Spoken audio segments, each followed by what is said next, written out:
Every extra point in a game like this. The 3-touchdown game for Geno Smith through the air. Crosby has a sack today, so the stars are showing up for the Raiders. Will they for the Jags? It's a lot of Trevor Lawrence. Without Travis Hunter, without the. That's good. Everybody's just watching the end of the game. Come on. Travis Etienne, who slips. Just such a big money drive for number 16, Trevor Lawrence. Answer a lot of the questions. Big time pressure there. Dump it to your back. If you guys don't know, it's minute 26 left. Jacksonville got the ball at the 41-yard line. They're moving. Pressure coming. Lawrence dumps it off to Etienne. Right in the middle of the field. He's hit hard, but Etienne keeps going. Across the 46-yard line and a fresh set of downs for the Jags. Now right there, that's why you want to wrap up. You got to wrap up. Butler just goes for the blunt force trauma hit. I don't know if you guys can hear it or not.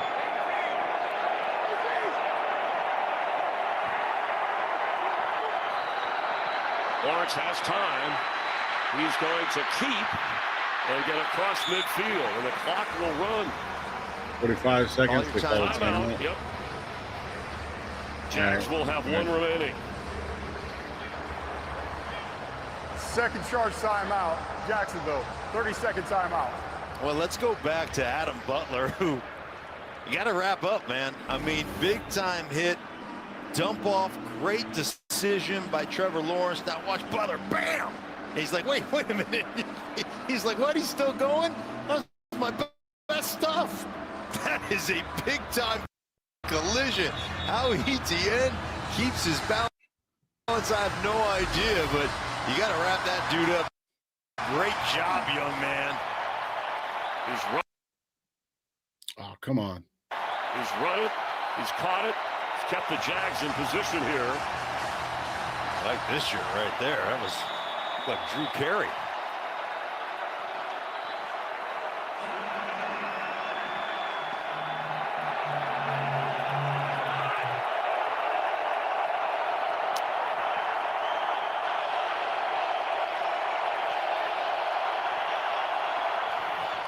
Second down 7. Lawrence. Pass is complete. And slipping is Tim Jones. Stepped out of bounds, but got the first out. It stops the clock, and now the Jags can run it if they want to set themselves up for the field goal or go for broke. Well, they're going to go for broke, no question about it, but great job by Tim Jones. I mean, he just got called up to the active roster. And come on. A great catch and carry on a 15-yard pickup.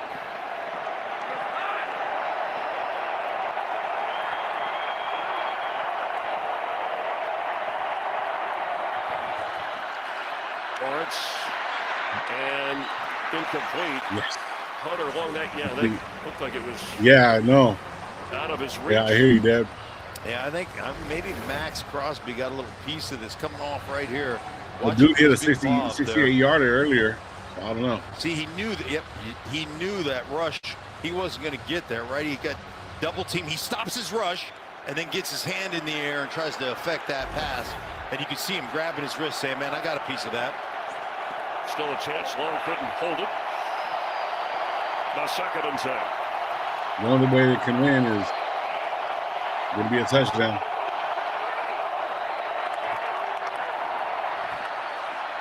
Trevor Lawrence is going to keep it and run and slide inside the 30. All right. And a timeout. Jags, their last. So the last timeout, they got the where are they at? Yeah, it's going to go in overtime, everybody. As we mentioned and keep repeating for those that haven't watched from the beginning, getting the interception and some shit. 68-yard field goal. That's hey, give me thumbs up if you guys can hear it. Before the half, so you figure you got the tie in the bank. Right, and you've got the 26 seconds right now, no timeout. So if you don't get this first down, you can't clock it. So then it's potential mayday, meaning everybody's got to rush off the field, PAT field goal, line up there, and be ready if we don't convert on this 3rd and 5.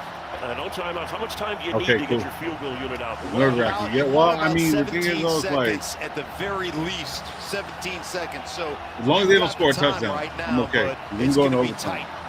And Right now, you're looking at a 48-yard field goal try if they get nothing. Right, if you get that first Little's down, been now on you gotta point run up today. there, He you had gotta a get that thing 68-yarder. spiked. He had another one earlier.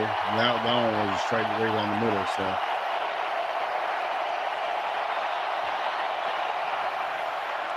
Lawrence, deep, incomplete. yes. Missed it. All right.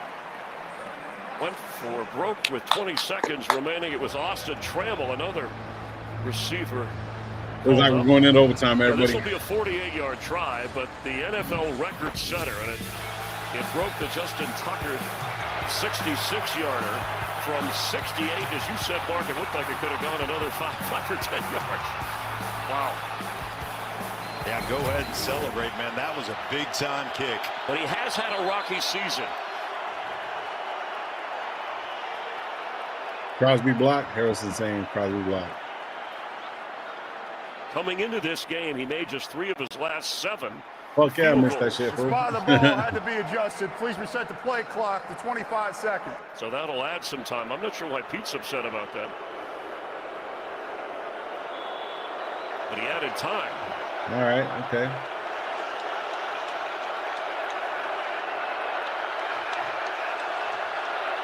Miss. Little for You the fucking try, missed it. and Oh, fuck. just He got made it. through. Fuck. He went Fuck, from fuck, 48 here, 68 before the half, and it Overtime, 16 baby. seconds What's up, remaining. Paul? We're tied at What's up? 23. What a Whoa. hold. Pena? Because this is a Crazy. little bit of an errant snap. Watch this hold. On the ground, Oh, grab it, spin it, and give it to your kicker. Man, that It was is like right big there. time by Cook. Yeah, Logan Cook. Who no, I thought he has had a missed good it. game. My He's been a bad. steady punter for them through the years. My Handled bad, that Jimmy. well You know I as didn't they mean to do that. celebrate. And all 3 timeouts for the Raiders now, but only 16 seconds remain. Remember, they put a little bit more on when they respotted the ball. So how do you want to kick this off? Happy you don't Halloween, want to mess Dad. around here with the landing zone and giving the receiving team any kind of advantage Yeah. in terms of yardage. So, guys, I don't know if you guys can. I know you guys can hear me hear the game. I just have it playing in the Well, they background. I'm watching it on my Raiders my have had screen some right here, so. pretty decent kick returns. Yeah, Mostert's been good. I'd try to kick it away from Mostert, make Laube return Yeah, this they're trying kick. to keep it alive. I don't want this shit up. Got to get it inside the 20. You kick it through the end zone. They're coming out to the 35. It'll be Raheem Mostert for the Okay, come on, inside his Mercer. own Let's see where you 5. go. Let's see where you go. Mostert gets up to the 34-yard line of the Raiders. 34-yard line. You go for it. I'd 10 go for it. Fuck seconds it. What we got to remaining. lose now? Let's go.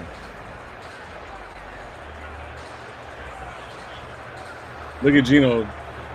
25 for 34, Wondering about the 245, Raiders kicker, 3 Daniel touchdowns, and Carlson. 1 interception. All His right. career long is See, these are the games I'm 57. talking about. I want to see season games like long is this. 54, but in the pregame he showed range from about 60. Ellis Parham's back in.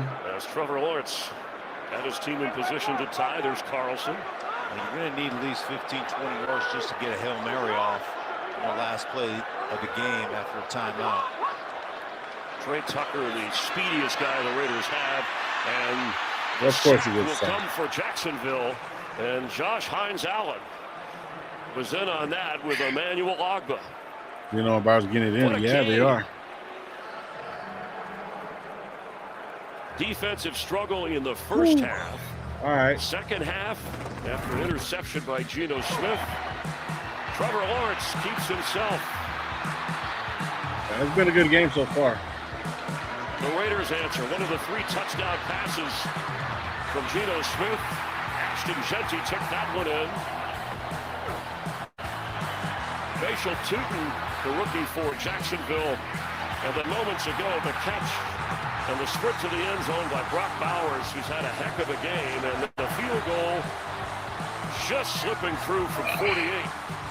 It's the first overtime of the season for both of these teams. And Mark, a quick look at the rules. 10 minutes. Each team the opportunity each team to gets 10 minutes. It's a 10-minute period. It's Has still the tied opportunity after one to possession. possess the ball. The next score Still wins. tied after one possession. The next score If wins. a safety scored on the first possession, the game is over. The scoring Game team can wins. end in a tie. However, if a field goal or touchdown scored on Each the team opening gets 2 possession, the opponent will have timeouts. an All opportunity replay for a reviews possession. are from New Both York. teams have 2 full timeouts. Let's go. Neither team has any replay challenges. All the replay reviews will come from the replay booth.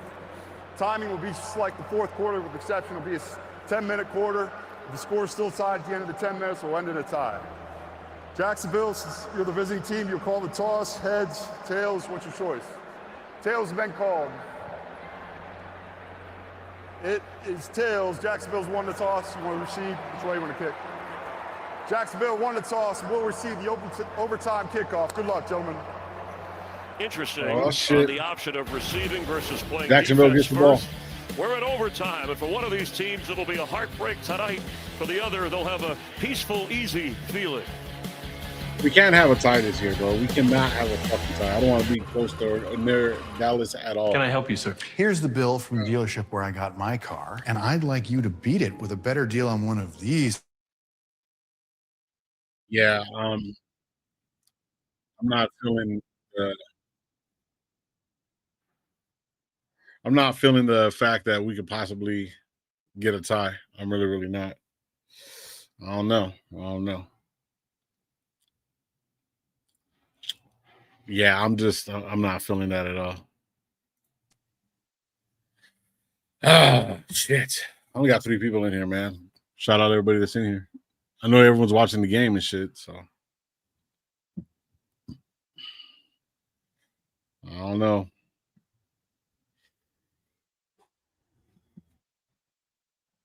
Gino's actually been playing pretty good. Not even gonna lie. I mean, that interception, the corner just sat on the fucking ball, but I mean, that was a good play by him.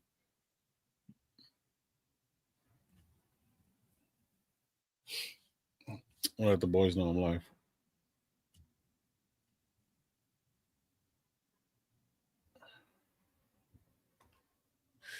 Oh, shit.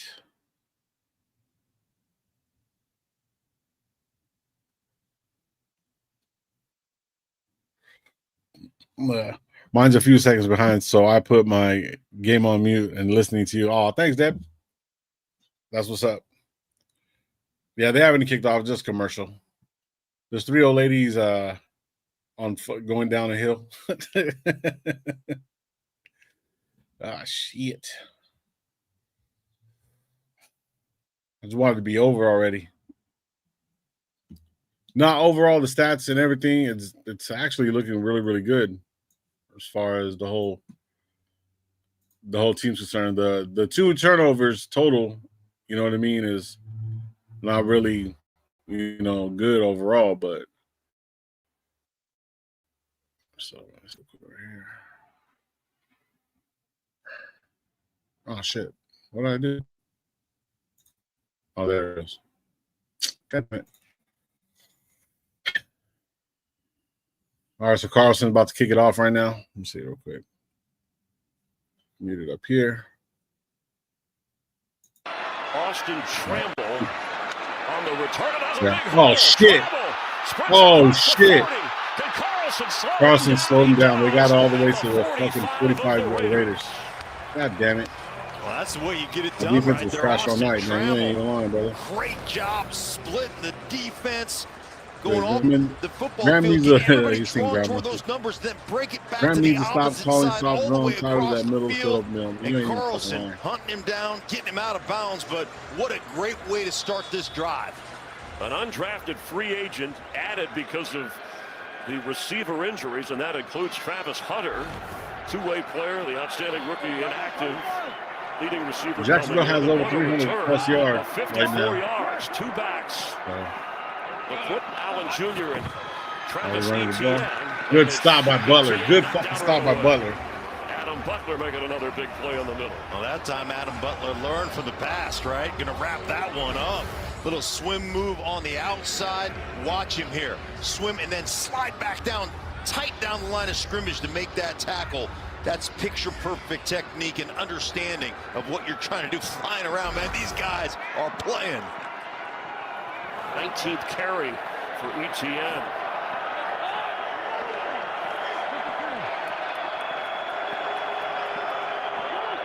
All right. 2nd and 11. Let's hike the ball. There he goes. Trevor Lawrence. Lawrence has some time. That soft zone bullshit. You ain't lying, bro. Ryan Thomas Jr. limped off. De'Ami Brown went to the locker room. Shit. So he's having to do it with a mixed cast.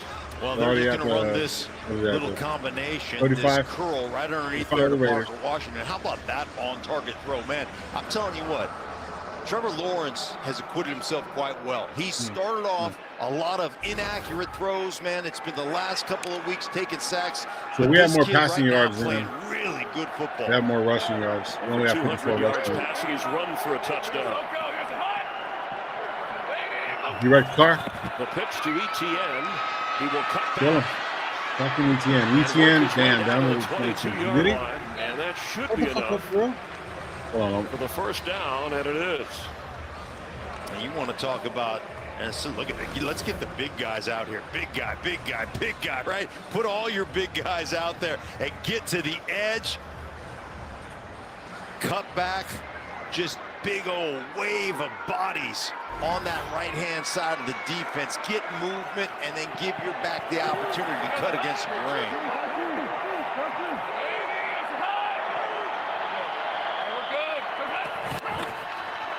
Facial tooting straight ahead. Tough yards, and the rookie's got another first down. Well, this is what the running game does for you, Chris. Those 2-yard gains, those 1-yard gains, those 3-yard gains in the first half, in the first quarter, they become 8-yard breakout runs because you wear a defense out. You take the starch out of the defense, and then you could just get that push. Tootin there, driving his legs. 140 yards for the Jacks today. Maybe that's the reason they took the ball. There's some debate at overtime, with the new rule. The other team. The ball at 11, 1st and 10, 7 seconds on the clock. Looks like they're just running it. Well, pitch to the outside. There he goes. Oh my God! With another big pickup. I'm going to do something really smart here. Hunter Long on the edge. Watch him get this reach block, but watch him let go. We keep on doing this pitch play to this is so smart. Let go, and let so otherwise you hold on to that thing, you're going to get a holding call. So at some point you have to have the feel that Hunter Long had there. This intelligence to say, hey, I got to let this thing go before I get flagged. Really nice job by Hunter Long. I know, Dad. I know. Is in. ETN is back in.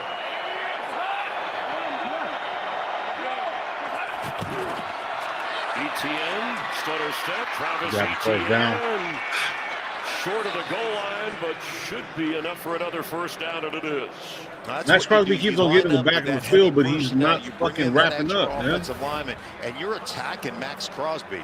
And I know it sounds kind of crazy, but you want to go after him. He's so active. You want to get him to stop his speed. Yeah, you guys go to meet. You want him to have to take on those big bodies. You want to have him hold that point. And the 1 yard line. It makes it hard to pass rush when they are loading you with offensive lineman after offensive lineman.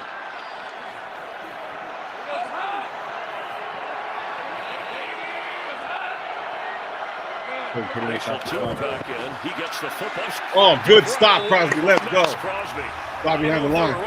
But he was making sure they weren't running forward. Well, that time, Max Crosby, you just watch him cut underneath here. He's got all these double teams. He's just got that feel. Look at that rip. And a hold. Using that offside shoulder to rip underneath the offensive lineman and then just hunt down the line of scrimmage to make a play in the backfield. There is no quit, no give up in 98. He's one of the best I've ever watched play the game.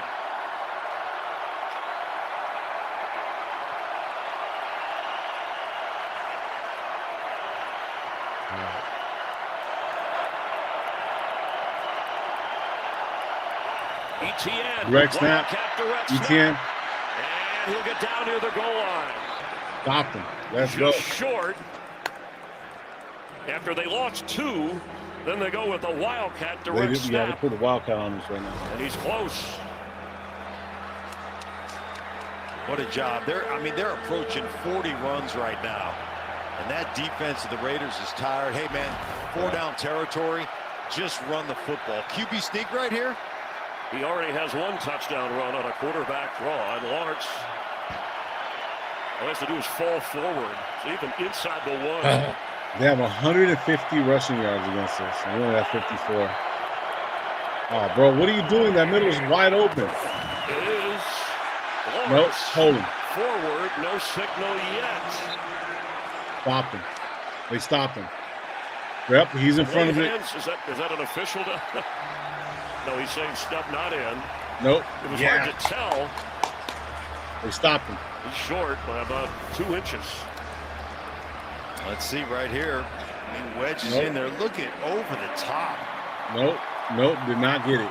Devin White just goes over the top. Oh, no, he didn't. Nice job by the Raiders. Now, would you, this close, remember, the Raiders will have a chance to respond. With the amount of time and where they'd start out if you don't get it, would you decide on maybe a field goal here? First charge timeout, Jacksonville.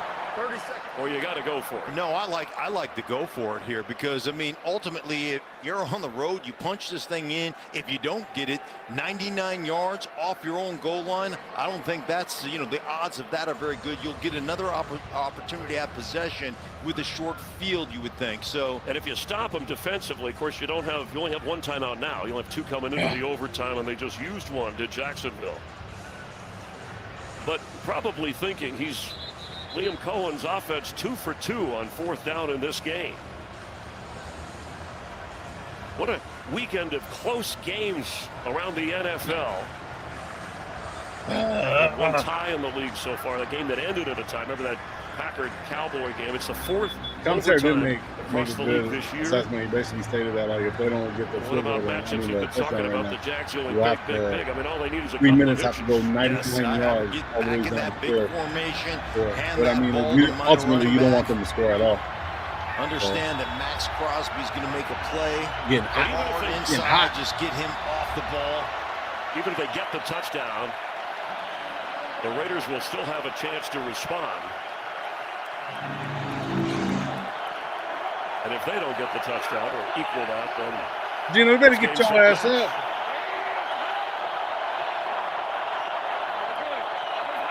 On 4th and goal, reaching across, touchdown! Trevor Lawrence. The Jags have the lead in overtime.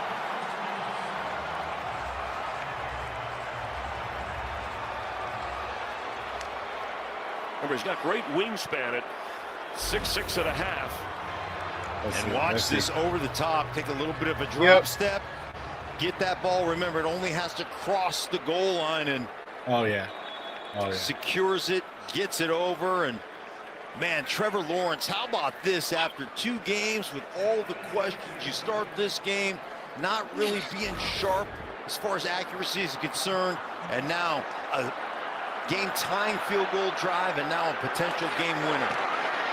And the critical extra point. So the Raiders are going to have to get the touchdown and the extra point unless they go for 2.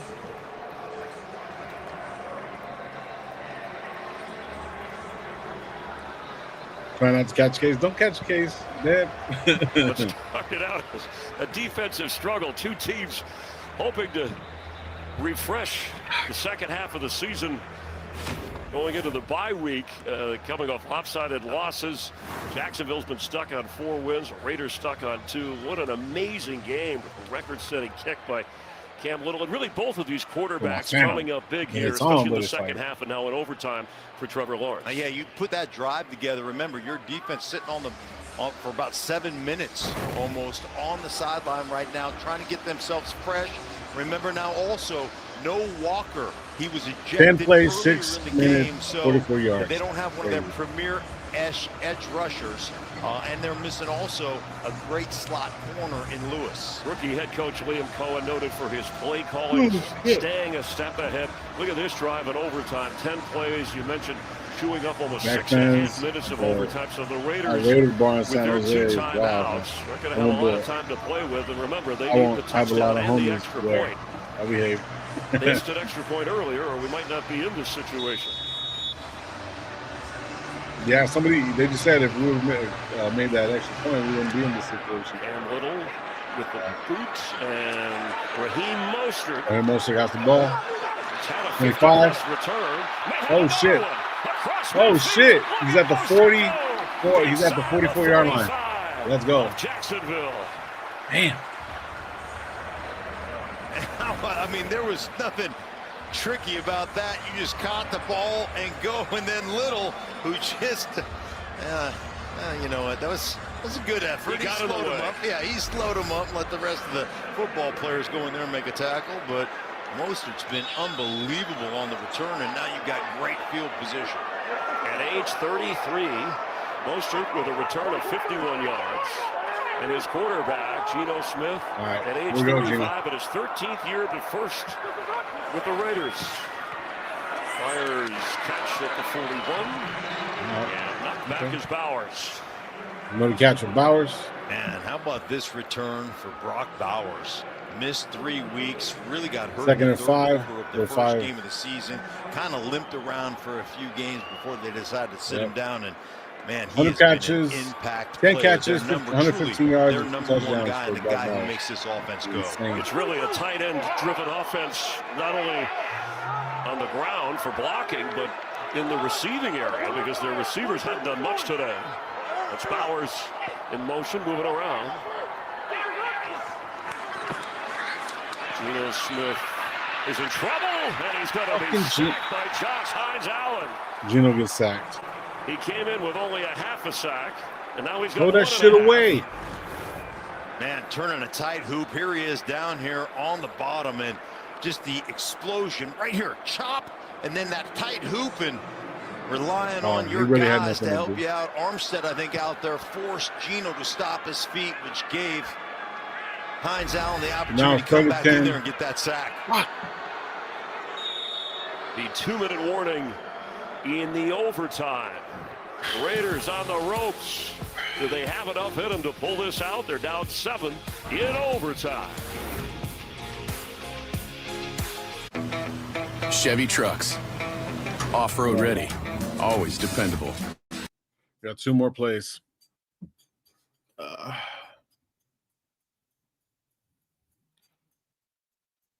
Oh, the frustration, the anxiety, the excitement.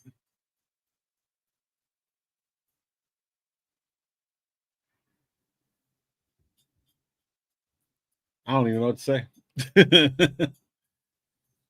I mean, as far as right now is concerned, total yards is, hold on, let me see real quick. Let me just double check I'm saying everything right. Let's see real quick. Loading up. As of right now, we only have total yards 294. They have 367. They have 216 passing. We have 240. Rushing yards is 150 plus. We only have 54 yards rushing. The average yard per play is 5.4. We have 22 first downs. They have 26. Third down efficiency is 9 of 16, and we're 5 of 8. Fourth down was 0 of 1, and they're 3 of 3. Those fourth downs, man, cost a lot. Here we go. We're back. With the lead in overtime, watching Geno Smith do his thing. From the 45 of the Jags, Smith after the sack throws and completes. Oh, to the Tucker. Okay. Let's go. Tucker down to the 25. 23. Let's go. I just man-to-man right here, and you clear off the backside, and then Tucker you just over get that your little speedster. Yep. See all those guys clearing man-to-man coverage? Get your speedster Tucker the ball. That's just an easy pitch and catch for Geno Smith. They're on the move. All right, 10, minute 30. Yeah, receiver today. It's been tight ends in the backs, but a big gainer of 22 yards. 10 seconds on time clock. Ball height. Right over. Oh, Tucker.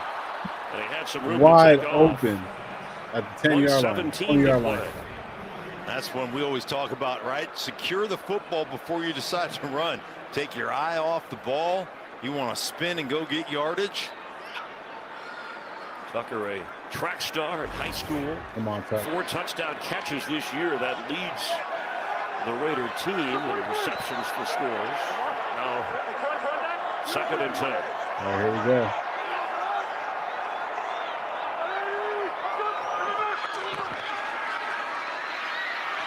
Gino's moving. Being chased. Gino's moving. And eventually, Josh got down Hines to Allen got to him. Getting to the 20? Okay. Got down to the 20. It's third down right now. Gino doing a great job of climbing the pocket. You see Tucker gets knocked down there. And they should give him the ball to 19, though. Third and 7. Timeouts. I don't know why they would. He gained 3, so it's 3rd and 7. 45 and ticking. He's going to have to be a pass play. Quick pass is caught. There you go, Bowers. First down and a Bowers timeout. gets And out of bounds to stop the clock and gets the first down. That's why they weren't in a hurry right there. They knew they had 89. They were like, no big deal. I mean, he threw that before Bowers even turned. Yeah, and I love the slide behind line of scrimmage. You're getting a lot of man-to-man coverage. You see Jones right there. So just take him behind line of scrimmage, make Jones run through all that traffic. There's Bowers making the catch and getting down the sideline for the first down. All right. 35 seconds left, 2-time lap. First and goal. Just inside the 10. First and goal. Inside the 10 at the 9-yard line. 35 seconds left in overtime.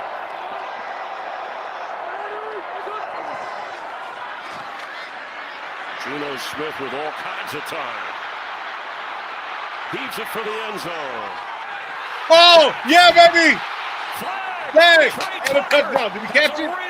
Oh, come on. Tell me he caught it. Tell me he caught it. He did not hang on. He could not hold it as he went to the ground, but there is a flag. Flag, though. Oh, my DPI God. on Miller. Oh, my God.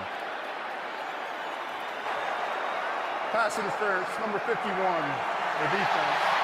It's a foul occurred in the end zone. The ball was placed to the 1-yard line. Automatic first down. Automatic first down. Let's go. Well, when you stop, man, I mean, you don't get your head around. You stop as a receiver. You see the hand on the receiver in the end zone. And that's tough, man, because Miller can't stop himself. Wow, 25 seconds. So does it go to double overtime? I think it does. Ashton Genty. Come on, Genty. Got to get a timeout. And they use it with 20 showing on the clock. Come on, First charge Genty. timeout. He's throwing his gum. I wonder what's racing through the lineman here as we just know where to go. Oh, they just popped up. Well, it started with Ogba, number 90, just getting some penetration, driving it in there.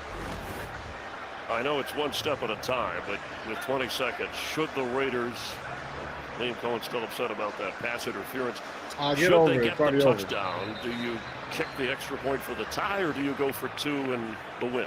You go for 2 and the win. I mean, you're 2-5 right now. That to me just is the no-brainer. You're here to win a football game at home and kickstart your season 100%. You score a touchdown, you go for 2. And Gino has 283. Jags defense been dragged across the field on this drive. Second and goal. All right.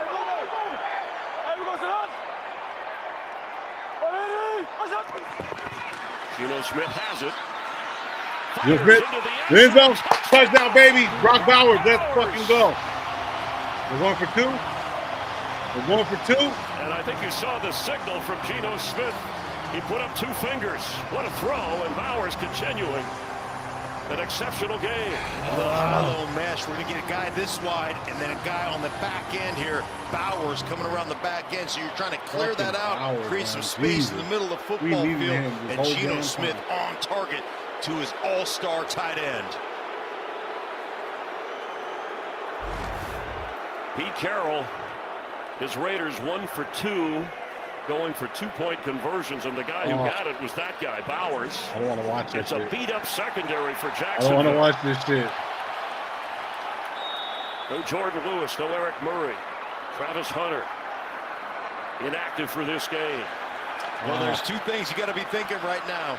If you're the Raiders, get it to 89. If you're the Jacksonville Jaguars, defend him. Raiders going for the win. They're going for broken Vegas. And we're going to get a timeout. Second and final timeout, overtime. Jacksonville. 30-second timeout. You see how quickly they sprinted up to the line of scrimmage? That is, one, that is to put some fear into you so you can't make a call at 2. That's why you got that timeout right there. That's called a Polaroid timeout. We're like, wait a minute, you're going to sprint up there, you're going to quick snap us. No, we want to know exactly what you're in and kind of what you're doing here. You still have a Polaroid, or do you use your phone and your camera phone? Because that's been a while. But 12 out of 13 when Geno Smith has gone to Brock Bowers. Give me a paper bag, kids. Now they need We're 2 fucking hyperventilating So you're over here. telling me there's a chance. What a game. All right, here we go.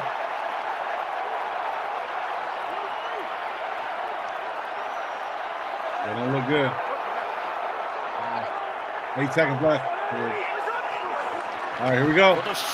Geno Smith for the win, knocked away. And the Jags defense, Devon Hamilton, swats it away to secure a 1-point win on the road. Fuck. The Raiders gambled and lost. They had Lockett wide open. Oh, Get him my twisted God. around, and Devon Hamilton knocks it down. A thrilling end to this overtime matchup. The Jags swat away the Raiders to win it by 1. More in a moment. Locker was open in the corner. I told myself I was okay with my moderate to severe rheumatoid arthritis.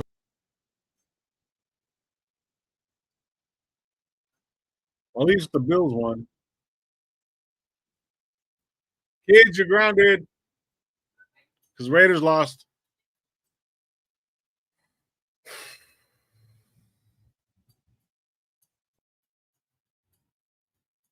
Fuck. Fuck.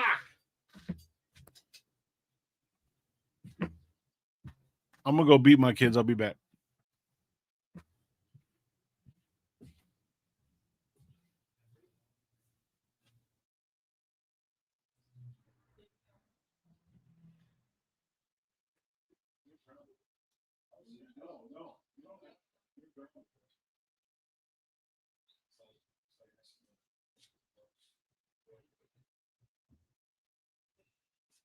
Go to my road.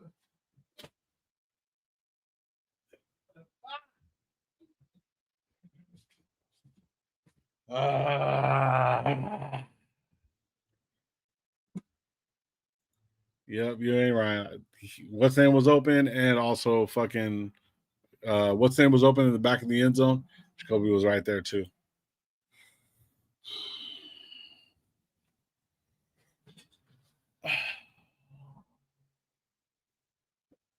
Man, look.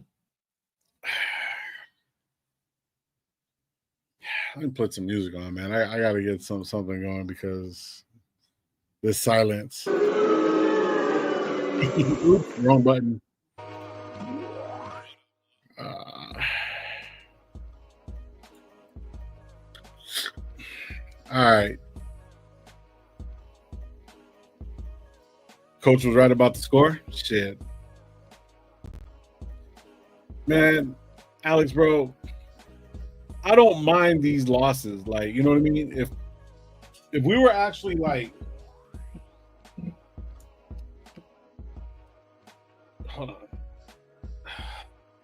If we were actually like playing like this all the fucking time, I wouldn't be upset. It was a solid ass performance. I mean, let me read the stats real quick, bro. The stats are crazy. So,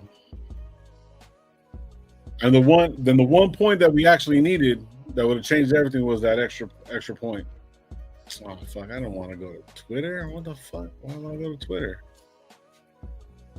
Oh, there it goes. All right. So the total team stats: they had 367. We had a total of 330. Passing yards were 274 to 216. Our rushing game was horrible. He said 38-20. He said he wasn't going to be upset, man. These losses hurts the most. I wish we would have more games like this. Like, you know what I mean? High scoring, good, you know, good play all the way around. Well, if we had a little bit of better of a running game, it would have been a little bit better. But we had 26 first downs, so did they. We went third down efficiency, 7 for 10, which was fucking amazing. It doesn't show anything about our fourth down efficiency. We went 0 for 2. No, we didn't go for 2. No, we went for that was a 2-point play. They had 17 more plays than us. We had 2 sacks and 1 punt. They had 1 sack allowed and 2 punts, and both of them threw interceptions. They had the ball 42 minutes out of the whole game, and we only had it for 26 minutes. So yeah, Gino only with 1 interception, but yeah. So I'm not mad at it. I'm not mad at this play. I'm not. Crosby came in, did what he had to do. Trevor Lawrence was 23 for 34, 220. Geno Smith, 29 and 39 of 39, 264, 4 touchdowns. He had 4 fucking touchdowns. That's crazy.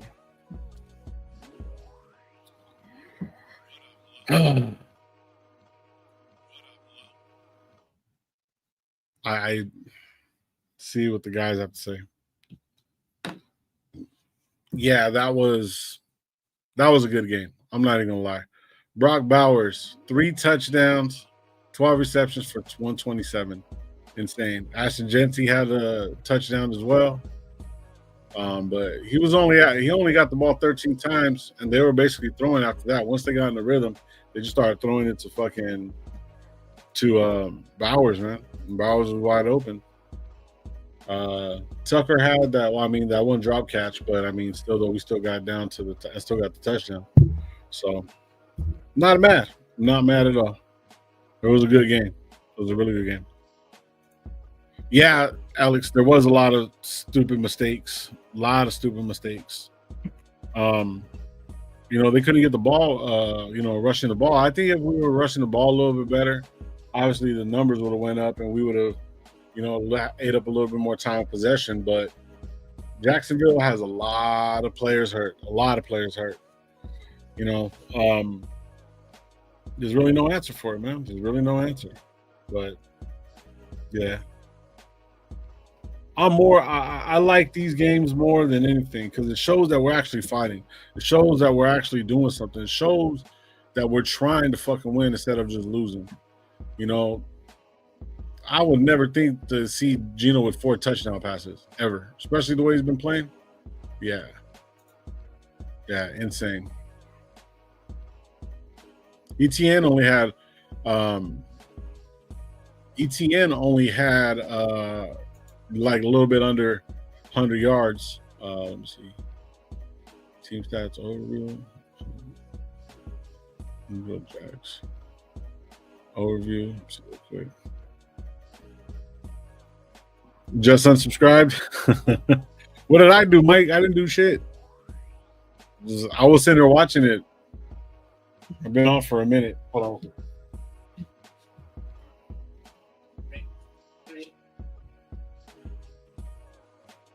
Hey, whose car is out here? You don't know who the board that is? Oh, your boyfriend has a Central. Oh, okay. No, it's a cord. All right, back at it. Yeah. I wonder if Gravy or Gabe's gonna show up. I've already been on for like a fucking hour, watching the whole overtime and stuff. I was just like, all right, that 68, man, fucking Carlson lost the game. It's Carlson's fault. I'm blaming all this shit on Carlson. The defense looked pretty good at times, but once they get into the second, I don't know what it is about the fucking Raiders and Patrick Graham. Once they get into the second half, they just play soft coverage. Doesn't matter for winning or losing, they just back off. They don't show no pressure. You know what I mean? Max Crosby was just getting double teamed and getting stopped everywhere he was going, so he was just backing off. Yeah, and then what's the name? Porter actually did pretty good. I didn't see a lot of different the dude broke the record. Yeah, I didn't see a lot of mishaps, a lot of tackles for losses. You know, when they were dumping the ball off to the flat, man, these guys were coming in. Palomar with that interception, you know. Yeah, man. Oh, let's see if these guys show it up.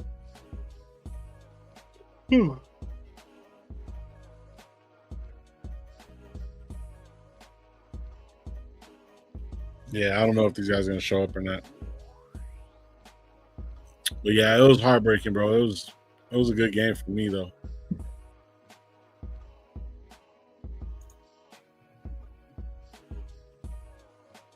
Man, fuck. So this is what tripped me out the most.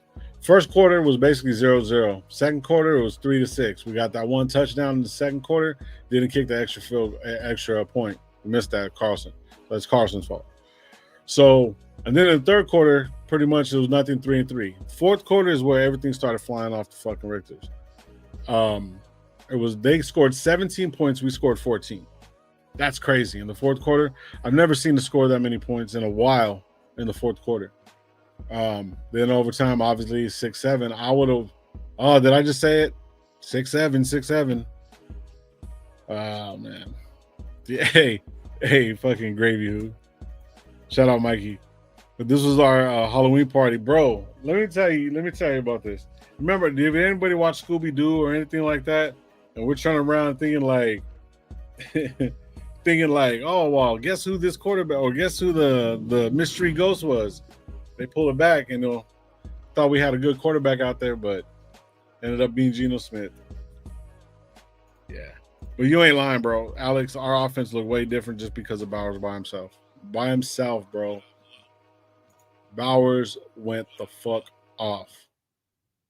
3 touchdowns. If anybody had him in fantasy, bro, you guys did your shit right now. That is crazy. And then Ashton got a total of 89 yards receiving and a touchdown. You know what I mean? Receiving and rushing. So Geno pushed the ball around a little bit too. Brock Bowers, Genty, Tucker, Myers, Jacoby, Raheem, and Ian Thomas.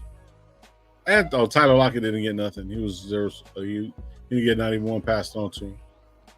But yeah, Darian Porter had the most tackles, 8 of 2.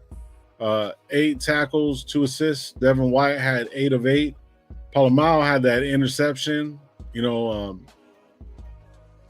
total tackles with 2. Adam Butler. And that was pretty much it, man. Yeah. Fuck, Raheem Mostert, bro. Raheem Mostert had 5 punt returns. 5. And had a total of 202 yards. That's fucking crazy. That is crazy. Yeah. That is crazy. That is an absurd amount. So I'm glad he's catching it back there besides Dylan Labe, bro. But Lube, Labe, whatever the hell. But yeah. Let me see real quick. I don't know if these guys are going to show up. If they're going to show up, man. I'll probably just cut this thing short. But yeah, it was good. I know a lot of people are pissed off right now, but I'm not. I'm literally not. Yeah, Eric Stokes. Everybody had a good time. Oh, Gravy's in the building. What up? Why you look like that? Well, I look like what? Oh, you looked all like like a scary movie. You look like you're in a scary movie right now. You're the scary movie. Fire everyone tonight. I started watching it right. I was doing like kind of a play-by-play, and I was just listening to it. It was just me and Deb and a couple people. Where's Deb at? Probably burning down her apartment right now. Damn, you said she got an apartment. And own a house or what? Or a condo or something like that. She said right across the street from her place. I don't know if it was an apartment or whatever went out, but But yeah, I said fuck it. I jumped on like a couple minutes right before they scored that touchdown. I've been on ever since. I've been on for like fucking almost an hour. Oh, you ready to go? I've been on. I'm on. We're live right now. I know that. Okay. I've been on for fucking about an hour. Want me to give you a fucking round of applause or something, or do you want that, or what? No, I don't know if you heard me or not, Oh. man. Don't be like that. Damn. So what do you think, bro?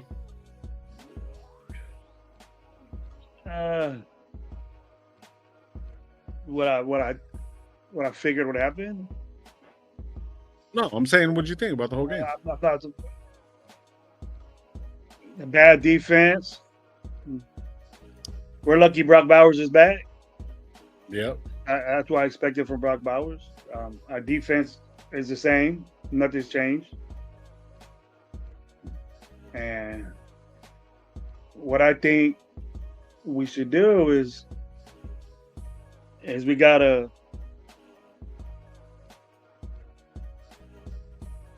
look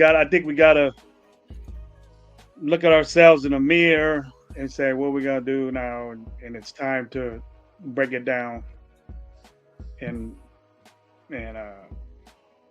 reevaluate what we got here, because it ain't working. I didn't see. Well, I'm impressed with Geno throwing 4 touchdowns. That was, but it was Brock Bowers is the one that, and I've said that Brock Bowers is elite. He showed he's elite, and without him, it probably would have been an ugly game. Yeah. They couldn't. He's uncoverable, and he showed it. So, and I'm glad he's back, because it's gonna be that way. It's gonna be him or nothing, and that's what I feel. And the same bullshit defense. They ran up our ass in overtime. Yeah. They literally just. It didn't take long for them to get a score. What took long was the two extra, quarterback seats. We need to draft the quarterback. We need defense, bro, or a new defensive coordinator. Because I was saying that too. I was like, bro, like, and somebody was saying it here in the chat too. I think it was Snoops. Let me pull it up real quick. And man, you could back up with your man. He did shit at not the right time. You got a sack, and then what'd you do in that next third down play? They got a first down on it. Yeah, this right here is like Graham needs to stop calling that soft, tired, fucking middle of soft zone. Tired of the middle of the field being open, bro. You ain't lying. I don't think that. After we draft the quarterback. I don't think that's Pete. That's Pete doing his shit of old, but he had better players doing it. Yeah. And then not only was it a bad scheme and then a very basic quarterback tore it up, throwing to the running back. That's what beats that. Remember when I told you the flats, they give it that up. Yeah. When we had a discussion earlier today, ATN on the flats tore that up, dude. But Tootin tore that up. I got a touchdown on that. The last touchdown was on that. And the screens they did was that. And then they were doing bubble screens to the running back and inside the middle. And then our linebackers ain't good enough for that. And I wasn't surprised that we gave it up at the end like that, because since Patrick Graham's been here, when have we stopped that? Never. Yeah, I'm glad you agree with me, because if he's there and putting it with Pete Carroll's so-called system, then with the players that he thinks we got, that he could do again. See, I'm thinking that he thinks he could do all this Legion of Boom again. He can't. He ain't got the guys for it. They're not close to the guys for it. And then he had 3 safeties in there, bro. You got McCullen, he had Chin, and he had fucking Palomalu in there.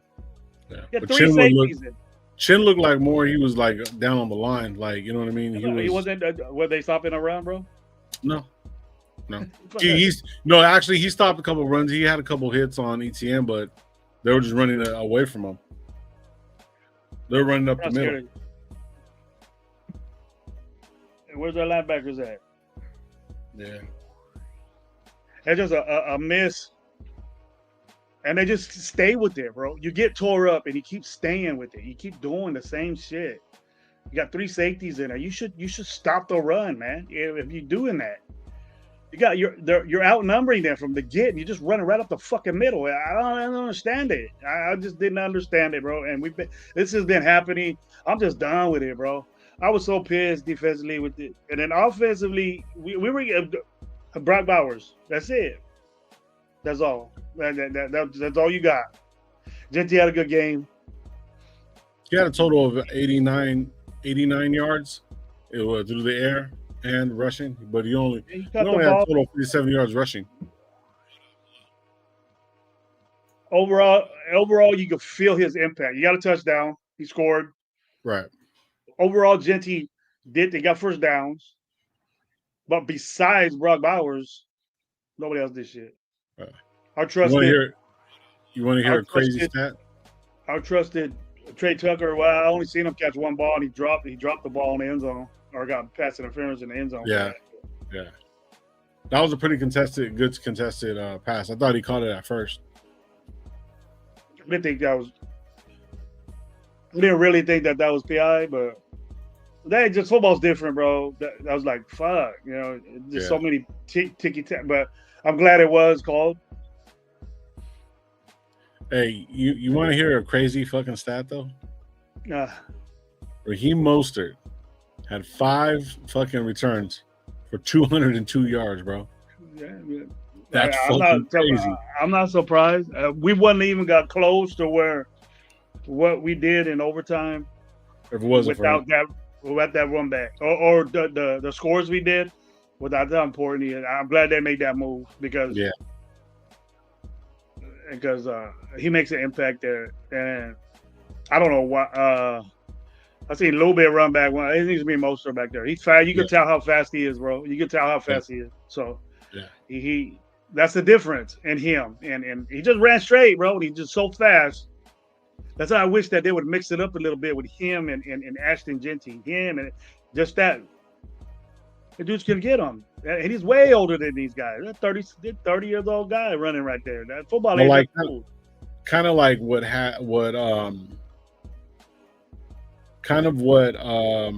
you've seen with Tubin, whatever the fuck his name, Tubin and ETN. They have kind of like they're a little bit smaller backs, but they had fucking like a different combo. We need a different combo like that because when Mostert's back there, you're passing the ball. So it's like you're not handing it off to Mostert. It's not, you know what I mean. I'm not saying he can't do that, but it ain't feasible. We ain't got it together. This is the first game on defense. Well, there's been a couple, We ain't winning another game. Shout out, this is the worst I've seen that defense play. Yeah. But we talked about Patrick Graham, what he does in the second half. He just backs off. It doesn't matter if we're up or down or anything. He just backs off. No pressure. It looked the same to me. They can't get pressure, bro. They can't do it. I might be putting too much on Max, but when Max, okay, we're saying, we can say this, but I look at Max just a lot of plays, but I can't imagine people using the excuse. This is the excuse for Max Crosby. He gets double teamed, right? Well, look at Max Crosby. When he gets double teamed by 2 offensive linemen, he backs off. Yeah, I seen that. He backs off, and it happens a lot, bro. It happens a lot. So what's that make me think is that you're either giving up, or I'm starting to think that Max isn't really. When you look at Max, he's more of he's not a power type guy. You know what I mean? Like he's a finesse type. He got moves. He got a swim move, got his upper arm move, arm bar move. He got that stuff. He gets around places. He's good around getting around. But if you get a physical tackle on him, bro, he's gone. So that's why he backs up.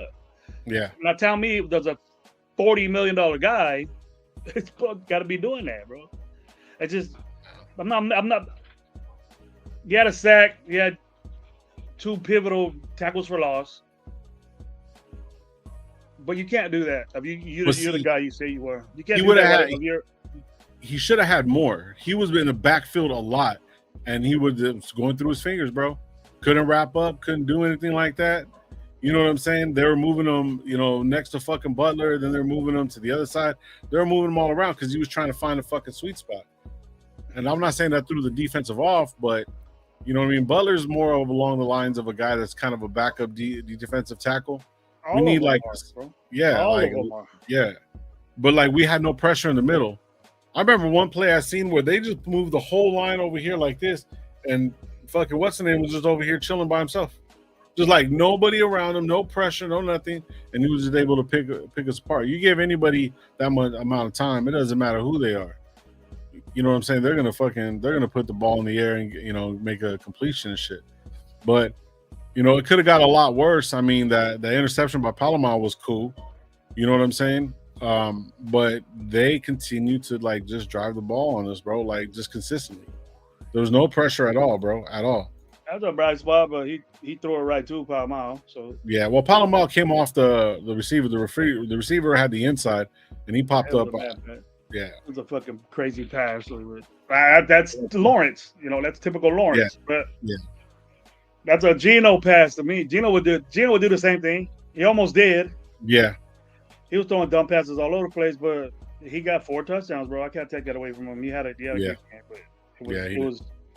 You throw 4 touchdown passes. Luckily, like I said, Brock Bowers there, and great. If it wasn't for Brock Bowers, it would have got ugly again. But yeah, we could the yardage. I know that the time of possession was crazy, but for them, I know it was crazy. We were out, and that's the signs of a bad team, though. When you're out possessed with the ball, And I don't think the yardage gained with both teams is probably the same, probably close to the same. Maybe they really didn't get a lot of plays. They got plays when they needed to. Both teams did. When we needed a play, Brock Bowers got it, and then when they needed a play, their guys got it. So, but again, third down woes. Third down woes. We didn't really have that many bad third downs, bro. We were 7 of 10. That was good. Yeah. What was them? 9 of 16. They had a lot of third down things. A lot of third downs. Yeah, they had 9 of 16. They had 9 of 16, and then fourth downs, they were 3 of 3. So that basically null and voids that. Yeah, of course it is. No. The fourth down execution is not null and void, bro. Fuck that. No. Takes away the 9 of 16. No. You didn't hear what I said. I said it's null and void the third down attempts. So basically, it null and voids so they should have had 12. Basically, so maybe I said it wrong. Bottom line, even out of those 3, out of the 16. 3 of them they got first downs anyways, so it kind of null and voids it. So it's 9 of them they did. Right. That's more third down opportunities, bro. That's more plays. That's more time. So I'll be right there. Shows me. So the fourth down, 3 of 3 on fourth down. That means 9 times we didn't stop them on third down. Then the 16 is how many opportunities they have. The 9 is when they converted. Right. So they were over. By 50%. That's what I'm saying. Our third down efficiency. I didn't know we were a 10, but 7-10. Yeah. That was good. That's good third down efficiency. Yeah, but I remember us being like 3rd and 1. Our third downs were good because we were 3rd and short. We were moving the ball. And Brock Bowers came into it. Mayers got into it. Jacoby Myers was null. He's getting ready to go, bro. He was out the game. They put in fucking Lockett. And Lockett was on the field with them. But Jacoby Myers didn't do nothing, dude. You could see Jacoby Myers slowly get out the picture, bro. Slowly moving out. I can see it. It's gonna happen. It's gonna happen probably before Tuesday. If he hangs around, he ain't gonna do shit. They're either gonna pay him or trade him. Jacoby Myers was 4 of 23 for 5 and 8. Lockett had 0-0. Yeah. Hey, Rock. Shout out Rock, bro. He says Rams might be op. Dude seems to jinx the Raiders. He distracts the whole nation. Yeah, well, yeah, I agree. Did JPJ play well? No, you didn't. Look at our rushing. Yeah. Yeah. Jax, I man, seen most him constantly getting. I'm not saying that Mike's joking. He always does, but it's like, hey, if you look at what you expect from JPJ, what the Raider Nation expects from him, why don't he play like that?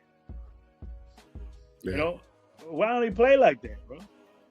And he's gonna get a average grade like he is. Don't say he's the best offensive lineman we got when there's 3 other guys with better PFF grades than he is on the offensive line. We proved that earlier. So Alex is the guys Alex that we're is saying, with you, bro. the guys that we're talking about that we say suck, Meredith, Parham, and Glaze, right? Have better PFF grades than your boy that can't do nothing wrong. So tell me what's wrong. Take the tackle, take Glaze out of there. And we know that Colton Miller has a better offensive lineman than him. But the simple fact is that we say Parham sucks, Meredith sucks, get rid of them and all this shit. But JPJ look at the grades. We go all the stat guys. Look at the grades. Check them out. You'll be wow. Yeah. But what you think, Alex? What you think about what we say about JPJ is good? Is a good game for you? Good. Is that for you? For what Raider Nation thinks of JPJ? That we're treating him why this and that is good? A good game, good for you? Parham had a good game. Meredith had a good game. There wasn't no bad snaps. There wasn't nobody blowing him up. Why don't you say that about them 2 guys? Parham got hurt and came back. Why did JPJ always get the credit? But then ran the ball for 27 fucking yards, dude. You think the whole offensive line as a whole was not good. So you're saying JPJ had a good game. You watch JPJ every fucking play. And he had a good game. So my question is, if we would have went for the field goal, do we get double overtime, or that would have been a tie? No, that's it. 1 overtime. That's it. Oh, I thought on the first possession of you score, I thought Jacksonville won it right off the bat. No, yeah. That's what I thought it was. But I don't know what the rules. I guess the rule changed. The rule did change about 2 years ago. But I thought if you score on your first possession, I might be the first play of kickoff back or the first play of the game, first play of your series. I guess that's what I don't know what the rules are now, but it went to overtime. And yeah, I would have been pissed. If we took a tie, but we lost, and it doesn't even feel that bad, bro. It doesn't even feel that bad. That's the way it is right now with me. It doesn't even feel. I expected us to not win the game, but they played better than I thought they would, because Brock Bowers is back. Yeah, and Brock Bowers is heavy on this team, bro. Yeah, Brock, I agree with you. You stayed down Lockett for too long, and Lockett was open in the back of the end zone, but he was between the cornerback and the safety. But Jacoby Myers was wide open right in front of him to the right-hand side. I have a feeling JPJ can become a max type player for us, but overrated and not doing production. Is that what you think? That's exactly what he is. Exactly what you think he is.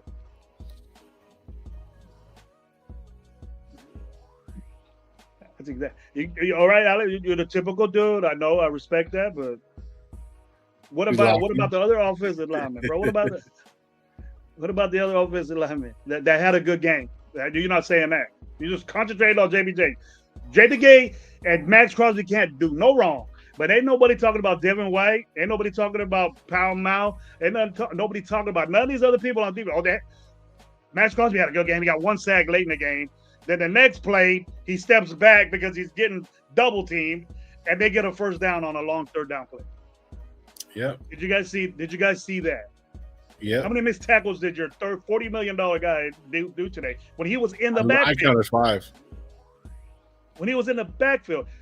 But we misguide that, though. We don't look at that. We forget about it.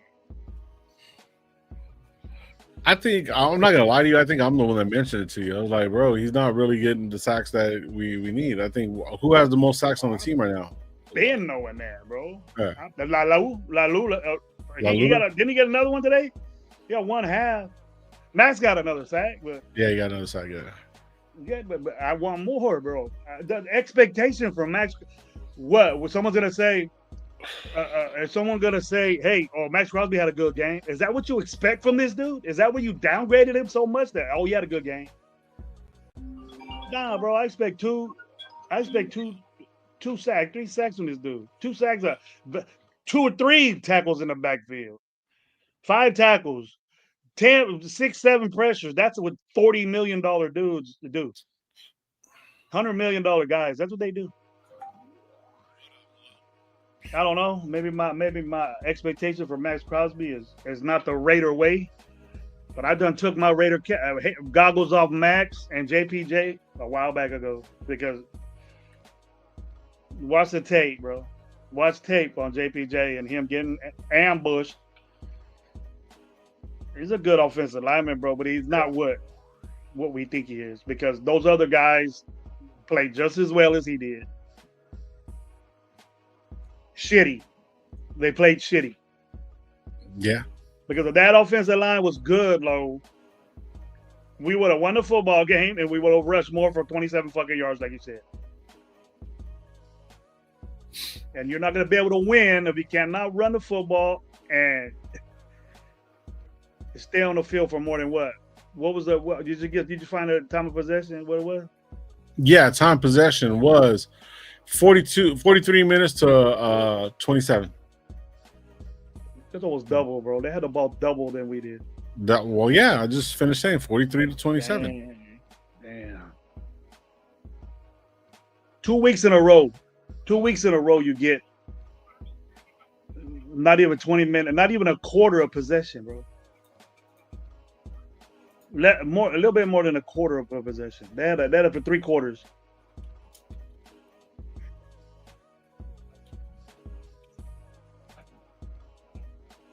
The coaches that neither. It's too late to recharge. It's too late to reevaluate. Now, if you hear start saying we need to reevaluate and develop and all this, to throw the young guys in, it's pretty much done. You see young guys in there, they pretty much said, all right, we're done. Let's go. I was going to see Darian Porter in there, but he didn't do shit. So, hey, the clocks go back tonight, right? So we get an extra hour or what?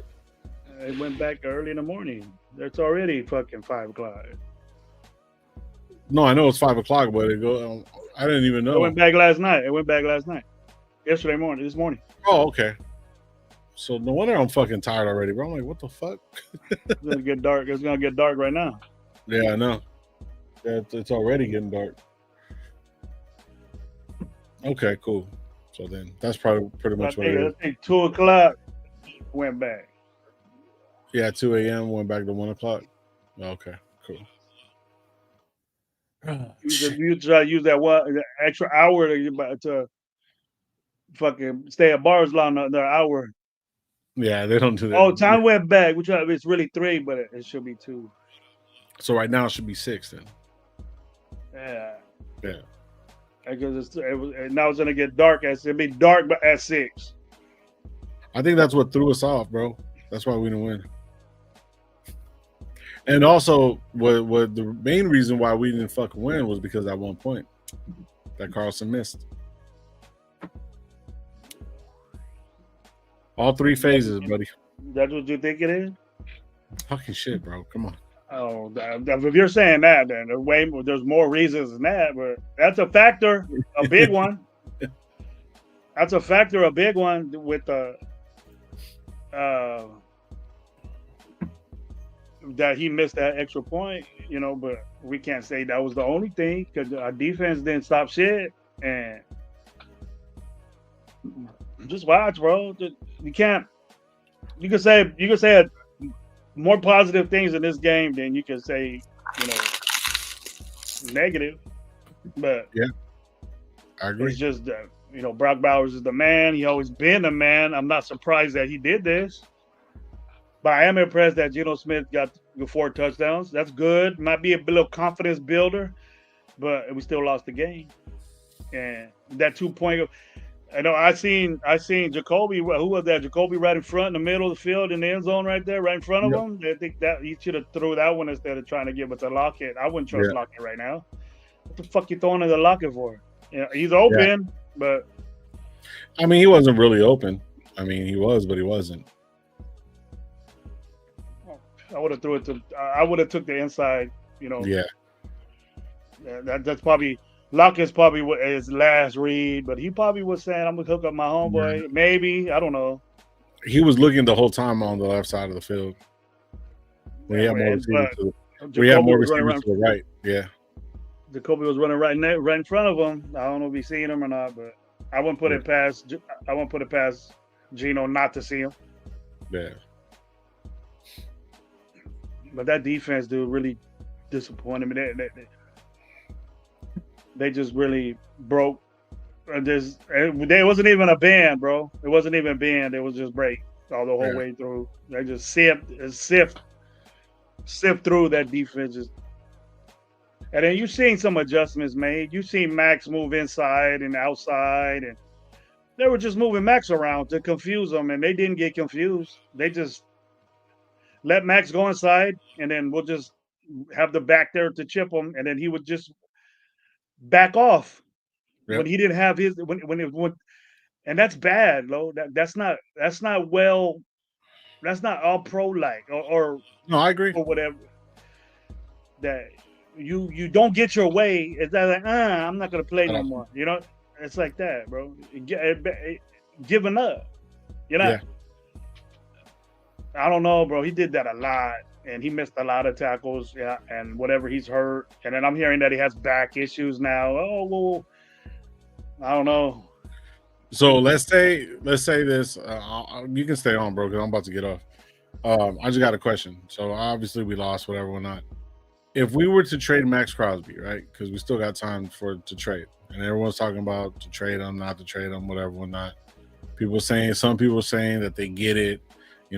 Max deserves better and all that stuff. What will we actually get for him, bro? I don't think if we're sitting there seeing all this shit that Max is not doing, what do you think the other scouts, the other teams, and all these other people that do this for a living, like, in the NFL and all that stuff, you think they're really going to get 2 number ones for Max? No, I don't think so. Although somebody desperate, like playoff push, and that's gonna take you over the top. But we don't. I think we could have did what we did anyways against Jacksonville without Max. Without Max, we could have done the same thing. And it would have been harder, but just for me, I don't know how much we would get. I wouldn't tell you, but the best deal that anybody can provide, it's going to be somebody that's going to be in a playoff in the picture already. Someone that has 2 losses, maybe one of those teams like that. Detroit, or some Buffalo, somebody like that. We might be stupid enough to trade them to our fucking division rival. Probably we're that stupid right now. You know what I mean? But it's like, okay, I wouldn't have a problem with it, but it'll hurt us because we're gonna have to get somebody develop and do it, unless we can get better. We get better with draft picks and building your shit. Have I seen that, Lo? Have I seen us doing that and getting the best dudes? Not sitting our guys that we pick. We can't even have a gauge on what this draft class is. The so old-fashioned people are saying, well, you don't really know what a draft is after like 3 years, right? Okay, that's all that shit.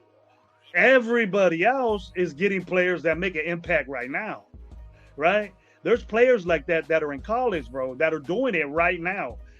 Right. Players got picked this draft that are superstars for their team right now.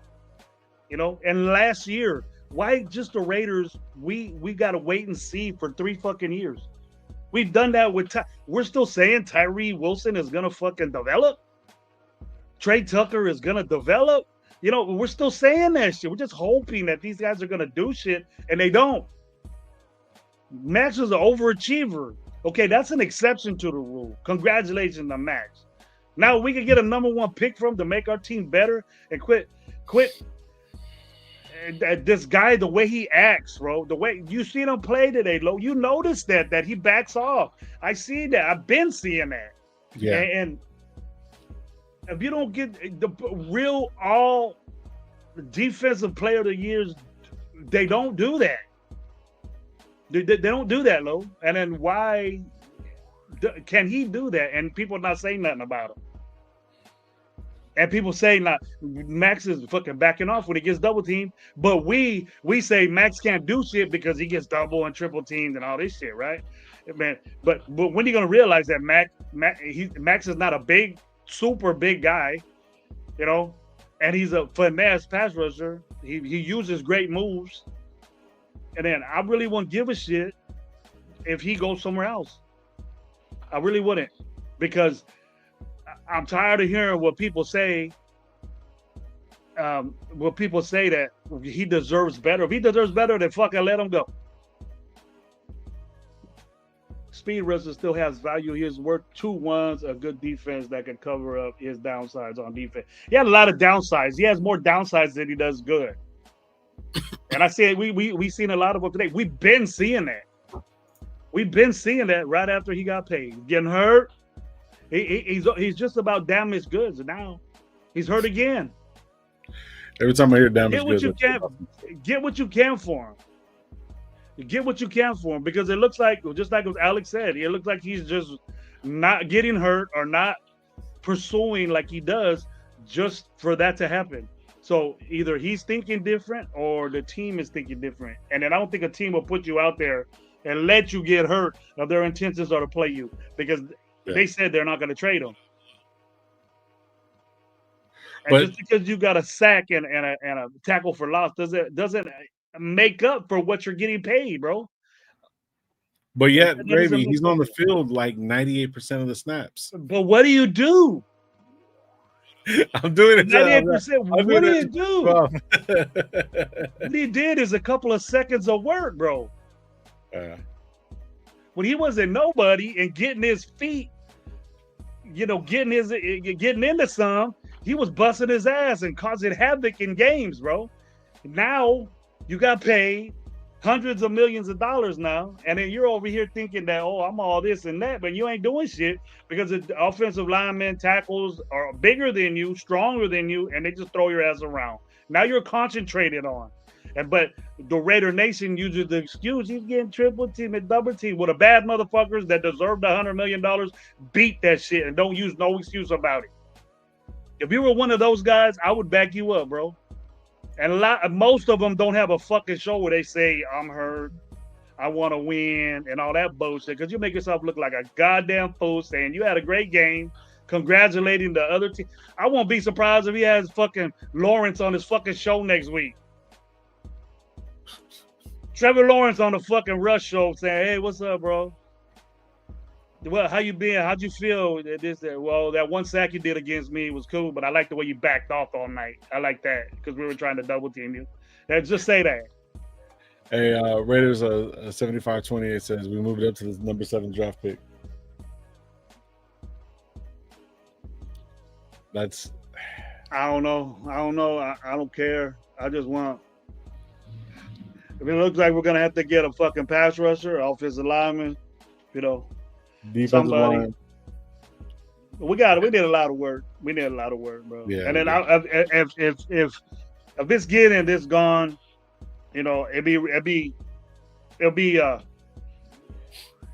the right thing to do is to see what these guys got. now, and you're not getting thrown in there. You can still do your game plan. Just get ready for the NFL, bro, because we got a lot of picks that are high. In my view, bro, we got a lot of picks that are high, and we got to start looking at our future, bro. And then we're gonna do this, JPJ. We're not gonna get really nothing for JPJ because only Raider Nation thinks that JPJ is a second round pick right now for people and shit like that. When we obviously proved that he's mid. Mendoza, Raider Pete saying Mendoza and a lineman on the way. You know what Mendoza is, right? From Indiana. I don't like none of the quarterbacks coming out right now. Yeah, neither do I. He looks cool in the pocket and he seems chill, but I only seen like a little bit of one game.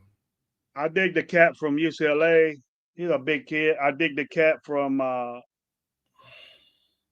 that big boy that's in what is it?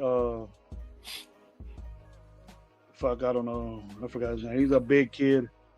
I want a big quarterback, bro. A big, fast quarterback that has an arm and that Josh Allen type. I think he's from. I don't know where he's from. I'll get it. The guy, the Sellers kid, he's a big boy too. Yeah, and he seems like he's smart, but big game stuff. I want somebody that knows the game, and if we're gonna risk that and do a quarterback like that, bro, it needs to be the best one. And if there's a free agent out there, bro, that's tired of where he's playing at, fucking get him, bro. I don't. We just need help there. And it's going to be hard, bro, because we keep Pete. And that's the thing, Lo, is that we have to have consistency in that area. All this fucking around with coaches and all this stuff. And right off the bat, that Raider Nation wants to fire coaches, and then that affects your team. You have to start all over again, bro. Yep. That's why JPJ is getting treated like, we're saying this because they didn't evaluate JPJ, and then they didn't pick JPJ. You know what I mean? So their standard of a guy, we don't look like a physical team. No. We're not physical. So he is a physical guy. So it might be all out of whack when he's in there. That's why he's not blending in. They want to do finesse type shit or footwork of that, everything just flows, bro. Not a fucking big ass banging motherfucker just knocking heads everywhere. That's different. Yeah. That's a different type football. You could be that way, but one guy can mess it up for everybody just thinking that he's doing the right thing. And he's not. I don't know, bro. I just think differently about JPJ than other people do because I've seen it. Yeah. They might. Chip Kelly's not that way. He's movement. He's quick, and he's not. He digs that. I dig the way he plays, but you have to be with the program. You have to be with the program, bro. And if you're not, they'll keep you out or they'll fuck with you. They'll bring in somebody that does that shit right, but he's not a type athlete like you, and they'll sacrifice that for the toughness and the tenacity, just that you do things right. He probably does stuff on his own, but it's just him. It's just him. His natural reaction to, I want to hit you. You know what I mean? I want to bow you up. But sometimes you just got to settle that in and do what's right. Go get this guy instead of redirecting yourself to go hit somebody. You gotta flow with it, and I think that's what he does. It's not bad. You got to do your job first and foremost, and then hit somebody. Your job is as far as the offensive lineman is basically may either push the block out the way so the running back can get in it. Because there was a couple plays where JPJ and Meredith, they opened up the lane to where Genty could do his thing and cut back, right? But then after that, when they kept on running to the right side, they kept on getting pushed back. Genty should have ran in that touchdown. You know what I mean? But he kept on getting pushed back and stuff like that. So they had to, put the ball in fucking Gino's hand and put it in the air. You know what I mean? Luckily, Bowers was doing his thing. But yet, at the same time, you got to be smart with it. Put your hands on somebody, get them out the way, then hit the second level. You know what I mean? But what you're saying is he just wants to hit, or he overcommits, or he doesn't commit at He all. overcommits and goes to places where he's should or wait a little bit, then go and then do what you got to do. Get that guy out the way. Do your assignment, Right. and then any extracurricular stuff that you want to do, then go hit it. Let your running back see you and be patient. And because running back is patient, bro. It's just you got to be patient if you run zone, and then he's gonna be different. They did some power blocking too that he's good at, but that's his natural. That's his natural thing. Get bang, go second level, like you said.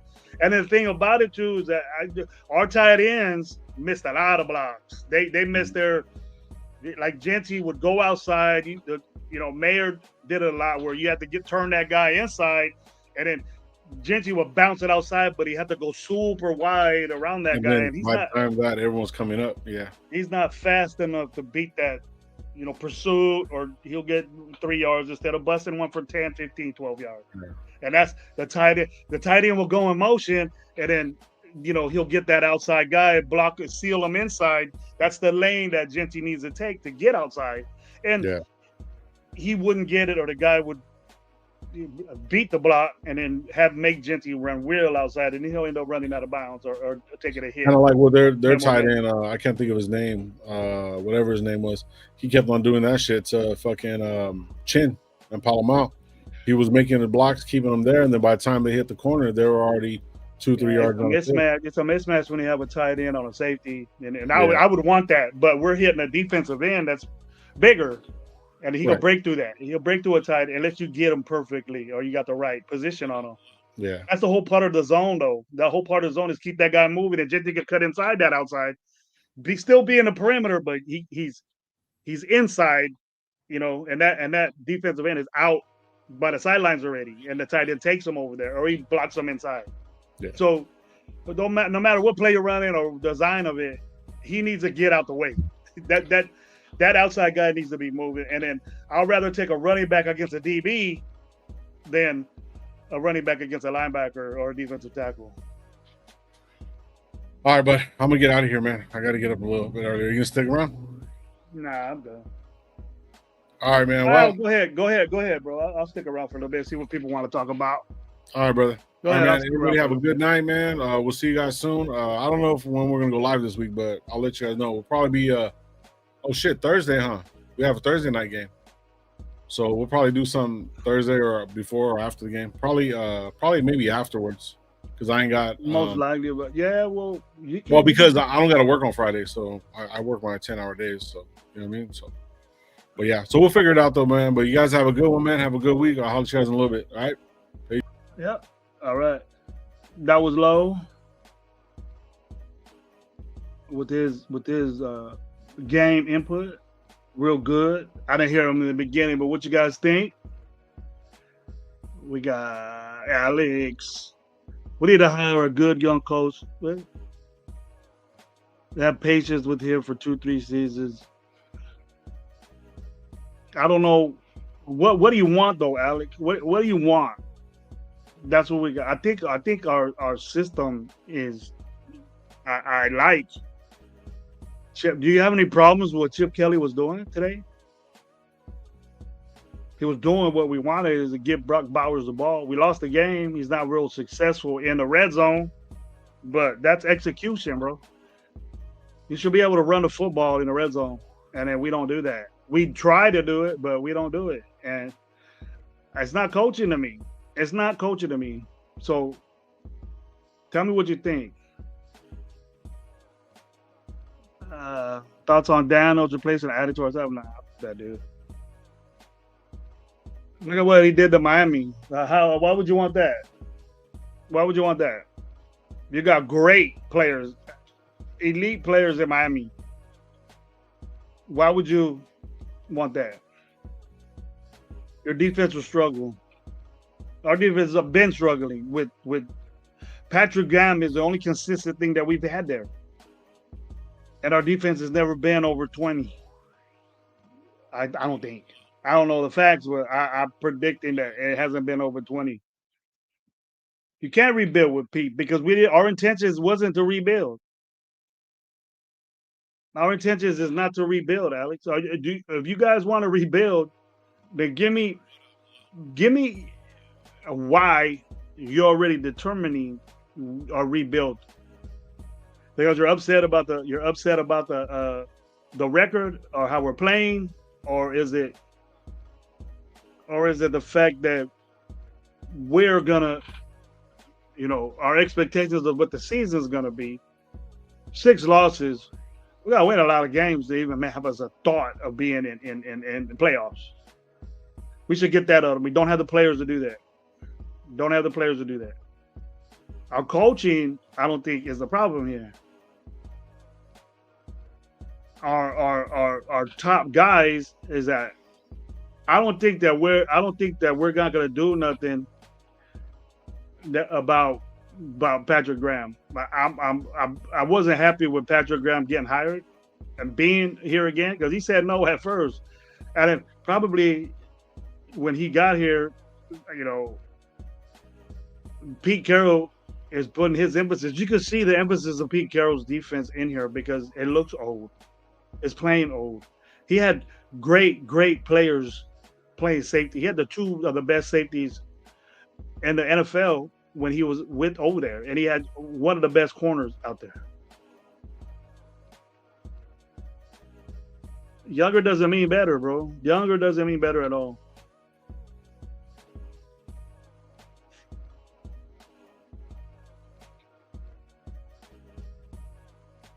I think Telesco had a great draft. It shows that. We don't. What gauge do you have of us drafting good this year? And there is no franchise quarterback out there, bro. Franchise quarterback is so iffy now because they don't let them learn. They don't let them sit over there. We gotta. I'm done with AOC. I've been through that shit already. I'm not hearing AOC is our savior. Or we can win a couple games with AOC, then fuck it, I'll do it.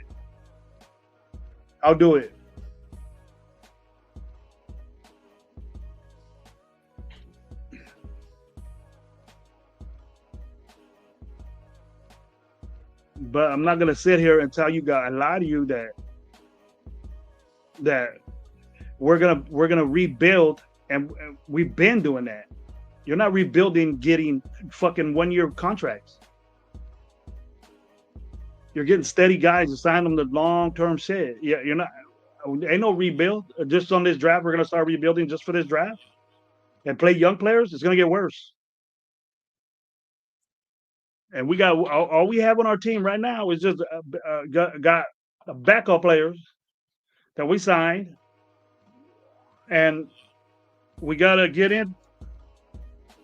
We gotta get into the truth of it and say, look, if we're rebuilding, and what a rebuild consists of is getting rid of a guy like Max. We don't sign him to a $100 million contract and then say we got to rebuild that same year. We can't do that. We got to get rid of those guys that get draft picks. To get, and if we think that we could get just because JPJ was drafted in the 2nd round, Telesco's picks that he got, besides Brock Bowers, and he got JPJ, and well, he didn't get Brock Bowers, but he did.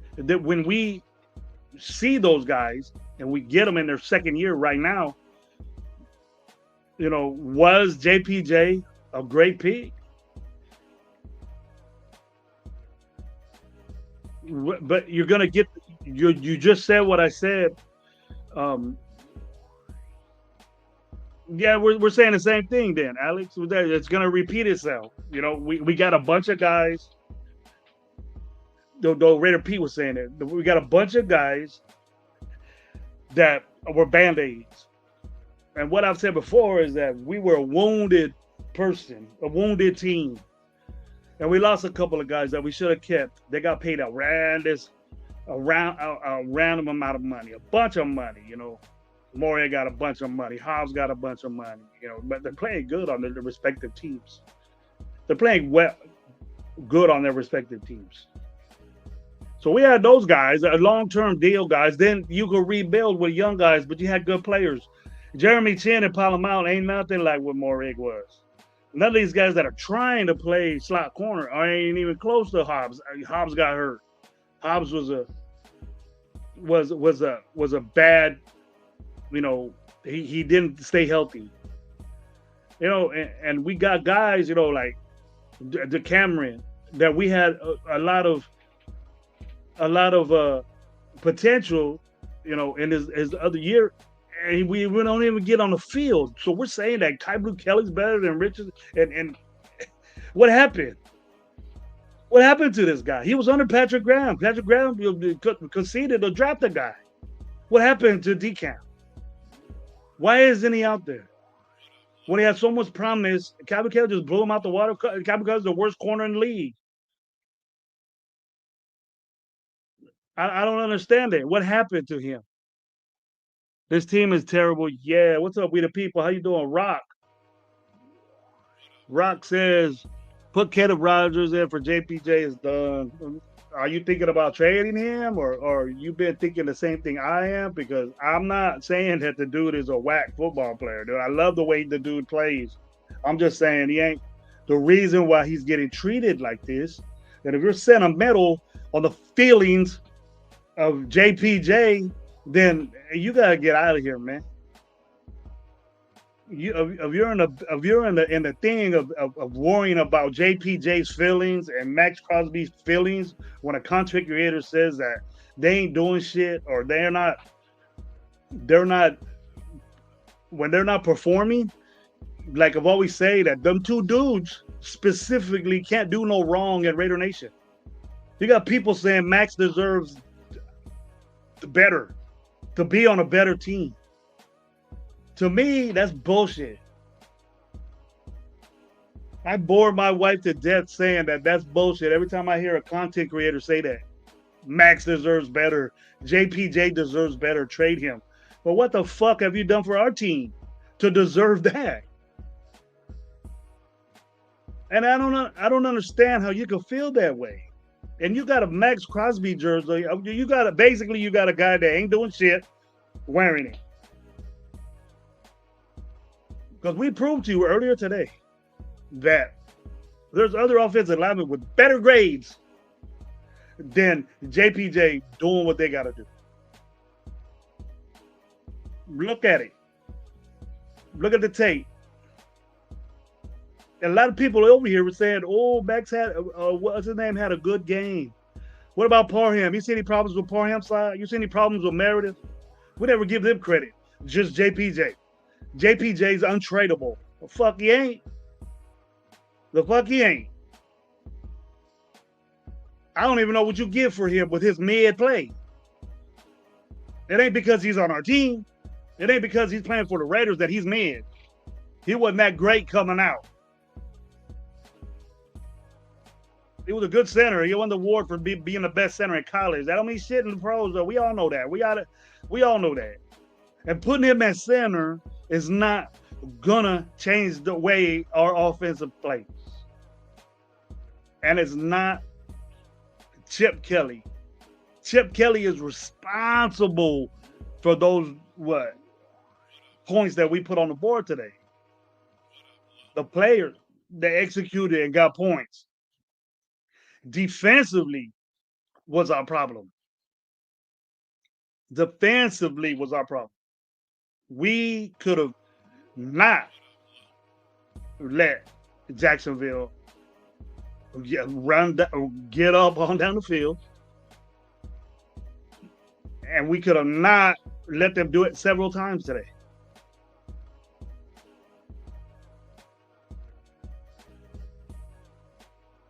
Here we go. Raider P got something good to say.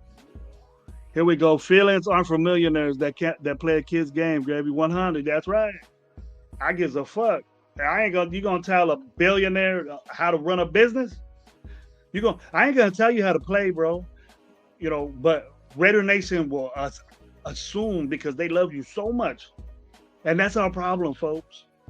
That's our problem, that we're losing games, but we love these motherfuckers. The one I always say, why are we losing games? Why are we losing football games? Because, JPJ doesn't get paid a bunch of money. He gets a good chunk of change. but we think he's great. We think he's elite. We think he's one of the elite guards. And we say, if we go to center, our team is going to change drastically. It's not. It's not. There's a reason why he plays guard. And we think guys that coach football, which none of us has done in that level, right? We think they're idiots because JPJ's not playing center. You got to be crazy. You got to be out your damn mind. You got to be crazy to think that. It's a complicated game. It's mental. You got to get technique. You got to get. It's way more than just going out there and punching somebody in the mouth and getting it. It's way advanced than that. You got to know what you're doing. You got to be smart as a mother. You can't be no dumb fuck out there trying to pull and run his zone read, his zone, on the outside, getting the perimeter. You got to be just as fast. You got to get there before that running back does. And go get somebody. You're assigned to be in an area. And if you fuck that up, the play is gone. And you're responsible for that. And he's not doing it right. But we just look at the play and we say, oh, fuck Parham, he sucks. And all this, but look at the grades.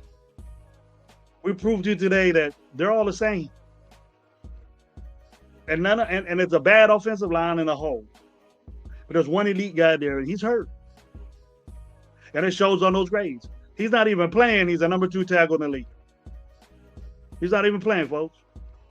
And we could tell that Colton Miller's not playing. When we run out to the perimeter, where are we going? We ain't going towards Forsyth's way. We're throwing passes his way, but they're in the flat.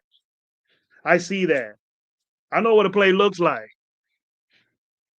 You guys, I know you guys know. You guys, my audience cannot be. I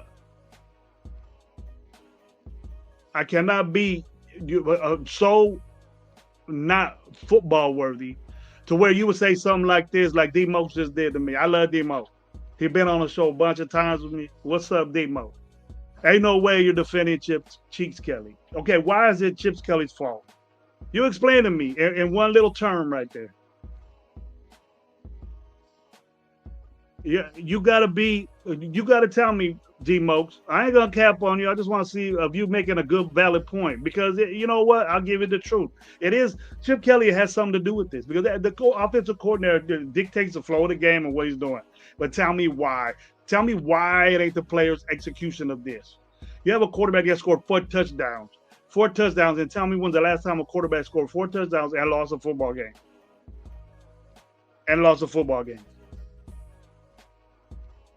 It probably was recently. It's probably happened before, but are you telling me that defense didn't lose this game for you? And we had the ball. We had 4 touchdowns, and we only had the ball 17 minutes. That's winning, bro. I'll see you later, Alex. Are you just tired of hearing me or what? I didn't get on you no way. We don't run the running back the Raiders drafted or not. We didn't run them because we have Brock Bowers. And get used to that. Brock Bowers does what he does like this, and we're going to keep going to him. He's the best motherfucker out there on the field. And he proved it today. It ain't no surprise that Brock Bowers did what he did to me. I wasn't surprised by that. He's that dude. He's that good. But he is the type guy that gets the special attention to me in my book. He's the dude that gets that because he is offensive player of the year type shit. But he don't say nothing. That's the thing. That's the thing. Is that he don't say nothing. He does it on the field. He's not sitting here saying, "Oh, I'm a bad motherfucker. I deserve to get paid like the top 3 ever," and not do nothing. Max Crosby had plenty of opportunities to fucking take over that game and do something. Missed tackle.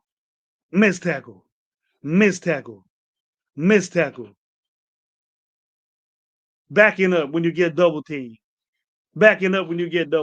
Little running back come up there and try to chip you. You back off. Fuck's up with that, dude? What up, House Junkies? How you doing, brother? Good to see you, man.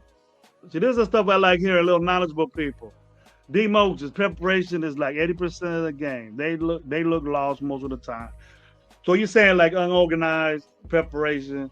I understand that, bro. They do look like that. That's here, bro. Chip Kelly's not a dumb dude. He's not a nice guy. I'm sure, man, he's getting at these motherfuckers to do right. But he's limited, D-Mo. You got to look at what you have out there, bro. You got to look. You know, you got Genty that shines, bro. Every time this dude touches the ball and gets into space, things happen. Things happen, and that's futuristic type shit. That's stuff that I want to see more of. But we're gonna kill these guys if we keep doing it. So I respect what Chip Kelly does is mix it around. But when you start doing this, Brock Bowers, Genty, Brock Bowers, Genty, Brock Bowers, Genty, the defense is gonna figure it out, and fairly quickly. But Brock Bowers is just the man. He's such the man that you can't cover the dude. He's uncoverable right now at this state. In his second year in the league, he's uncoverable. You've seen it. He's doing one-handed catches. He's doing all this shit. That's a blessing that we got Brock Bowers. It is. It's a blessing that we picked Brock Bowers. Great pickup. Because if we didn't have Brock Bowers today, it would have been bad. That's a decision I think Gino did. It kind of looked like he's seen it man to man, and he thought he could get it. But I wouldn't call something like that. Okay, that was dumb, but overall, the whole game plan, you got 4 touchdowns, bro, and you only had the ball 17 minutes. You know, 7 for 10 on third downs. I've been bitching that we're the worst third down percentage. That 7 for 10 or 8 for 10. That's great. I'm impressed. But it always boils down to we didn't break the football. We didn't run the football. You know, we were pass happy with Brock Bowers. It wasn't like it didn't look like really we were forcing the ball to Brock Bowers, but it looked like we were, hey, we need to go to this guy because he's on top. You couldn't stop him. And you've seen Jacksonville pissed about it. You see Jacksonville very, very trying to do a bunch of things, do double team or put a safety over him. They had a nickel and a safety and a linebacker going his way. So that's why we were moving the ball with Genty because they had concentrated so much on Brock Bowers. But we kept throwing the ball and then we would throw it to Mayer, but he kept dropping it. He dropped 2 balls in one series, 3 balls I think.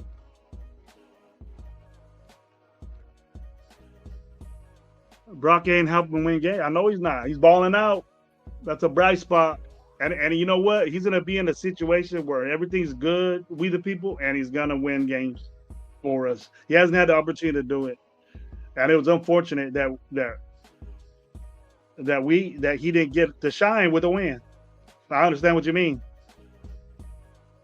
I understand what you mean, bro. I'm mad at that too, that he didn't get the win.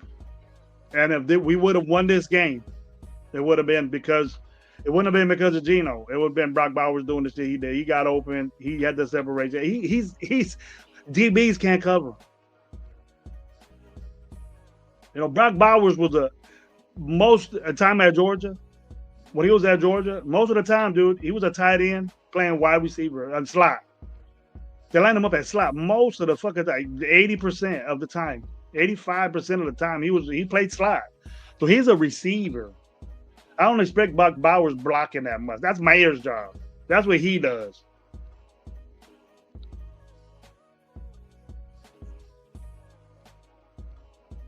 We the people says run. Here we go. Who's this?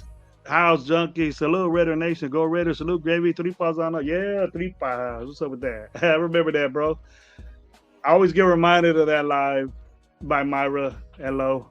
Run the damn ball. Yes. We the people. But I think we weren't balanced, but I think we were Because of the 4 touchdowns, we're gonna get excited for Geno. I'm excited for Geno. Maybe it's a confidence boost. Get used to that. Get like 2 touchdowns again. Get used to that feeling of you doing that. You threw a pick, bad throw, shouldn't have been thrown. That's repetitious of you, but I don't want to see any more picks, bro. Yeah, it wasn't the type game where you lay your foot down. The foot is already down. Quit throwing picks, and you keep doing it. So I'm at the point to where Geno, the 4 touchdowns kind of overrid that pick because it was early in the game. If you want to throw a pick, not that it's good anytime, but do it early. Do it early, and they didn't. I think did they get a field goal off that? I'm pretty sure, but.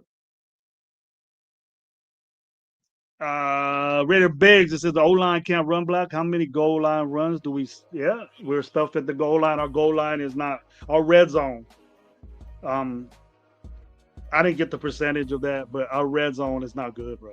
It's not. And then that's just a sign of sustaining drives and making it go in, bro. We got to get used to that. We're not used to doing that.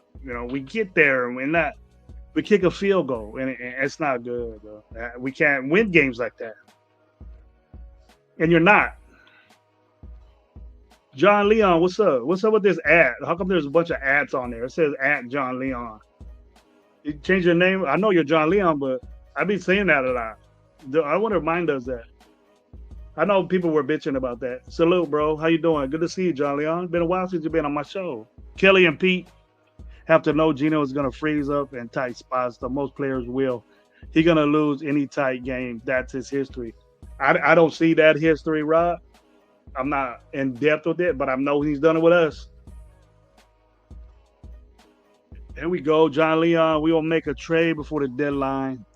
What do you think about Anthony Richardson rumors? I don't want Anthony Richardson. He just is worse. All that Hendon Hooker, Milrow, shit like that. They're backups, bro. They're backups. What are we gonna do with them?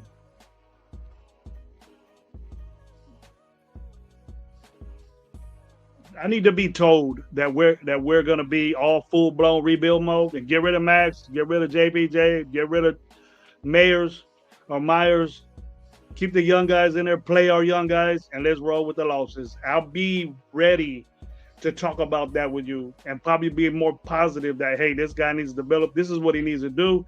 This is the what we need to take with them. And I'd rather talk about that than the bullshit veterans that we have on our team that are fucking up. And then we don't have no one to fall in love with. I know we're going to love somebody, but at least play good. At least play good. And don't be goddamn in your second year till you can't do no wrong.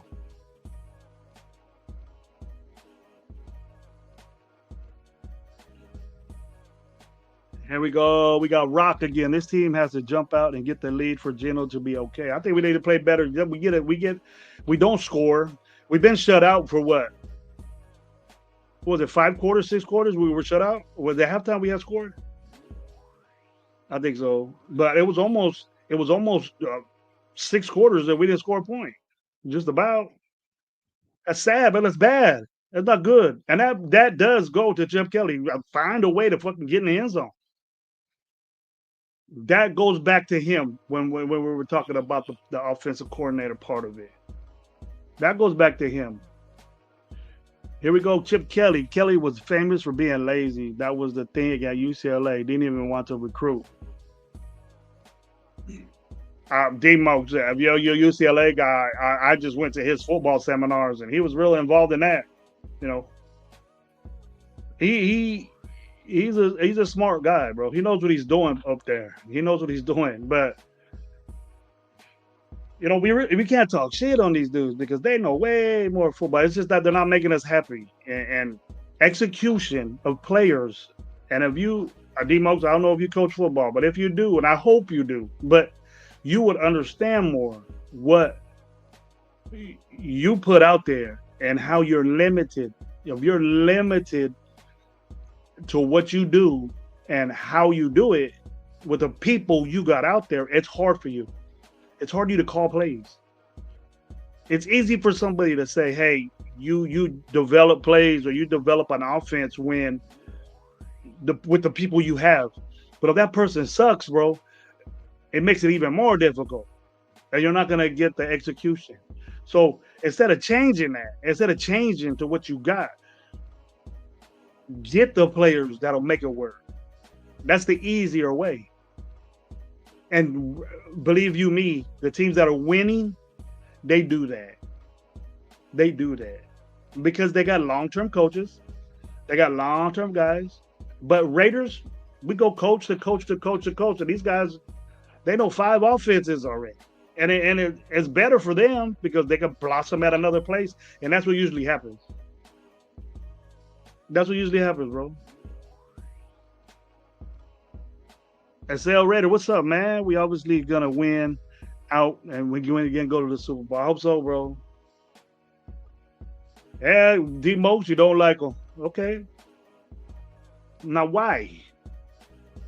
Who on the team that you think is so balling besides Brock Bowers that doesn't run correctly what Chip Kelly does, if you really know Chip Kelly?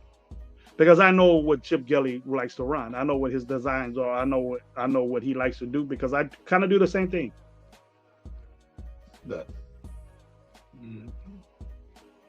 He said, "Oh, we got some Dodgers stuff. Dodgers, that was great win for the Dodgers. Literally had to spend $1 billion to win a World Series. Yeah, Dodgers. I'll talk Dodgers with you. He had last season to do it, and he didn't do it. He had what to do it? Chip Kelly had last season to do what? Who you talking about? We the people. Here we go, D Mokes again. What's up? No matter where Andy Reid went, he made his QBs look good. That's one scheme. He had one of my favorites. Andy Reid's a quarterback guy. Andy Reid's a quarterback guy, bro. That Mahomes is the number 1 pick. Alex Smith was the number 1 pick. Michael Vick was the number 1 pick. Where you getting at?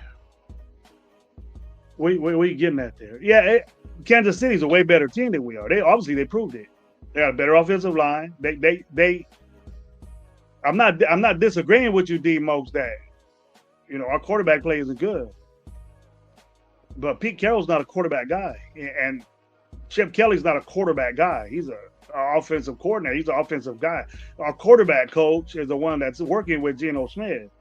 Chip Kelly is working with Geno Smith, but he's not a decorated quarterback dude. His responsibility is to groom that quarterback. Andy Reid is involved with that. And he has Nagy over there that's a great offensive mind. He has a lot of good people over there, bro. And we got Chip Kelly. We got Olsen. He's a good guy. And down the ladder, bro, we got good people there. We just don't have players, D-Mokes. You got to look at that.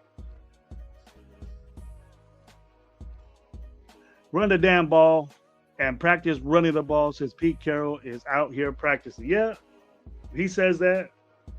It's backfiring on him, too, because if you're so late in the game, lose 5 games, you only won 2 games, you thought that we got to go to practice.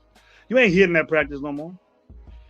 You used up the 14 days. I think I have 14 or 16 days of padded practices through a whole season. Look that up. It's on their contract, the collective bargain agreement, that they only practice with pads on for 16 days or something like that with pads on. So it's like 1 practice a week with pads on. The players want that. And then you wonder why these dudes are getting hurt, popping fucking calf muscles, and how they have grip a hamstring. Half my fantasy teams are fucking hamstring or quad. That's what you see all in fantasy. Frank Rebel, what's up, man? Thank you for being here.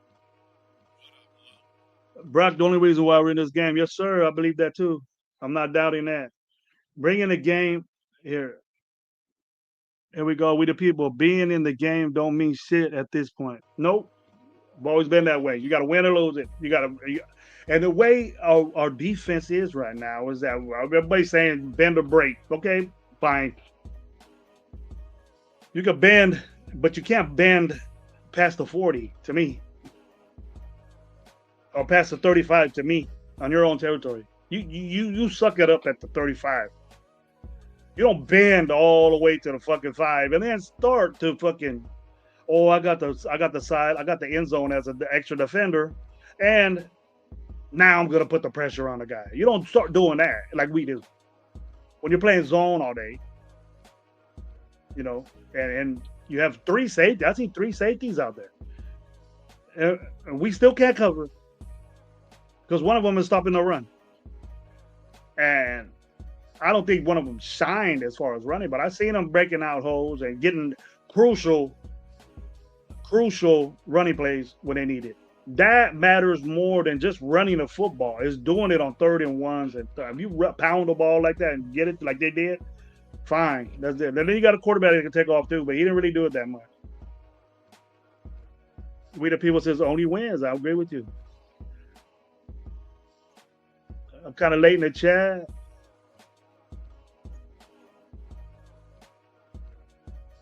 Here we go. Slow ball. Do we still have a shot for the bro? That was done today, I think. I think at this loss that you're gonna hear a lot of, hey, we still got a lot to do. We gotta, you know, we're doing this, but if we see changes, don't be surprised if we see changes now. We've seen changes today.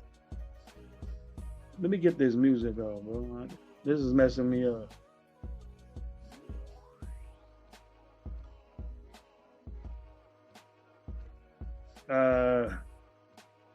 Yeah, this music can mess me up a little bit. I'll get it lower.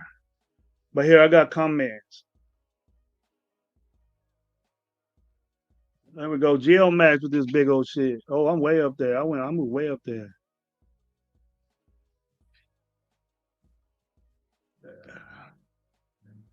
All right, here we go.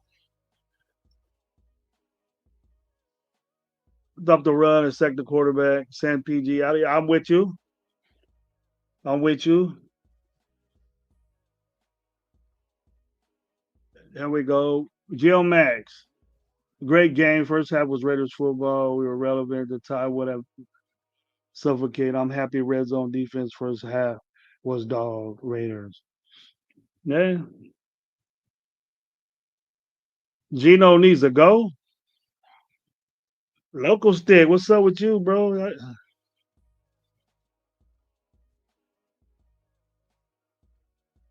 There we go. They're wasting Jitty sitting behind that old line. I feel bad for him. He runs into a wall every time he touches the ball. I thought it was better, but he didn't get nothing. Would you trade a day 3 pick for Shador? No way. No way.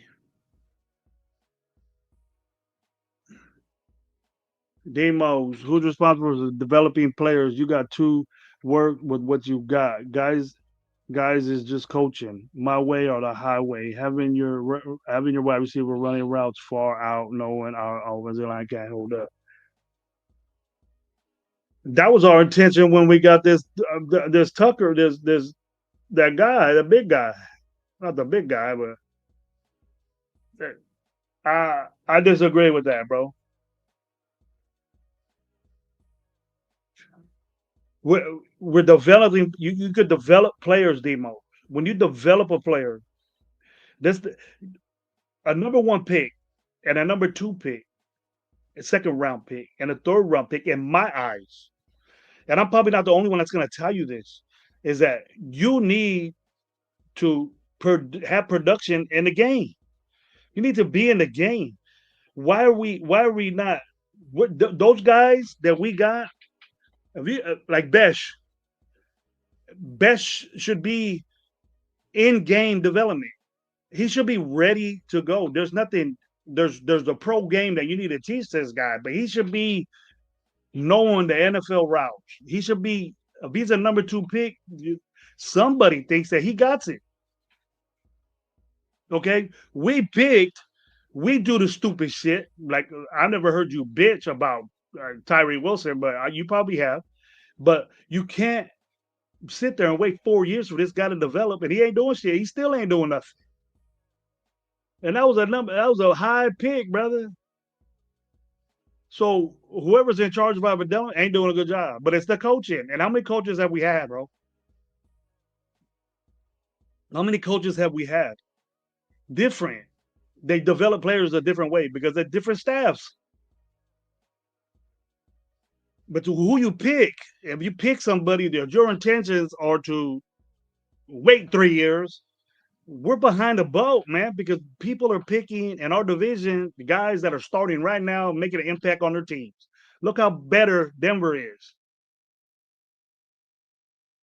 You know, KC fell off. Look how dominant they are with their rookie offensive line. They got 2 rookies on the offensive line as tackles.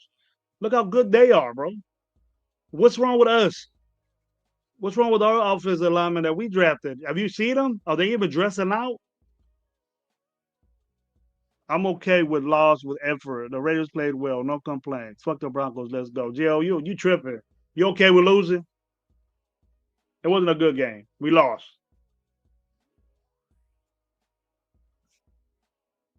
You must always be like that.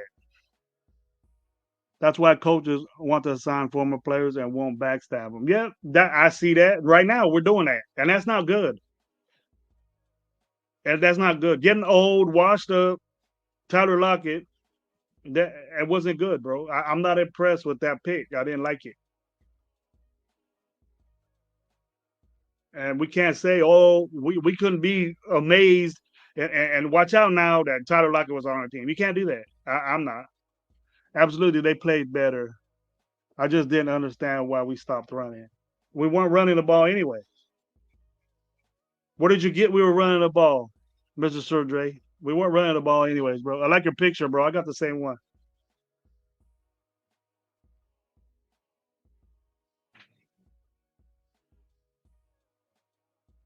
The difference between from good coaching and great coaching is adapting.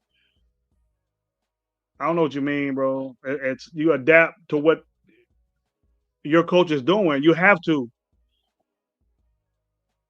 Man, if that's what you mean, yeah, you can be a good coach and I think you're great. Pete Carroll's a great coach, but he's on a fucked up team right now. It's not his team. You know, we can't say we got fucking great players there either. If you're a great coach and if you got ass players, you're gonna play like ass.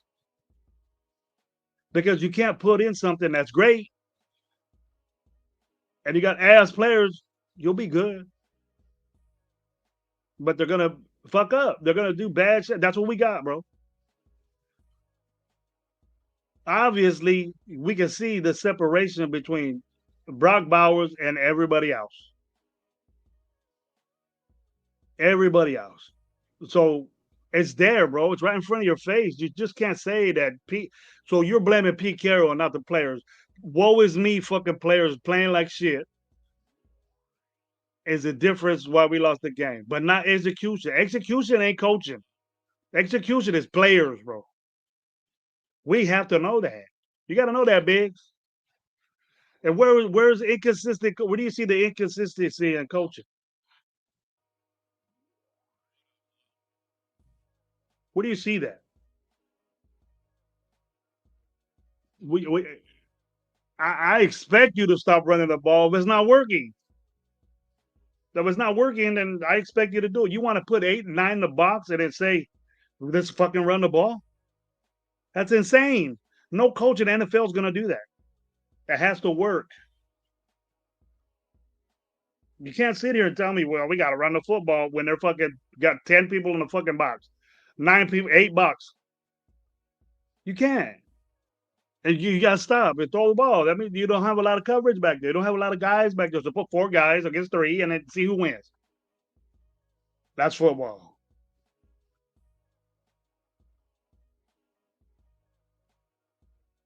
He has a different system, bro. That's why we're so awkward right now. They could be learning, but everything should be in, bro. They practice it enough. Quit giving these dudes excuses for fucking up. Belichick tried to tell Everyone, football is a business, aka about making money. Most players don't give a fuck about football. Way to go, Rock. That's what's happening now all over the league. It ain't just us. Executions is on coaching for allowing the players to play this sloppy, run the same plays for hours till they get this shit right. No off days. Yeah, you back in high school. Back in high school, Demo. Then maybe college. The elite college systems probably do that. But in the pros, would you want your team? But it's different in the pros, bro. You can't just assume that these are little poor babies, pobrecito. You know he's not he can't run fast, so I'm gonna adjust this play for him. Nah, it doesn't work that way, bro. Execution is on the players, bro. You got to execute the play. You got to be at a spot, so fucking be there. Be there. You practice it all week, bro. Exactly what you said. And these guys are the best athletes in the world. Football players are the best athletes in the world. What's the problem here? What's the problem? I'm going to show you where to be at. I'm going to tell you why. And I'm going to show you what you do if it's not there. That's what they tell you, bro. I know they do. I have a lot of friends that play in the NFL. They tell me. They don't take that shit. Oh, I can't. You're out. You're gone. You can't do it. I'm going to get somebody else. It's either you get it or you're gone. It's one or the other in the pros. There ain't no junior backup over there that's just like you. They got you for a reason. You're there for a reason. And we got a bunch of guys that's not supposed to be there. And they can't execute. I don't understand why people are just so up to fucking shit with Chip Kelly saying, oh, he's running college plays. Tell me there's someone in the NFL that ain't fucking doing that. There's college football all over the fucking NFL. I see it all day today, bro. All day that motherfuckers are doing shit that Alabama does, that Mississippi, that Ole Miss does, that USC does, that fucking Fresno State does. All these motherfuckers are doing that. You can't tell me that he's calling college plays because everybody else is. College football has been in the NFL.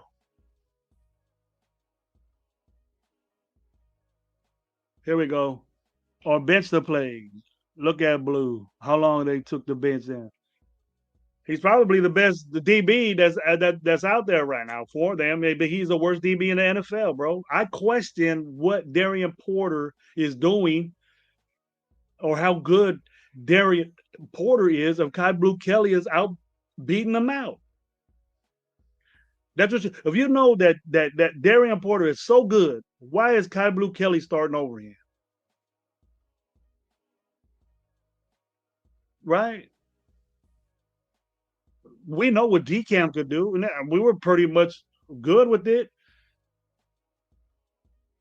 And if you're gonna sit there and say, well, Darian Porter needs to play, do you want to see burnt? Do you want to see? And then the next thing you know, I'll have a live, and you'll be talking shit. Darian Porter sucks. That's the way we are. That's the way we are. No matter what, if he needs to work, if he needs to do that, he needs to get it. He needs to do it. Ain't no guiding you, bro, in football and pro football. Ain't no babysitting. Right, if you're a 7th-round pick, they'll just get rid of you and get another 7th-round pick. There ain't none of that going on. We as fans do that. Oh, poor Max Crosby, he had a hurt back.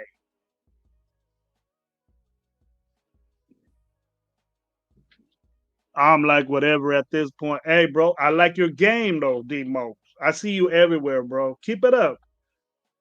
Keep staying with us, bro. Keep staying with Raider Nation Live. I see you on a bunch of good shows. And your points are great, bro. I know you're trying to come up. You're trying to get mad. I hope I didn't piss you off. But, hey, I know. And I hope you can realize that. You can still think what you want. And you're right. You're right, bro. Execution is a main. Execution can't be coaching. But I coach football, and I coach at smaller levels. I ain't in the NFL. I wouldn't be here right now if I coached in the NFL, or assisted in the NFL. But they tell me, bro, if they don't like what you're doing, and if you ain't cutting it, they'll get rid of you with the quickness And they don't give a fuck what you say or your mom says or your family. They don't give a fuck. That's it. You ain't doing it right. We'll get somebody else that can. And there's plenty of them that want to play. Here we go. Raider Biggs with a big one. He goes, too many coaches, too many coaching changes. Every coach wants their guys. Gruden brings in his guys. Then McDaniel brings in his guys. AP wants his guys. Now Carroll wants his guys. Now we got 53 guys of different systems. Absolutely. And then we see the effects from that. So that's why the guys that you have guys that mean a lot to the team, okay? Mean a lot to the team that you can't change. And if they're young guys, if there's young guys like Brock Bowers, like Aston Genty, the guys that are going to make an impact on your team already. Aston Genty's making an impact on this team already because our running game, and no matter how weak it is right now, is doing good than what it was last year. I'm looking at it like that. Our running game is better than it was last year because our running game was non-existent. I don't know if we're the 32nd best rushing team, but Aston Genty probably right now has more rushing yards than probably half the yards last year. I'm predicting. If somebody can look that up for me, if somebody, he probably has more than that than what we had. I know we had like 1,000 yards amongst 4 guys last year, but he's probably halfway.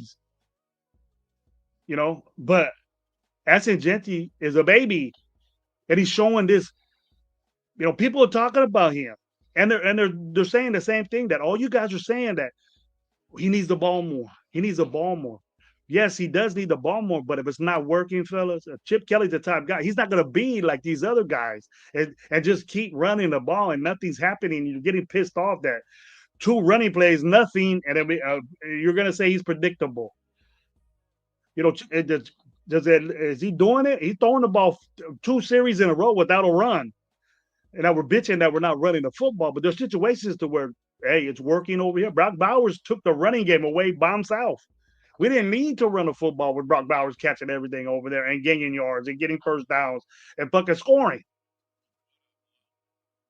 So if we're going to say we need to run the football, yes, it could have happened in certain situations, but with Brock Bowers doing what he did, and these dudes were probably adjusting to Brock Bowers, I would have kept throwing the fucking ball because we know that there ain't a lot of teams that can stop Brock Bowers. There's a few.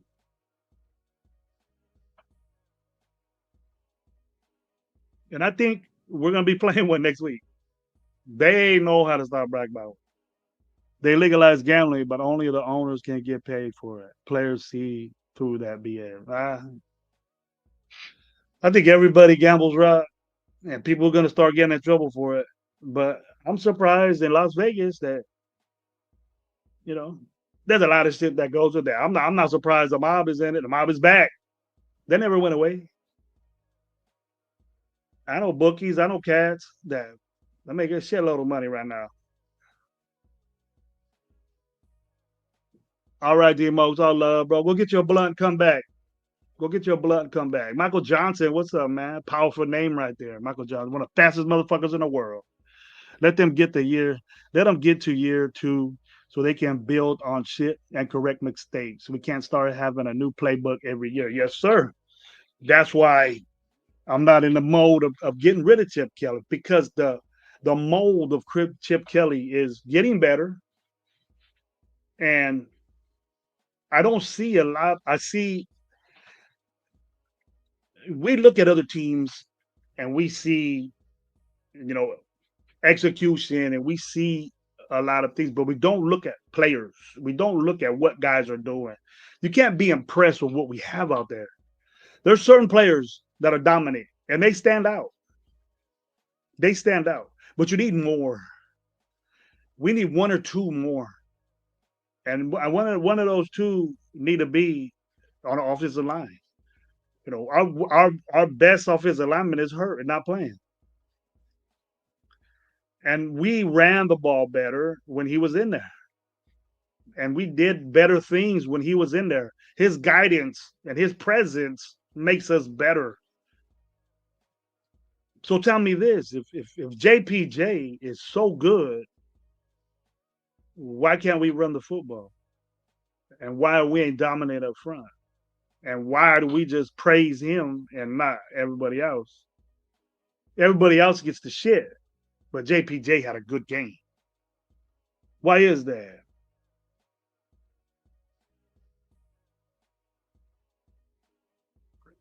What up, Hank? Saying what's up to D Mobes.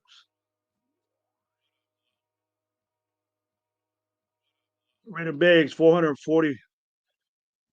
And was that the total yardage of Jacksonville or us?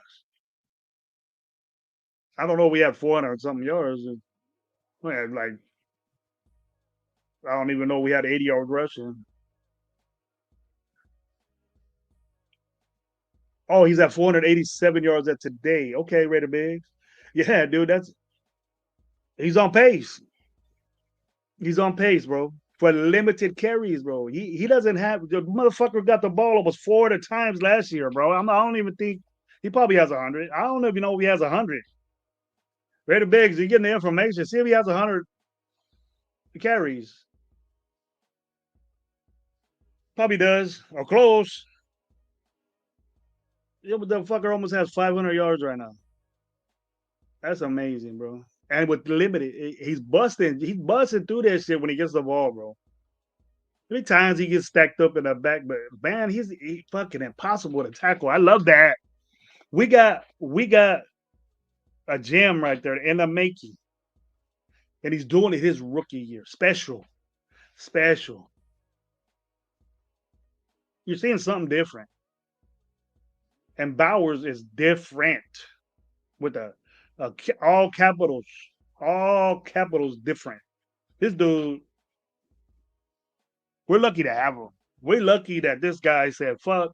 He had somebody else on his mind, but when he seen Brock Bowers dropping, he said, fuck this. I'm going to get this dude.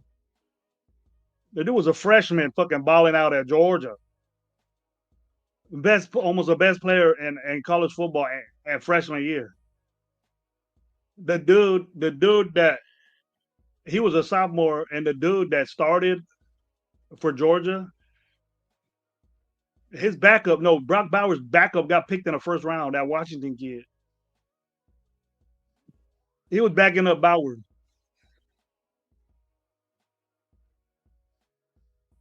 We need to build the trenches on both sides. Ball will get no push when the ball pushes it. You're exactly right, Raider Biggs. You've been saying that.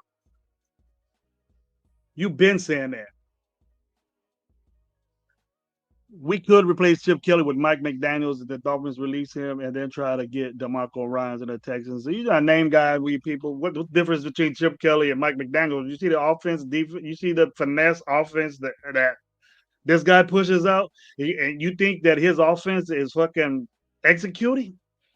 They have better players than we do.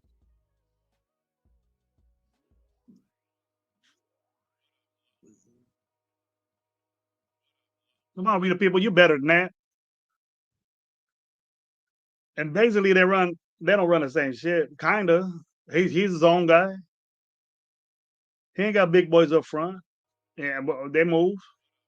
He got big good receiver. He had Tyree. Yeah, you got Waddle. You got an amazing running back. He can't do nothing with that. Fuck, we want him for. DeMarco Ryans is the head coach, and he got good personnel too. So imagine if Chip Kelly had personnel, bro. Yes, every coach will be good with personnel, but decent personnel. Somebody eventually, Brock Bowers is gonna get sold up. Expect that. We might see it next week. We seen it last time we played Denver. And we're hoping and wishing that Surtain doesn't play because Surtain sold him up. The only DB that probably can in this league, but that defense is better last year, and Surtain was on him by himself. So what do you expect? I want Puck Powers to ball out. I love the dude. I see the impact that he makes on this team. So And Chip Kelly getting Brock Bowers the ball, and what's the exception for that? You still think he's ass? You think that play was designed? You think Brock Bowers is doing his own shit? Tell me that. You think Brock Bowers is doing his own thing to get open, going in motion, being in the backfield, coming back, going in the trips or bunch or doing all this other shit that he does at 12, 13 personnel, and then getting open. You think that's not designed for him, just for Brock Bowers? Or you think he just made it up in his own head without Chip Kelly telling him anything? What the fucking talking about? Get out of here with that. You guys are tripping. Chris Jones was giving JPJ the business a few weeks back. I don't know if moving him to center would be the right move. I agree with you, Michael Johnson. You're not going to see him play center. So get off that. Get off that. And if JPJ gets his shit together, and I don't think it's going to take a long time to get his shit together, he'll be an all-pro guard. But we automatically think that he got his shit together and there's flaws in his game. Bad, deep flaws in his game. Because we don't like Parham and we don't like Meredith because he's never played center. But what's wrong with, besides that one game he had at center, ain't no problem. But JPJ's the only good offensive lineman we got. No, he's the loudest. He's the one that makes. He's doing crazy shit. I tell you that. Not bad, but I like the way he plays. But sound, fundamental, technique football. And I'm going to reiterate that every time I talk about JPJ, he's not the best technician. He's not the best technique-wise on the team. He's not. He's the best celebrity or football player in a whole mindset football player with a heart and a fucking balls and all that. I love that. I love it.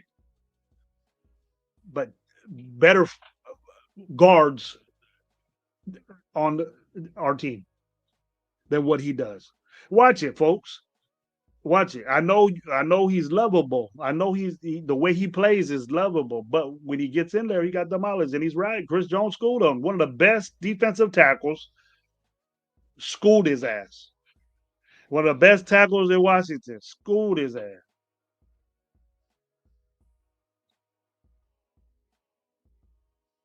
He said he got 123 carries. That's good, bro. 500 yards, 100. That's about average, bro. And that's low. That's not a lot of carries. You guys expected more, huh? And it didn't just think how many times he got hit in the backfield. He got a lot of minus yards, too. I bet you. There we go. 123. Ready Big. Thanks for that info, man. Big ups. Good up. Good looking now. Brock should have been rookie of the year. He broke his 60-year record plus. Biggs, he was going against Jaden Daniels. You know, quarterback's always going to get that. He had an amazing season. Jaden Daniels did. Took his team to the NFC Championship game. If Brock, well, we would have did that with Brock, he would have got it. Brock needed that extra, not winning 4 games, bro. Yeah, if he would have had a little bit more wins and a dominant. He was dominant, bro. And he's dominant. The 2 games he's been in, he's been dominant. I dig that. Well, he played in 3 games, but what he was hurt. Here we go, Rock. I thought Pete knew how to navigate the BS. Boy, I was wrong. You can't fix shit, Rock. And we didn't get no better by free agent. It started free agency. And I wasn't with this free agent class. And I got bitched out for it. And now everybody's like semi-agreeing with me that this guy ain't shit, this guy ain't doing nothing. The only one that I was wrong on was Kuntz. I thought Kuntz was going to have a better year. I wanted to keep Adam Butler. Adam Butler is a factor. He's doing what, you know, if Max needs help by a defensive tackle, then he's not an elite pass rusher. Elite pass rushers don't. They got push. We got no push. None. Not even a little bit. Okay? Not even a little bit. Texas defense is mean as well. Yeah, they're physical team. That's DeMarco Ryans. That's him. They are good to watch. That bad about the quarterback, man. I seen that. He got knocked the fuck out. It wasn't even that was a good no call though. Nah, Chip Kelly ain't that bad. QB needs to be improved significantly. You see, the thing is though, he doesn't have a choice with that. He got four guys at Ohio State, and then he had a team that has all the best players in that league. You want to call college a certain league? He has the best talent to pick from anywhere, all around the country. You know, he doesn't get that here. He gets told who he gets and make him work. That's tough, man.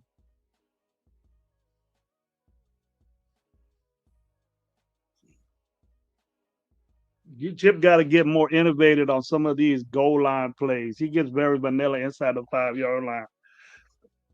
What do you mean by innovative, creative? What do you mean by that? You know, you want to do a ring around the rosy type shit, or I don't see nothing different than everybody else's does. The execution of it is line up and see what you got. Bust up front. That's football. I would do the same things he is. And mostly what we're doing, innovative, we want to see that. Push. You want to see that? That's not innovative. First of all, it's illegal to me. The offensive line is offsides every time. And defensively, don't put yourself in that type of situation. Do something not to be on a inch line or 13 inches or 14 inches. Don't put yourself in that type of situation. But that's not innovative. You know, you in football, as head on, well, what's up? This is what I'm gonna do. He could do different things. He could do an end around and things like that, but you ain't fooling nobody because they're prepared for it, bro. You just it's either you don't like Chip Kelly, or it's just you're making up shit. And I know you're not, Biggs, but it's just you want to see something different. But he's limited to do that, bro. You line up in the goal line, right? And you either got a choice of, well, I'm not going to run Genty over there because he's kind of too small. And I know my offensive line isn't that type thing. And they're good defensive front and they come hog heavy. I'm going to try to go outside. But the corners and DBs, and then you do it out of, going to center and bang it. That's a logical thing to do. And then your offensive line feels better. Your running back feels better. That's just the feeling of that. And I understand why he does it. I would do it too. So I disagree with you being innovative. It's good to do that, though. It's good to think that way. But you could get fucked the ball on the ground. You just give it, boom, go. But you got to score, man. And then they think about field goals differently than we do. Okay, coaches and players, they think about it differently. It's points. You don't want to end up with nothing. And then we have that problem of ending up with nothing. Going it on fourth down, you gotta be good at it. That's why we don't go on it on fourth down unless it's in midfield or 40. If it's infield play, but if you're at the goal line, take the 3. Take the 3, bro. That's not innovative. That's basic. Boom, hit it. Then if you got a kicker that does it, they're fine.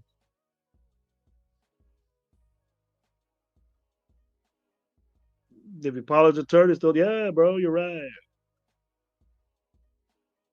Still a bad team. Yep, Alec. Yep, Alec. More motion and movement. That's what you want on the goal line.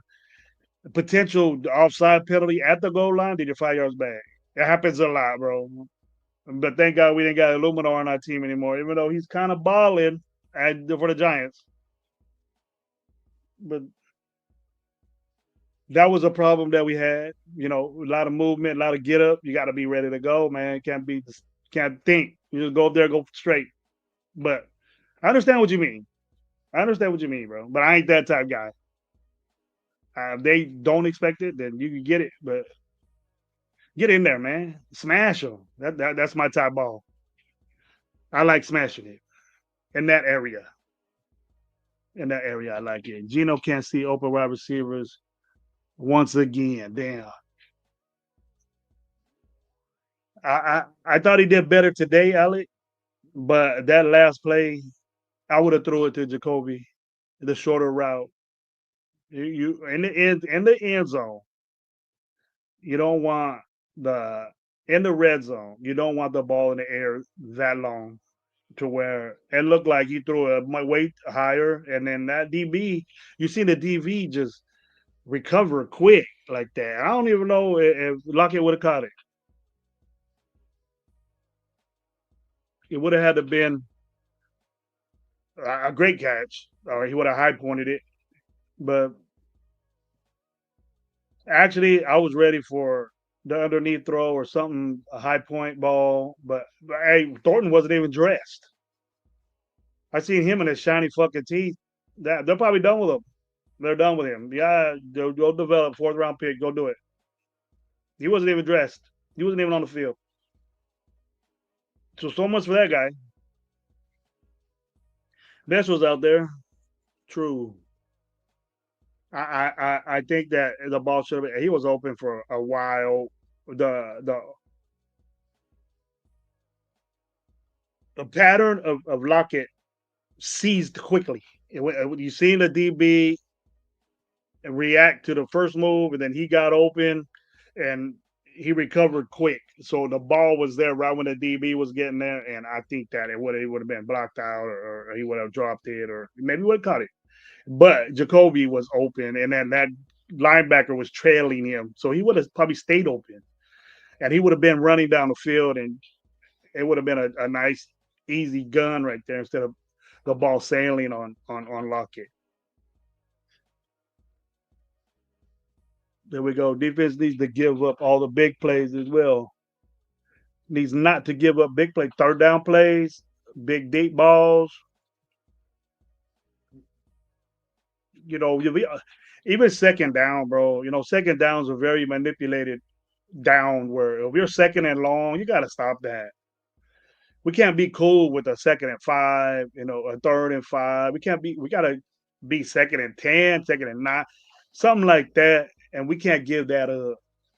We can't give us a 1st down on a 2nd down. You know what I'm saying? We can't. To me, 2nd down is an important down. No matter where you are in the field, no matter what the polls are, you know, we say that you need to be ahead of the sticks on 3rd down. We can't be behind the sticks by that much on 2nd down. It's an important down. It's just as important as 3rd or 1st. It's important, man. Every down is important. You got the ball. You got to take advantage of what you got, not just bullshit around and play. I see Snowden and I see 49 in there a lot.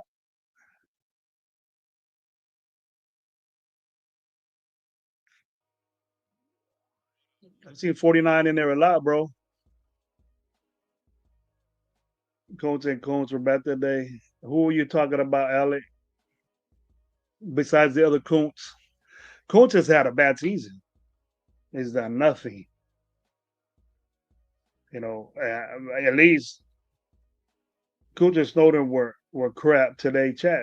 They're always been crap. They've been crap. It's not just today, Alec. In my view, in my mind, you know, I feel bad for this defense, bro, because all we depend on is Max to do something. You know, Devin White makes great plays. You know, Palomar had a pick. He got great. Palomar had a good game today. I was talking shit on him. You know, I did. I expect, and then we had that McLaren guy in there, the guy from Philly, and he was in a lot.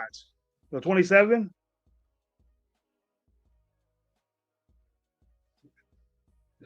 He was there a lot. Now, who is he? Who is he in for? Who do we take out for him? We got 3 safeties. He plays safety. Was it Jamal? As a matter of fact, I seen Jamal, McCarron, Chin, and Palomar in there, and the two corners. That's coverage. Or the double loading on stack. Or they double loading on stack. I'd rather smash it too, but we don't have the line to do that. They don't get any push, so you got to mix it up and little roll Gino out and fake handoff on a bootleg. Can't keep doing the same plays, getting same results. I don't trust Gino on a bootleg, bro. That's a risk pick. He doesn't see right now. He doesn't see coverage as well as I thought he would. And that was Gino's problem. A lot of his picks last year and the years before that were in the red zone. You know, we haven't been good in the red zone, dude, for years. For years. Now, I don't think it's the plays because he has booted, but like you said, offensive line is not there, bro. They don't get pushed. And if we're talking just a smash like that, I wouldn't do that anymore. I would limit myself to do it. There's situations where you can do that, hard counts, and then go. But unless you got power there, I'm talking about squatting motherfuckers over there, 900-pound motherfuckers squatting. And he's just like, you move them, but they resist. And you cannot have people already in the backfield when you do that, and that's what happens to us all the time. So I'm with you. I would go outside the perimeter, do something creative up front, and then bounce it out. I would do that. Motion things. I'm with you.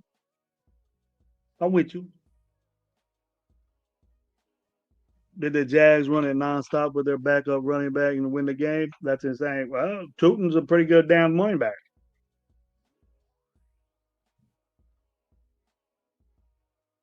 And ATN was getting it in too. But it was when they got those big plays. They got big plays in a running game when they needed it.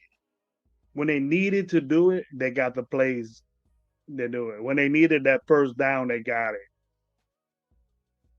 You do a 9 for 16. That's 16 opportunities at third down. That means they got the ball. Hold that.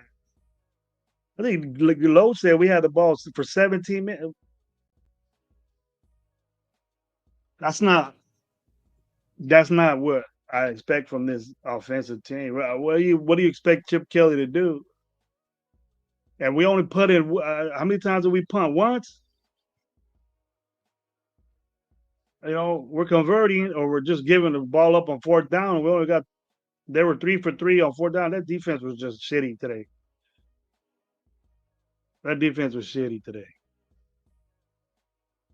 Here we go. PG was almost in tears watching this guy allow that kind of BS. Yeah, I would be too. I wouldn't be in tears, but I'd be pissed.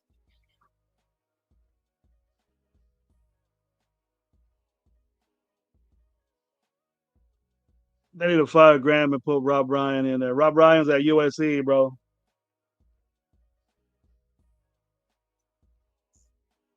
And to me, I think Rob Ryan's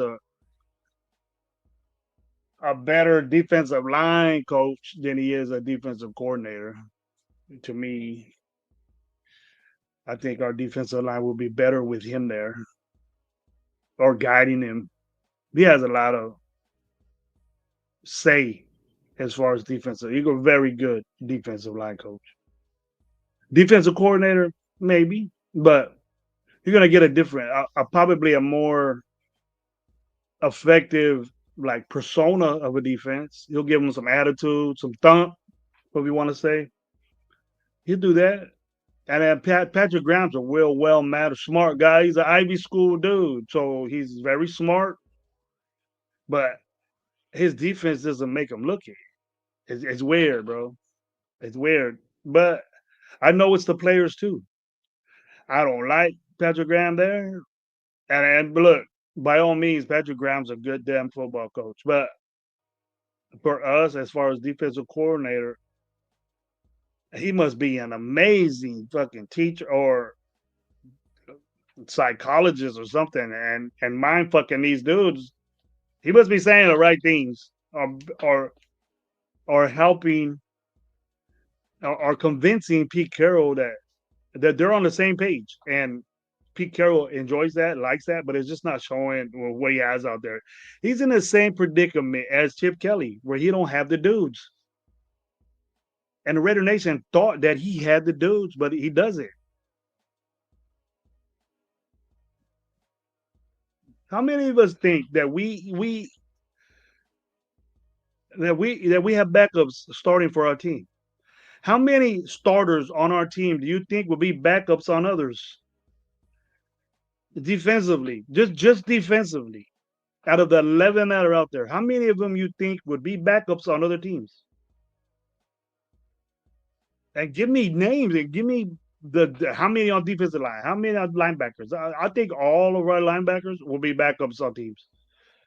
Even Devin White, Jamal Adams, he's up there in age. He'll be a backup. That's why he came to the Raiders, because he's starting. Well, he goes in and out. He goes in and out. I like Jamal Adams. He's an improvement. He's a thumper. He does what he needs to do. Players need to make stops up the middle. Yes, they do. Defensively, we're whack in the middle. I've never seen a team got isomatic and trap draws consistently dominating the middle of the field right over center as much as we have. Any team, I've been bitching about it forever.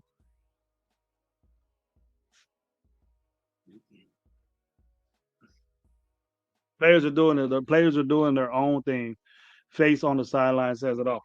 He doesn't like what's going on. I'm sure he's not teaching that. We're not teaching that. I know he's not teaching that, and I know he doesn't see it in practice. So he's like, wondering what the fuck. They look confused out there, and it's hard for him to realize. Coaches' faces are exactly what they see out there, because they're saying, "What the fuck is this?" They don't show this, but a lot of times you're gonna hear the sayings of, "You practice how you play. You play how you practice." Right? So, never heard once, Pete Carroll said defense had an amazing practice today. I watched a lot of his offensively, that he had a great practice, an individual player, but I've never heard him say the defense had a wonderful, great day today. After OTAs, who won this? Who won that? I've never seen him say that. So what are we doing out there? I know you're limited and you can't do a lot of things because everything is just game plan now. When they get there Wednesday, boom, so you're working on Denver. They've probably been working on Denver last week.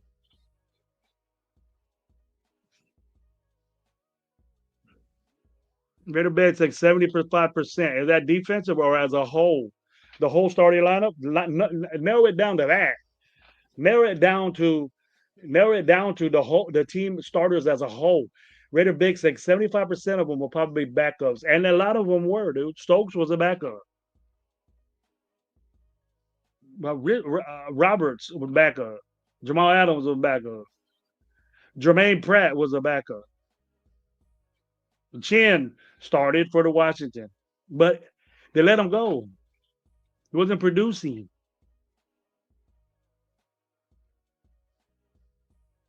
Booker was a backup. Showed promise.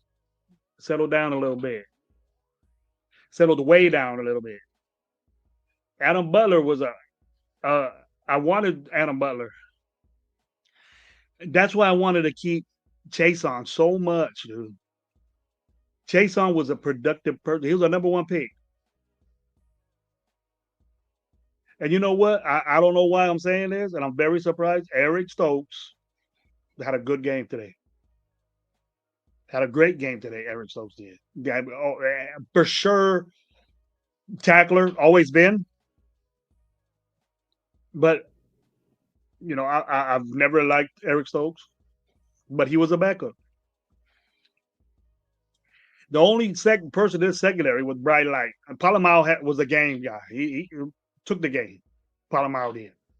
Palomar and Stokes, great tackles.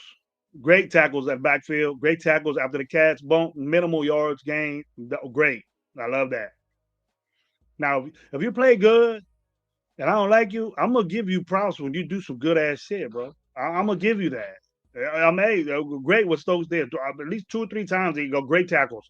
Not letting wrapping the legs up, getting low. Lower man wins.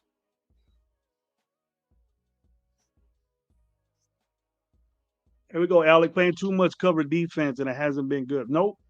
I'm telling you, saying cover 3, that's all we can play, bro. Yeah, you did reiterate zone. What up, D Mokes? Welcome back. You got your little mix in there. Good to see you, bro. Give me some. Give me some what you're thinking. Give me some what you're thinking. We got to play a lot of zone because we ain't got no guys that can play man, bro. I thought that DCAM could play man, but they don't think so, I guess. Bennett could play man. But when you play man and you risk a guy like that really ain't it, very few corners could sew a dude up. With the receivers we got nowadays and what they get away with, Bennett was a physical corner. Right now, the way that and the rules change every year, it gets better for the offense. So a guy like Bennett will be a detriment to this team. DCAM will be a detriment because he's a big physical corner. Okay, they use that in college because you get away with a lot more in college than you do in NFL because they want to score. The fans want scores. They don't want a game like the first half. They don't want that shit. They want shit. I was looking in the league right now, man. 20, 21, 22 points scored in the second quarter. That's great. I want a game. Quarterback throwing the ball all over the place. I hope I see it tonight. Tonight I'm not watching the game tonight. I could be, but hey, I'm talking to y'all. If you're wondering if they lost this team, which the coaches' faces on the sideline, nah, it wasn't that bad. You seen PG? Chip Kelly always looks like that. That's a coach, bro. You're never satisfied. You're happy, but you're never satisfied. You can do better. That's coaching. Sometimes you can't hold it back. You enjoy this win, but we got a lot of work to do. That's what you got to say. You always got to keep them at doubt. And if you're doing it to where we can't do nothing right, then you got a problem. But you congratulate when you do things good, and then you fuck them up when they do things bad. And we got a lot of things bad, so they're getting fucking. And I know, dude, it's eating Chip Kelly inside for what happened today. But he's happy that Brock Bowers. Hey, we did this right, Brock Bowers. But defense is. There's no secret. Brock Bowers isn't a secret.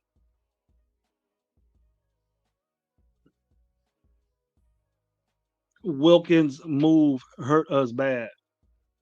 I've been saying that, Biggs. Christian Wilkins not being there is bad. Doesn't help out Max at all. They're on the same side, dude. And a talent and a player like Christian Wilkins, even though we didn't know he was going to do all this fuck shit. We didn't know he was going to be a detriment to the team and doing all this crazy, weird shit. But if he didn't do that and if he was playing, even with this surgery or whatever, that would have been a problem. But if the dude was healthy, he'll be making an impact for this team. The 5 games he played last year, he made an impact. We won 3 of them or 2 when he was playing. And we beat Baltimore, and I know that wasn't lucky. So we beat one of the better teams, AFC Championship team, early in the year. But that's what you're supposed to do. You take advantage of these wins, bro. We had we had a chance to win a game again. It was like we didn't play better against San Diego, but it kind of was that game. We didn't play as good as we did today against Chicago, but we only lost to them by 1 point. Right? And we played a good game today, all because we had a special player. And I think if Brock Bowers was playing in some of those games that we lost, and if he did this shit, which I think that he could have, I think Washington had better linebackers. I don't think we would have beat Indy anyways. He would have caused some damage against Kansas City. We would have scored with him against Kansas City. Because they don't have nobody back there that could cover Brock Bowers. So let's hope that he can do this against Denver. You know, Surtain's hurt, and that's the only guy on their team that can cover it, unless they do it collectively. Because Brock Bowers is that dude, and it don't take that game. If you could come back from an injury and be off, and then come back there ready like that, doing that shit, that's a bad motherfucker. That's so bad. I'm gonna get an 89 jersey. I haven't bought it since Jacobs, and Jacobs balls out. I haven't did that shit. I don't just buy jerseys like that. And I know everybody tells you that, but I got all throwback. The players that I enjoyed that loved the Raiders. Woodson, Tim Brown. You know, I got a Zach Crockett jersey. I got a Gainer jersey. They're put away. Those are legends in my game. I love them dudes to play. I did have a Jerry Rice, but it got stolen. You know, I had Derek Carr jersey, and I'm glad they got stolen. I never got a Devontae. I never got a Max jersey.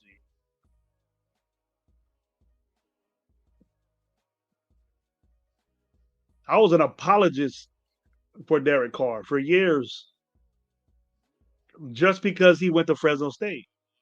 He was bad at Fresno State. Him and Devontae Devontae Adams was uncoverable at Fresno State. Won a whack like 3 years in a row. There you go, Rock, with some good information. I was reading some research. This is a science of getting flags or not called on your team. It is. You got to be a physics major to play defense against these receivers, bro. To a hand placement. There's a lot of aggressive DBs out there that get away with tricks. They use their hips. They use their bodies now. You can't use your hands at all. You touch a wide receiver, boom, you see a flag going right across your face. We got guys like that were AP guys, McDaniel guys. Decam wasn't he a McDaniel guy? And he was aggressive, known to be aggressive. Bennett, aggressive player, known for that. We don't play him, and then we trade him. Now we're not physical, and we still get called for PI. At bad times. PI is bad anyways. If the play is closer to your sideline, the risk will favor your team. They have to call the plays right to win in penalty flag battle. Penalties, more penalties. It's so crazy now, Rock, that it really doesn't matter who has the most penalties. You can win a game and have 15 penalties. You just lose yardage. Yeah, and it matters when it is and what it is. You know, you get a lot of these pass interference, a 15-yard penalty at the spot. If you do it in the end zone, it's at the 1 yard line. That's bad. Well, if you're at the 15 and you pass interference, boom, you're at the 1. That's fucked up. But it's a spot foul. So it's always been that. You know, luckily it's not what it used to be. If you throw a Hail Mary and it's in the end zone, and then it used to go all the way from the 10 on the other side, all the way to the fucking where the penalty was. At least it's not that. If you're at the 50, it's 15 yards. It's not at the end zone where it used to. I'm glad it's not that no more, because we would get busted all the time for that. It's a little deeper than that, but that's the rule in the middle of the field. Yeah. It can't be. It can be deeper. One positive is that they scored over 20 points. I don't really care, Alec, about us scoring. You can win games and not score 20. You can be undefeated and not score 20 points, bro. It's how you play defense then. Most of the teams that don't score 20 points, they have a good damn defense. And if you score over 20, that's good. That's great. You know, at least we scored 20 points. That's a positive. To you, yeah. You know, we could have won the game if our defense would have sold it up and played aggressive. Then we could have won the game with the 19 we had.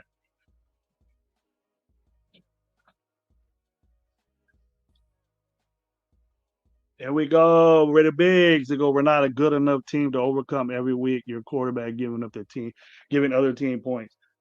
They didn't score. I don't think they scored on their interception. I know we didn't. and I don't think there wasn't any points scored, maybe a field goal. I don't know. I'm not gonna say we did or whatever, but I don't think it was a real big. The possession change is big, but I don't know if anybody got any points off the turnovers. I know we didn't get it. I don't want their jerseys. I never got them. I know I was gonna get a Jamarcus when I was young. I wasn't young, but I remember.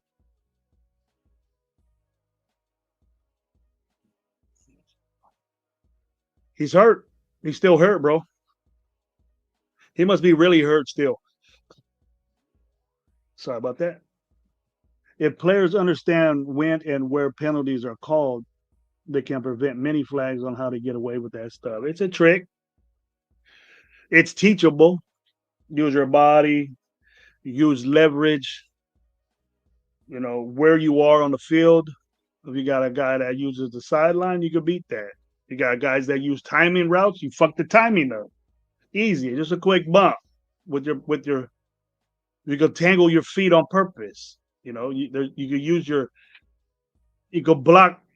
the receiver to block the ref. You could do a lot of things. You could use another player to block the ref. You could turn and make it look like a pick. You could do a lot of things that I teach guys that, but if most likely at my level they're not experienced enough to know those.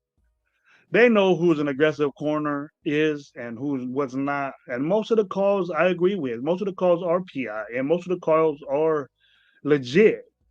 But I don't bitch a lot about flags unless it's a dead ball or it's pre-snap, offside, moving, things like that.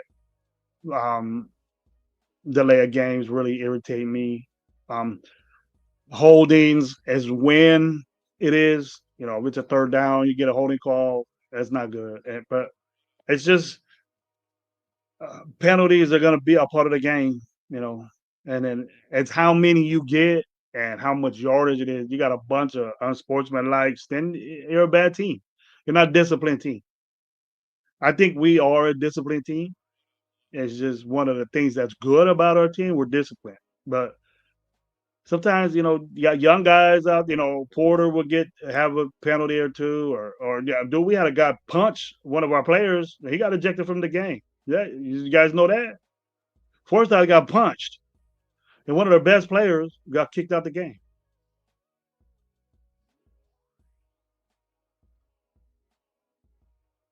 But there's little tricks that the referees know, and they will emphasize it, but they know who's an aggressive corner is, and they'll say in their own mind, they'll say, "Hey, this corner is aggressive. I'll let them get away with this or that." And then as soon as the wide receiver bitches, that's there it is. Instead of really, really seeing it. Or if that receiver usually puts his hand up in the air, they'll usually get the call.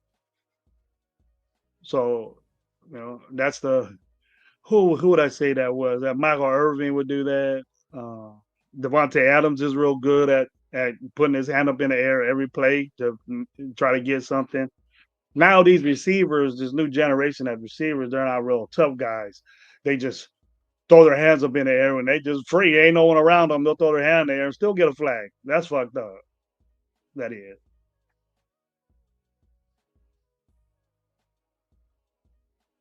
But I think it's time to wind down, folks. I really enjoyed listening to your guys' questions, responding to what you said. Hey, my season is over as far as coaching.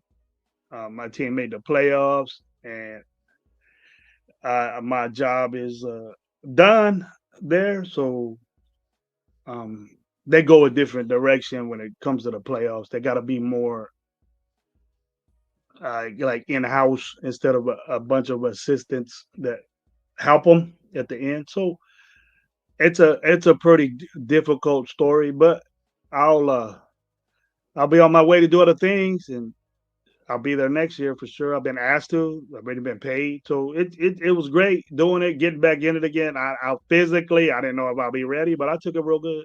So um, if it means anything, I'll be back more on live with Low and me and Gabe in a better situation to where we could talk about this team and get your guys' views on what needs to happen, because I think it's real interesting that what we get a future of this team, because it ain't good and I'm not happy with it. I'm not bitching just to bitch. But I've said I'm gonna keep bitching until this team starts winning. And one sloppy ass win is good enough for me to say, hey, we did a good job. We did some things good today. Brock Bowers was a big time inspiration for me. It made me feel good. Make this loss impact a little less hurt. I hurt when the Raiders lose, and I don't like talking about them this way. But the bullshit that I hear and the excuses I hear is not. I never go through life making excuses. So, and then if you coach football, excuses is the worst. You get more pissed off with excuses of a loss than you do. And then when people use an excuse like this person played good, and you just single out one person when you're not looking at the rest of the team. You can't say one guy did good and you ran the ball for 27 yards. You can't. And it's not just him. It's the whole offensive line.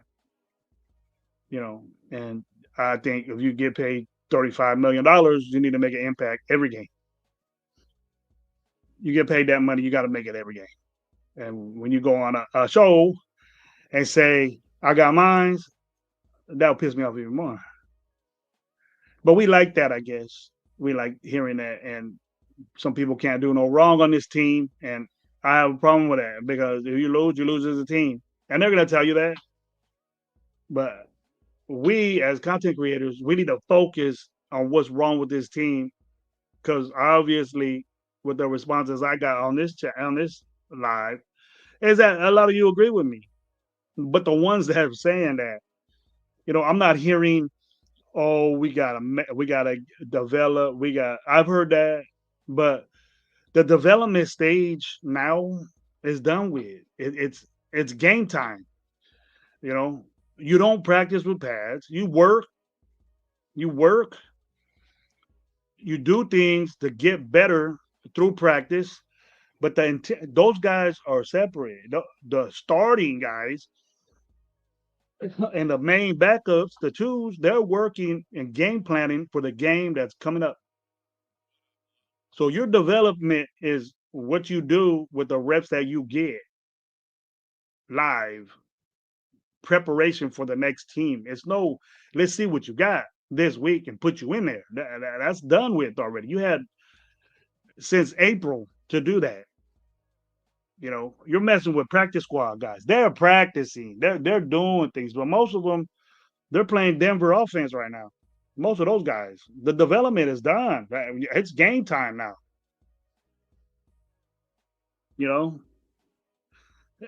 His Demo saying since the season is lost, I think we should have put our rookies to get reps. What do you think? I was just reiterating that. I hope I answered your question. Now, after this game, before Denver is a whole different monster, bro. In my book, I think Denver is better than Kansas City. I said that Denver's defense is amazing, though. Is the best defense in the NFL. Indianapolis is there, Pittsburgh is there, and they played each other. I think didn't Pittsburgh and Indy play each other, and I think that it's going to be a tough. If we think we're going to have to, they know about Brock Bowers. Brock Bowers isn't no secret anymore. And I was amazed on what he did today, because I know that he was back. And a pro team like Jacksonville is not going to say, "Oh, he's hurt. He's coming back. He's not going to get limited. He got a catch." Did it look like he had a fucking play count, Brock Bowers? Hell no. That motherfucker was in all the time, in and out. One play out and in, out and in, getting the ball, catching the ball, scoring touchdowns. Got 3 fucking touchdowns, bro. First time back in what, 3 games?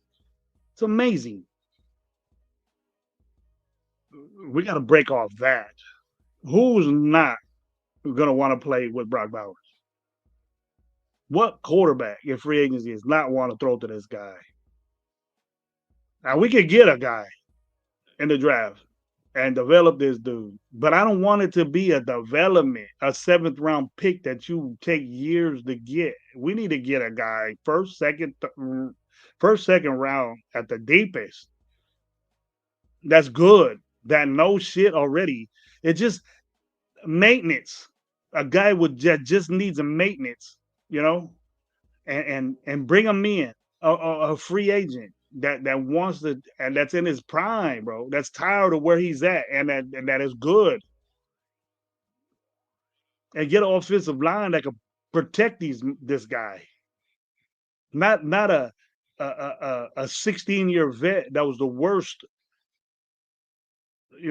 tackle or guard in his league, in the league, and bring him over and thinks he's gonna be in a new environment, switches up. That rarely works. That rarely works. Those are the guys that were there and just didn't get the opportunity. We got backups, and we got Spillane, and Spillane rubbed off on me. He rubbed off on me, and the Raider Nation fell into his story, and he played his way to us to love him. It wasn't right off the bat. We love Spillane. He played, and we fell in love with Spillane. He deserved that love. Max Crosby deserves that love, but he's fucking it up now because he got paid, and he ain't adding up to it, in my view. He ain't adding up to it. And so is JPJ. I'm tired of people making excuses for this dude that said he's the only one that could get up. We wouldn't get shit for JPJ right now. Unless they fall in love, and they're going to fall in love with JPJ when he bounces from the Raiders anyways. He's not getting picked on. He's not getting mistreated. He's just not playing well. He's not what we thought he was. He's a good damn football player, but he's mid when he plays. All these guys are good football players. You got to be badass to fucking play in the NFL. We just ain't badass enough. I just hope that we could change that. I come down on this team way too hard because I know how this shit goes for many people, aka the nation. And I'm glad you think that way, Rod. Spread it, bro. We're not as good as we think we are. Okay, I understand that. I understand the beginning, bro. I want to win. I want to talk all this shit. But when you got to realize there's a bunch of shows out there, man, that say, you know what, we're this, we got the best of that, and the expectation of these guys, and he's gonna do this. He has amazing, like Thornton, amazing catch radius, and he's fast, and when this dude steps on the field, he's the skinniest one out there, bro. He gets punked by little 5'9" DBs that are stronger than him that push him out to the sideline. He can't come back in. It's a penalty if he comes back in and catches the football. He's not big. He's not strong enough. He doesn't have no weight. Okay, and the one that I think that's big enough and strong enough to do that is Besh. And he doesn't get the opportunity, the chance. We're putting in fucking Lockett over this dude, a young guy that picked high. That's the maintenance I'm talking about. The guy you pick in the 2nd round has to play and make a contribution to the offense. He should. Either we misdrafted him, or he's not good, or he needs to develop. Ain't a 2nd round guy. Or maybe I could just have my rounds fucked up, but I might be the only guy. If you're sitting here and you're saying, no, you know what? I think a second round guy should take 2 years to develop and not play at all. That's bullshit. You're losing. You're a loser. He might come around and be a superstar by year 3, but he needs to do something right now. He needs to be productive right now to get to that stage, to get to that. He's not in. He's not in. And going in the games and running routes and not getting the ball ain't doing nothing for him. These guys that we picked third in the offensive linemen, if they're not in the game getting reps and getting in there game time and pushing guys around that want to kill you, and getting what's the difference of you going in next year? Play them. Get them in there. I don't care if we were 6-2. They should be playing if they're picked that high. Especially offensive linemen, because offensive linemen ain't good. Are you saying that these guys ain't as good as what we got out there? Is that what you're telling me? Because that's what I think. I mean, what do you guys think about that? We got a short week against Denver. Lord have mercy. Yeah, I feel the same way. I don't want to say yeah, but they're the damn good football team we're playing against at home, at their house. Right? We're going there. And we haven't won a game. We haven't won a division game since last year. And I think that trend is going to stick. We got to do something different, bro. They got to show me something that we can win a game. Well, we can surprise a team. I hope that happens. There's a time when Spillane abandoned the nation. No, we just didn't pay him. Do you think that we were so happy, Rush, that we got 3 linebackers for the same amount of money that Spillane got, right? And are we saying that for the years that Spillane was here, he didn't deserve what he got paid? Is that what you're telling me? And the pieces and the shit we got is better than what Spillane did? That was good money well spent for Spillane. He deserved that money that he got. He didn't leave us. We let him go. And we went discount shopping. And I'm not surprised what we got. I'm not surprised. We're stopping the run adequately.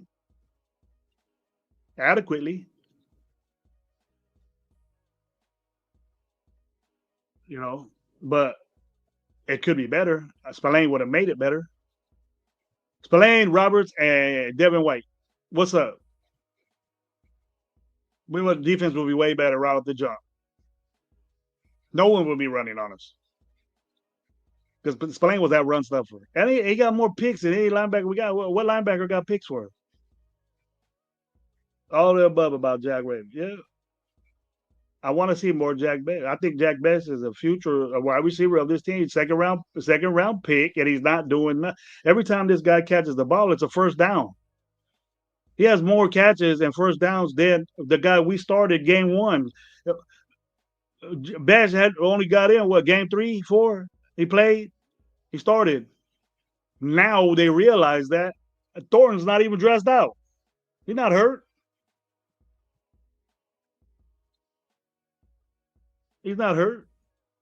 New front office, and they waste a second round pick in their first draft. If they play him, he will look so bad, it will stunt him and crush him even further among his teammates in the locker room. Jack Best is well respected in that locker room, bro. He roots his teammates on. He's doing what he has to do. He's just not playing. And I want to know why. Pete Carroll will say he's getting better. Well, let's see. Every time he gets the ball, it's a first down. What's up? He's proven it to. Why ain't he in more? Why we trotting Tucker out there? Fucking Lockett. Why we doing that? When Bash could do it. I seen him do it. Especially critical situations, he gets first downs. What's wrong?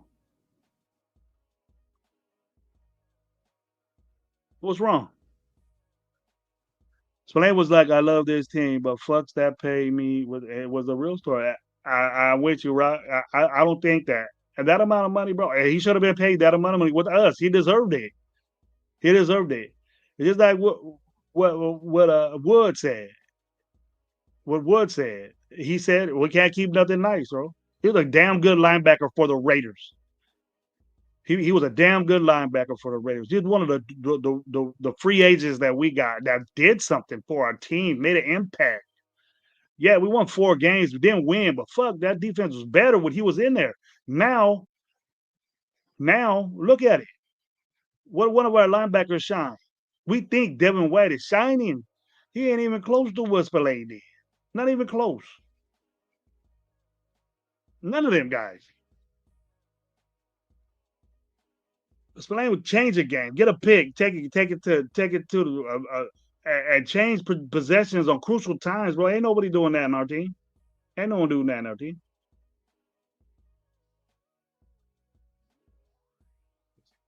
Devin White is an upgrade in this defense, and Devin White is only playing mediocre. Yeah, you got it right, John. I feel the same way. Devin White is a remarkable player.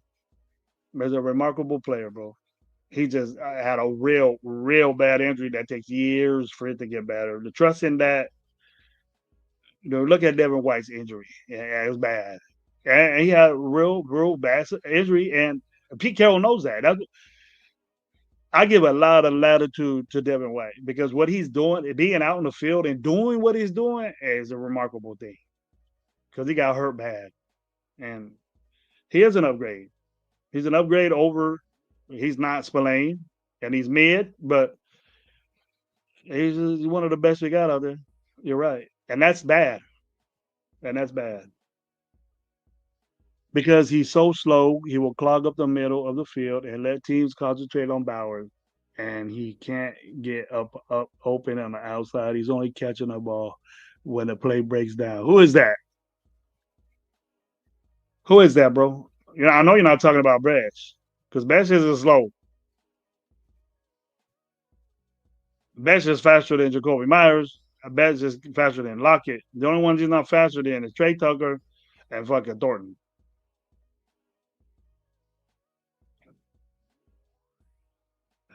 Bash is not super fast, but he knows the route tree and he could get open. Red Bull knew the score with Spillane. What a steal. It's a shame he's gone. Yeah, it is. I'm never gonna say that I didn't like Spillane in there, man. He grew on me, bro. Bash isn't slow, bro. He's just not getting the ball. If we're concentrating on him and seeing things that I'm not seeing, that's cool. But he's not slow. He's strong. He grabs the ball from confrontation. He snatches it from DBs, and he wins those tough balls. He catches tough balls, NFL routes, out routes that Thornton can't do, Trey Tucker can't do, and he gets those. And that's the future. Once you want to, we talk about the future. Let the young guys play. Well, how come we ain't saying that with Bash? He's so slow. He's doing all this. You think we're gonna get a slow player in the second round? That's bullshit. Then that's a bad draft pick, bro. You got pussy ass receivers that are fast out there, and we got one of them. And if you're in the 4th round, bro, I didn't expect that much from Thornton. Not to start him. Our 4th round pick was starting over our 2nd round pick because he's faster. There ain't a lot of dudes faster than Thornton out there, bro. There ain't a lot of dudes faster than Trey Tucker. They should dominate. With a zone that we are running now and the 2 high safeties we're running now. Speed is a misconception. Now, that's the 2 safety shell that they run nowadays is eliminates you being fast because all right, I'll be in my zone and get you on the deep pattern. That's it, and I'll snatch the ball from you. So the stronger you are and the faster you are, it's just a vert. If you could do a slant or a post and be fast and run it right and get in between that and find that green grass in there, yes, sir, do it. We ain't got guys like that. Trey Tucker might do it once in a while, but Trey Tucker is learning, and I'm impressed with. I'm not gonna say impressed, but I'm gonna say I'm looking forward to what Trey Tucker could do in the future of this team. I'll keep him around. At this point, I'll talk a lot of shit. Inconsistency with Trey Tucker, just like today. And he balls out one game, and then he'll be disappearing for like 2 or 3. You know, what consistency do you have of being a good receiver? And we call Trey Tucker our number 1 receiver because we're going through this bullshit with Jacoby Myers. And Jacoby Myers is not a number 1. Trey Tucker is not a number 2. So look what we're depending on here. Bowers is everything. The wheel routes, the flat routes, the Genty is everything. Everything. And I'll tell you what, Mozart and his return ability, you need to keep that going. That motherfucker put us in position to score every time he touched the fucking ball returning it. That's game-changing shit right there. The reason why we had the opportunity to give the ball to Bowers in those situations is because Mozart getting us there. Getting us there. Homba had at least, I want to say, a grip or more than 100 yards receiving, but probably more. I think Lowe said it. Here we go. Alfred Marquez, great lie. Hey, Alfred, thank you, man. Very rarely I hear that, bro. A lot of that. Very rarely, man. But I got at least 20 people watching me right now, staying up. Oh, it's still early, 7:22. Have to shower up a little bit, hit the sack. Gotta go work tomorrow. But I'm gonna stay on a little bit longer with you guys. I'm at 3:30 right now. I'm probably gonna hit 4 hours and say what's up. Say what's up to people. If anybody's in my chat that I know and that I trust, maybe to get up on here, I'll send it to you. And we'll see what's going on. If they feel like talking about it. So this is an easier game for me to talk about because I didn't expect to win, and I said it. But is this the best game that the Raiders played? You know, offensively? In your view?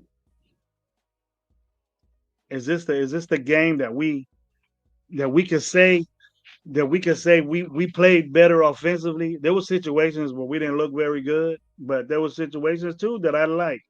You've seen like a pop in the offense, a juice, a mojo, what have you, and you can see that in here. And I enjoyed that. You know, I knew how they were positioning themselves defensively, that we weren't going to run the ball well. And then they countered with throwing the ball on screens and bubbles. The end around of Bowers, they didn't expect that, and that was great by the end zone. He almost scored. I like seeing that. That's the creativity that I wanted to see. A different person. Doc Bowers is the fastest guy, but he can bang with you. You see the way he hit that cornerback? That cornerback didn't want none. That quarterback didn't want none of that. He pops you. He gets you. What's up, Rob? At this point, the team is to keep guys to trade them for picks, tank for a QB. No, tank, Rob. Don't be saying that. That's bitch shit, bro. I'm not calling you a bitch, but don't say that. Tank for who? Tank for who? I ain't tanking for nobody. I don't give a fuck. I'm with you. If you're doing a rebuild, bro, then trade a motherfucker. You don't re-sign him to a $100 million contract. If you must have thought you was gonna win if you had Max Crosby. And I understand the confidence of what you have out there, but obviously it's not showing. So if you're rebuilding, you trade Max Crosby. You know, I don't know what you're gonna get for JPJ, but I guess we think that he's so good that he's tradable. I don't know if you'll get anything high for Jacoby Myers. So it's like, what are we gonna get? What are we gonna get for these guys? It ain't like we're getting number 1 picks for all these dudes. Maybe Max will be a number 1 pick, but it's gonna be a low pick. What the fuck is a team that's not winning any games gonna want with Max Crosby? You got the guys that are making the playoffs and Super Bowl ones are gonna want Max Crosby. Detroit, Buffalo, you know, the teams. I'll give his ass to fucking AFC West team if they give us fucking 2, 3 number 1 picks. At that point, fuck it. That's the future. Then that's rebuilding. But if we're doing this shit for jacked up second round picks, fuck that. I don't want to do that. Keep him. He doesn't deserve better. We deserve better. Don't sit there. Oh, I got a sack. I got a hit in the end of the. Right after you got that sack, bro, they went right down the middle and fucking got a first down. So what did that sack do for us? They went back a little bit. They lost it down. They got a first down right to play right after because you got double teamed and you step back. I seen that. Who else seen that? How many times did you see Max Crosby? It's like playing that he didn't want to get hurt. So is that a sign? Is he asking for something? Then if you're asking for something, fucking do it. Do it. Ernest said no tanking. Way to go, Ernest. I'm with you. Arizona State, what, quarterback? I don't know, bro. Desperate teams that need to win now will give up picks. We got to talk to somebody that has 2 picks in the first round already. Dallas is one of them. I don't give a fuck if he goes to Dallas. Trade him to Dallas and then we play him. Fuck it, let's go. I bet you Colton Miller will be there and blow the shit out of Max too. Because you put a good tackle on Max, you'll sew him up. That's what usually happens.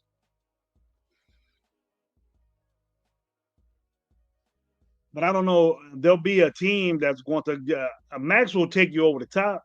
A guy like Max will take you over the top. But he doesn't deserve no better.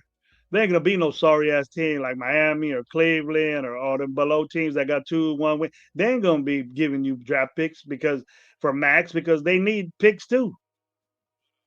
Keep JPJ, give him a minute to get back. Oh, he's a second round pick. I don't need that shit, Ernest. No, wait.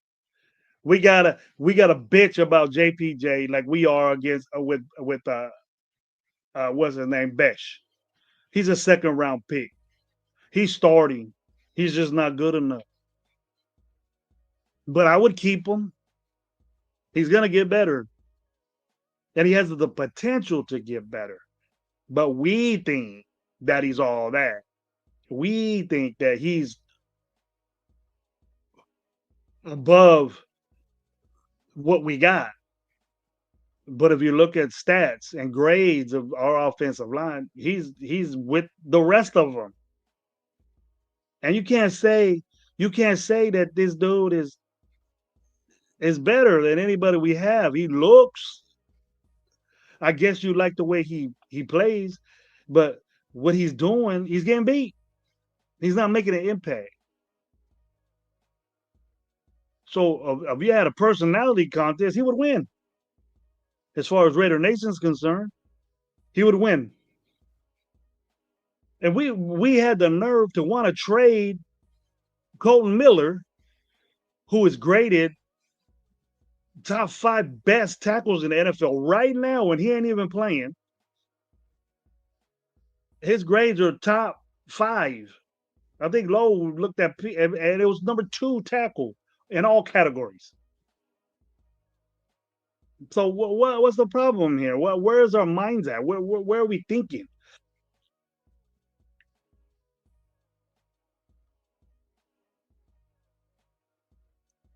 There we go, John. If Jacoby Myers signs a deal, he wants in free agency. The commissary draft pick may be more than we are being offered in trades. That means you don't play him because he's going to be pissed off. And I don't think other teams are going to give a fuck if he plays or not because he's Jacoby Myers. You're not getting 1,000-yard consecutive. At least you got a good quarterback. But if we got a number 1 receiver, he's going to be a number 2, which he is. All Jacoby Myers wants is more money. He doesn't want, and nobody is saying, I don't know where anybody heard that this dude wants number 1 receiver money. I haven't heard any legitimate broadcaster. There's content creators in YouTube that are saying, "Oh, he did." Somebody said he want. And that relationship with Jacoby Myers. We're hearing all this bullshit and we're reiterating it and probably putting a 10 more sauce on it. We're putting 10 more licks, and we're overdoing it because I don't think that he wants to get. I don't think he wants money like a number one receiver because he knows he's not one. He's out of all the years, he's only had 1,000-yard season, and it was us with shitty quarterbacks. We overused Jacoby Myers, and he barely got 1,000 yards. So he's not 1,000-yard guy. Why would you want $20 million for that? You're insane. So if you want that much money, I don't blame the Raiders saying no. Fuck them. I don't care if he's a nice guy. I don't care. But you're not that guy. You know, what kind of fantasy are you living in where you deserve $30 million? No. There's guys that are number ones that are not getting paid $30 million that are way consistent fucking 1,000-yard seasons, have more catches. We had to overuse you for you to barely get 1,000 yards. People don't look at it like that. Well, people are just saying, fuck Jacoby Myers now. That's what I'm hearing. I'm saying the same thing.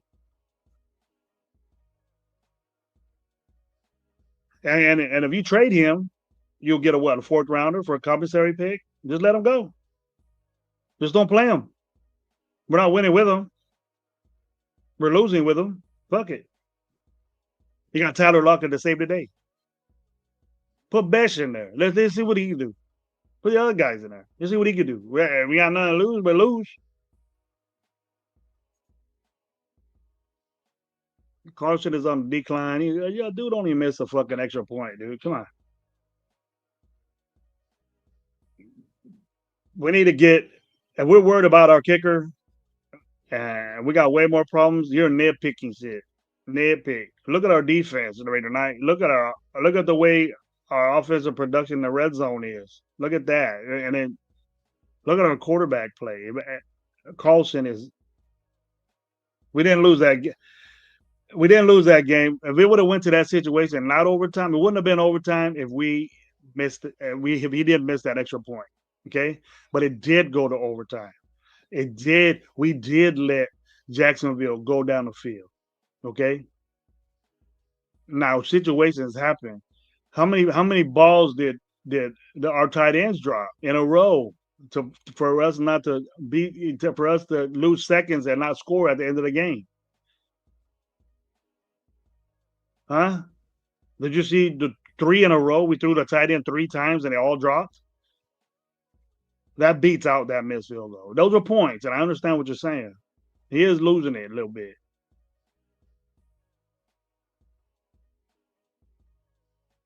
Yes, I'm sure Crosby would love to go see his boy, another crybaby, fucking Devontae Adams. I'm sure he'll love to go to the Rams. Give us those 2-1s down. Give us those 2-1s. You give Max Crosby. Fuck it. You win a Super Bowl. Max deserves that. I can't believe Raider Nation says that shit. What type of fan are you saying another dude that's a Raider? But we'll take Max back. In 10 years when he's fucking old and fucked up, Max, come back. You're a Raider. That's bullshit. That once a Raider, always a Raider is bullshit. Because it's selective. It's selective. You guys decide who's a Raider. I think Randy Moss is a Raider. You think Incognito's a Raider. Incognito didn't do shit for the fucking Raiders. And he was a fucking asshole. He doesn't deserve to even talk about the Raiders because he didn't fucking play.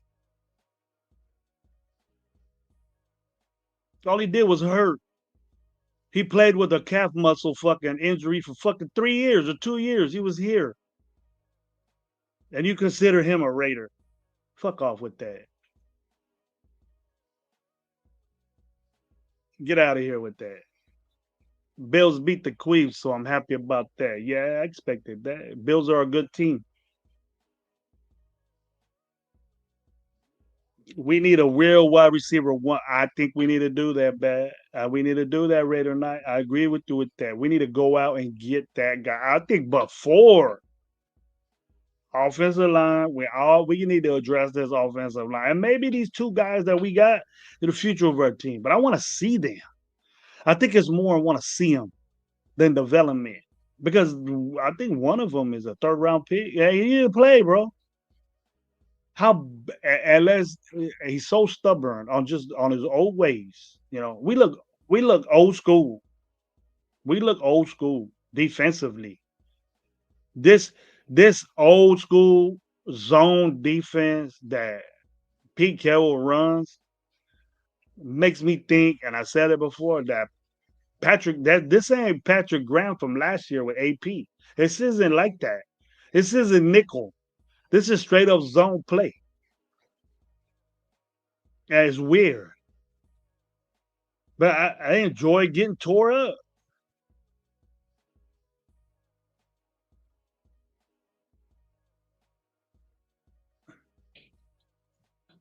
And I'm wondering why we constantly come out with this zone and we got players out here that ain't respecting their areas and getting torn up the middle. I'm tired of talking about it. I'm done with it until it gets fixed. I'm just like, it's going on deaf ears. I don't know how anybody can say, look, we got a problem with stopping people in the middle. I don't know who in the fuck that tight end was for Jacksonville, but I didn't see him finally a tight end and ball out on us. Finally. Because they probably don't have one that's good enough. I don't know. But we got tore up in the secondary, bro. They got a lot of first downs on third down. They had 16 opportunities on third down, bro. And they're successful in like 10. We are, surprisingly, our third down conversion rate was good. We're 8 to 10, 7 to 10 or something like that, Lowe told me. But look at the time of possession. That game was fast, bro. That game was fast. The fucking third quarter quick. The halftime was longer than I think the first half. I was like, fuck, this game is already on halftime. It was a quick game. And we weren't even running the football. It was just big play, bleep play, like that. And we go out there fucking 17 minutes to fucking got the ball. We had 9 third downs. Oh, fuck. It was and one punt, no punts in the game. Well, the shit's happening offensively. Points scored, overtime game. It went to overtime, a full overtime. That time of possession is added. So maybe we had less than 17, 18 minutes. Rock says, with all the injuries take place nowadays, the team is in the now window will give up picks. If you're good right now, Max Crosby take you over the top. I'll give up them picks. But y'all know how I feel about Max Crosby right now. Max Crosby, my expectation for Max Crosby after he got paid is drastic. You all know. You guys know about me and Max. I'm not saying he's whack ass player. I'm just tired of this bullshit saying you are the best and not producing with it. If you're happy that Max Crosby got 1 sack and maybe 2 tackles beyond the line of scrimmage, then if you think that's average to me, that's what average defensive end should do. That gets paid $10 million. This dude's getting $30 million a year, and he's doing that. What do you got? A defensive lineman that has more sacks than you?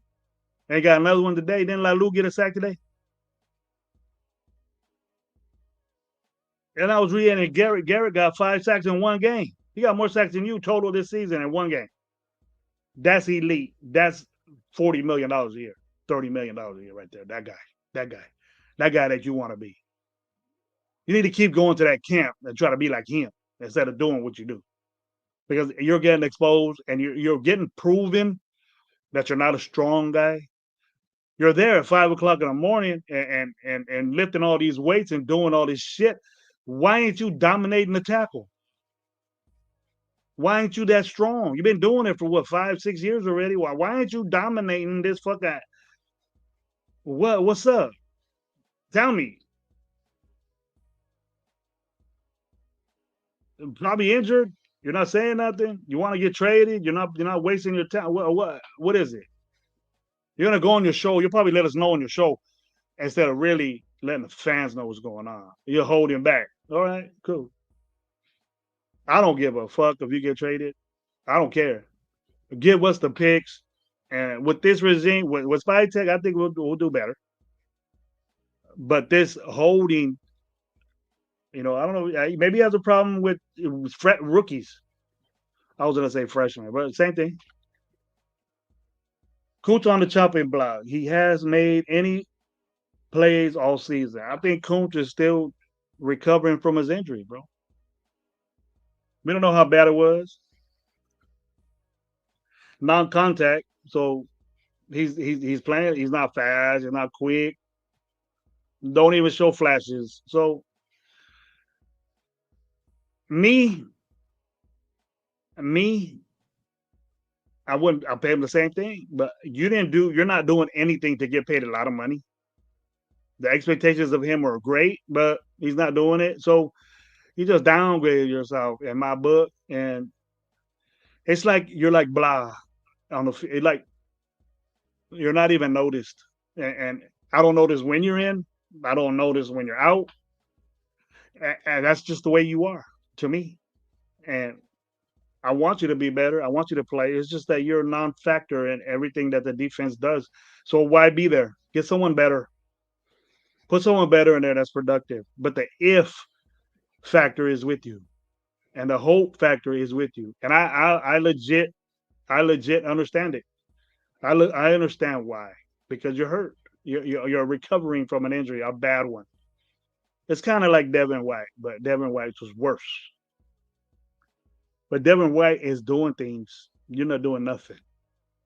I'm not getting any games on TV, so I'm wrong to judge any player. You can't watch no games. Well, you can make your input. You listen to it on the radio. You can listen to it from us. Just don't take my input, because there's some players that I expect a lot from Ernest, that I expect to do things like Max Crosby, like JPJ. I'm not a over hype guy and loving players and stuff. If you get paid a lot of money, I expect you to be balling, bro. Brock Bowers is the only one that satisfies me. And I like Colt Miller. Colt Miller is a number one. We don't know. We want to trade the dude because he got bum rushed a couple of times earlier this season, and we'll trade him. He get trade bait while he's productive, and other people know it. So if he was there, we would be better. Max Crosby is there, and we're losing games, and our excuse is he ain't got no one to help him, and he's on a whack team. But what I want to see is him be on the Rams and him be on a better team. Yes, he's going to do better, but you're still going to get the same tackles. You're still going to get better people against you in the playoffs, and we're going to see what impact you got. Why can't you be more motivated with us like you were when you were younger now, because you're getting paid more? Why? Maybe the chat can explain that to me. I've never been in that type of situation where you get paid a little bit of change, a fourth round pick change, and they get drastically rich. And then he's got to produce the numbers that you're supposed to do when you were getting paid, like a fourth or fifth round pick. What's the difference? You're getting appreciated for doing your job. Why don't you do it anymore? Because you get triple team but double team. So your reaction to that is to step back and not pursue the quarterback anymore? Is that what it is? They got to come to you now instead of you going to them? Answer me that question, please.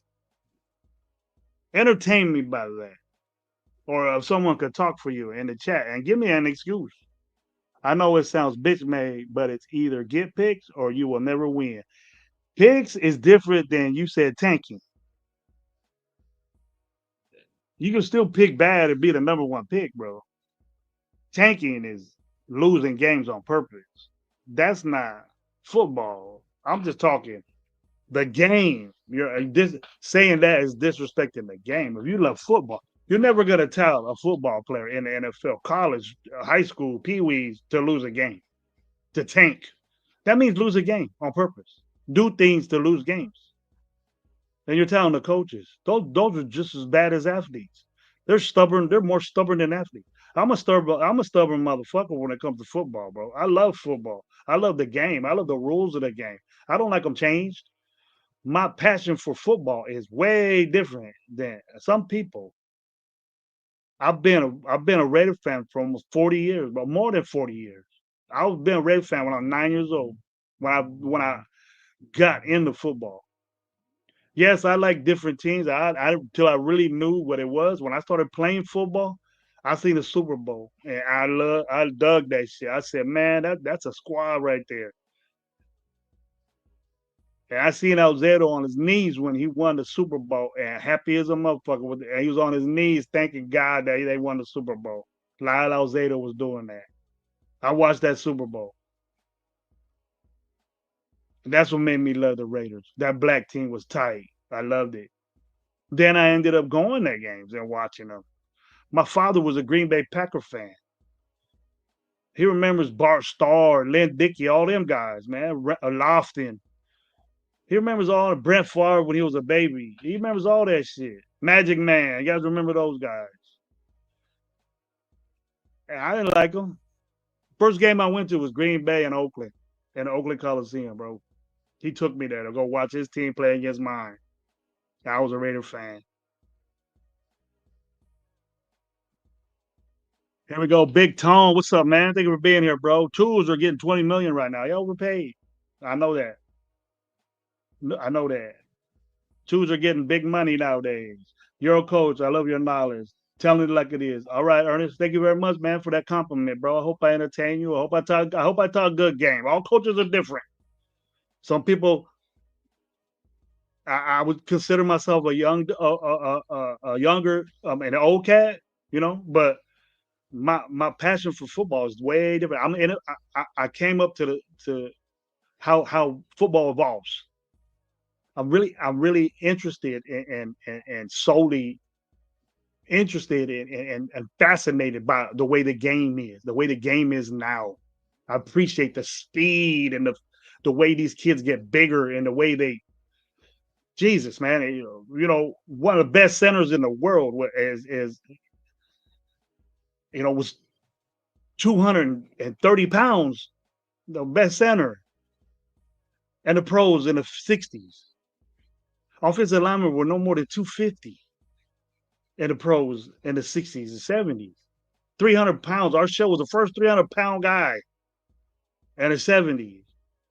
And now, yeah, motherfuckers out there 360, 350 that can run 4.7s.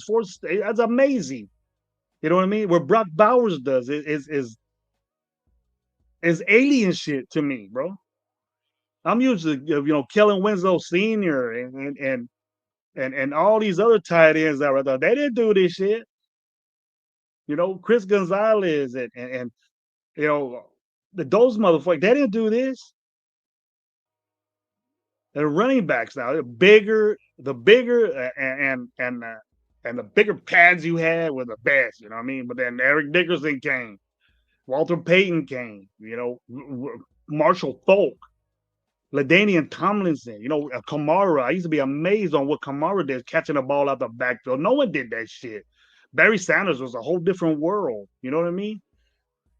And it was just great. Jim Otto, that was a different center I was talking about. But Jim Otto was 250 pounds.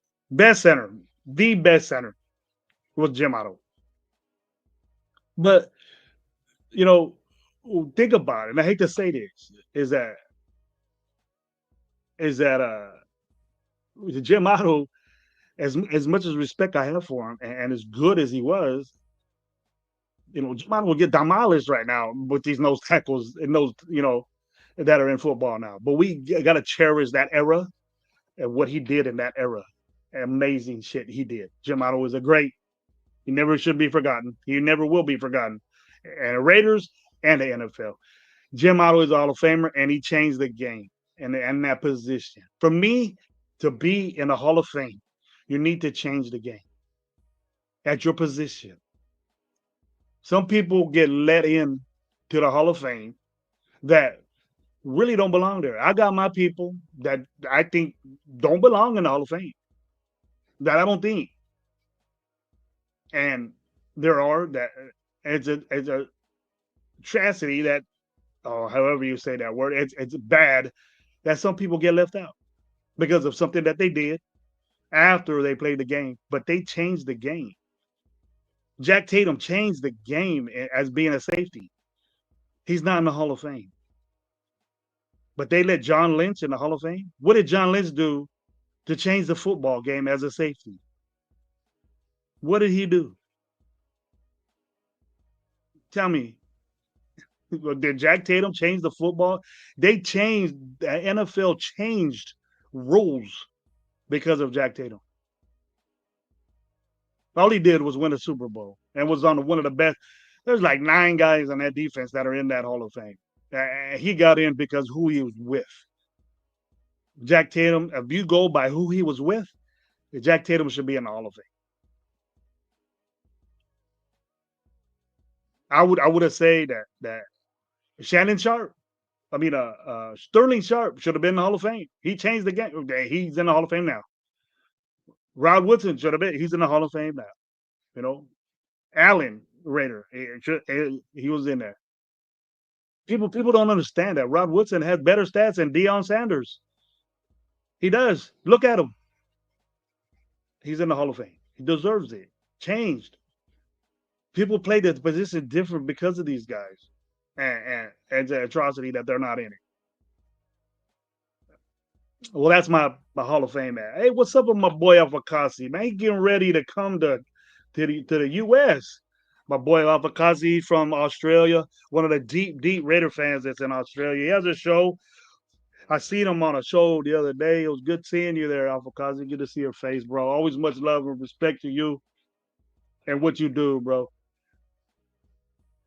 I don't know if the team is what it is. I always love going to LA and seeing Gabe and his family up there. We might go up there. We might be up there. So get with me beforehand. I know you got a lot of things to do, but I'll take a peek at your IG and I'll shoot you out where we're at. We're gonna be tailgating, so we may meet up there, and I'd love to meet you, man. Shake your hand, give you a hug, and say what's up. But blessings, man. Stay cool. I love you, brother. There's Ernest saying Otto was a great guy, man. Tatum got outed for the hurting Stingley, maybe. Yeah, he had a lot of things after, but Stingley probably was a main issue, you know. But still can't take away his play. You know, it wasn't a legal hit that he did on Stingley. I understand his excuse when Jack Tatum said, "I did what I was supposed to do." He did what his job required him to do. Now you can't do that no more. What he did, and it's bad that the safety position in the NFL is doesn't get paid enough in my book. There's good ones out there, you know. There's a lot of good ones out there, but the way the position is played and the way you got to control yourself now, a safety in college, and if you're a bomb ass safety, a first round probably at the most. You're not going to see a top 10 safety get picked anymore. I doubt it because the value of that position is probably it's more appreciated than running backs, but running backs is getting up there now. Running backs is getting high. So with us, look what we got. You know, I'm glad we did that. But I hope that we can change that with safeties. I appreciate what safeties do. You know, they're the backbone of a defense. Some of us will say linebackers. It's not a defensive end. They get paid a lot of money to do what they do. And a safety is a leader of that defense, and it controls a lot of the tempo. They make a lot of decisions out there. If you're a good one, your responsibility grows. A lot of offensive minds really pay attention to what safeties do. If they're good, and they go off their responses because a lot of them dictate. A lot of us used to have the Mike linebacker making those decisions or a green dot. But believe you me, there's a speaker inside safeties helmets too. Believe you me, I know. So they're real part of it. They're a real part of the defense, and it's good that you have a good one. And I think that's our problem. We don't have good ones. We have all right ones. We have good players, but Not a great. We don't have a great. You know, we don't have a Woodson back there when he played. Another Woodson when he played safety. We don't have those guys that were leaders of our defense. Our safeties are not leaders. I think Power Mile's close, but Power Mile needs Power Mile's getting pushed by Lonnie Johnson. So I think if Lonnie Johnson was playing, he would be going in for Power Mile. That's bad because Palomar worked his way. I appreciate any free. I'm not going to talk shit on any free agent, undrafted free agent that worked his way up to be a starter. Never. I never do that. Jason Downs, what's up, my boy? Ernest Bosie, I think the Soul Patrol in Oakland was definitely the meanest group. Soul Patrol, bro, you know that. Here you go, Ernest. You my age, brother. Soul Patrol was deep. Caleb Downs, Ohio State will be a top 10 safety puck. He is the dude. I like Caleb Downs. You like him because he has is he your kin or what? Probably not. I've seen him play. But damn good safety. Damn good safety. I like him. Ohio State got a monster of a team, bro. They're gonna win that shit again.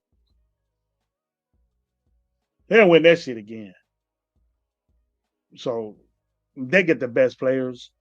And the thing is that them with the portal is not.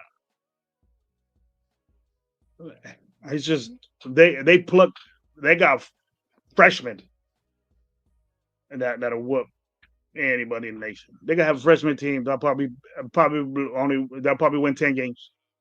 Freshmen. They're that deep. They're a really good fucking team. I love watching Ohio State. So honestly, what do you think going through Max's mind right now? I think Max is.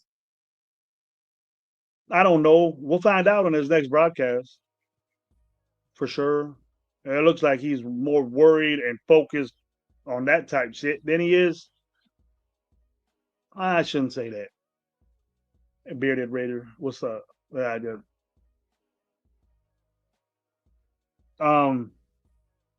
If you want to ask me seriously and me to put all my emotions to the side,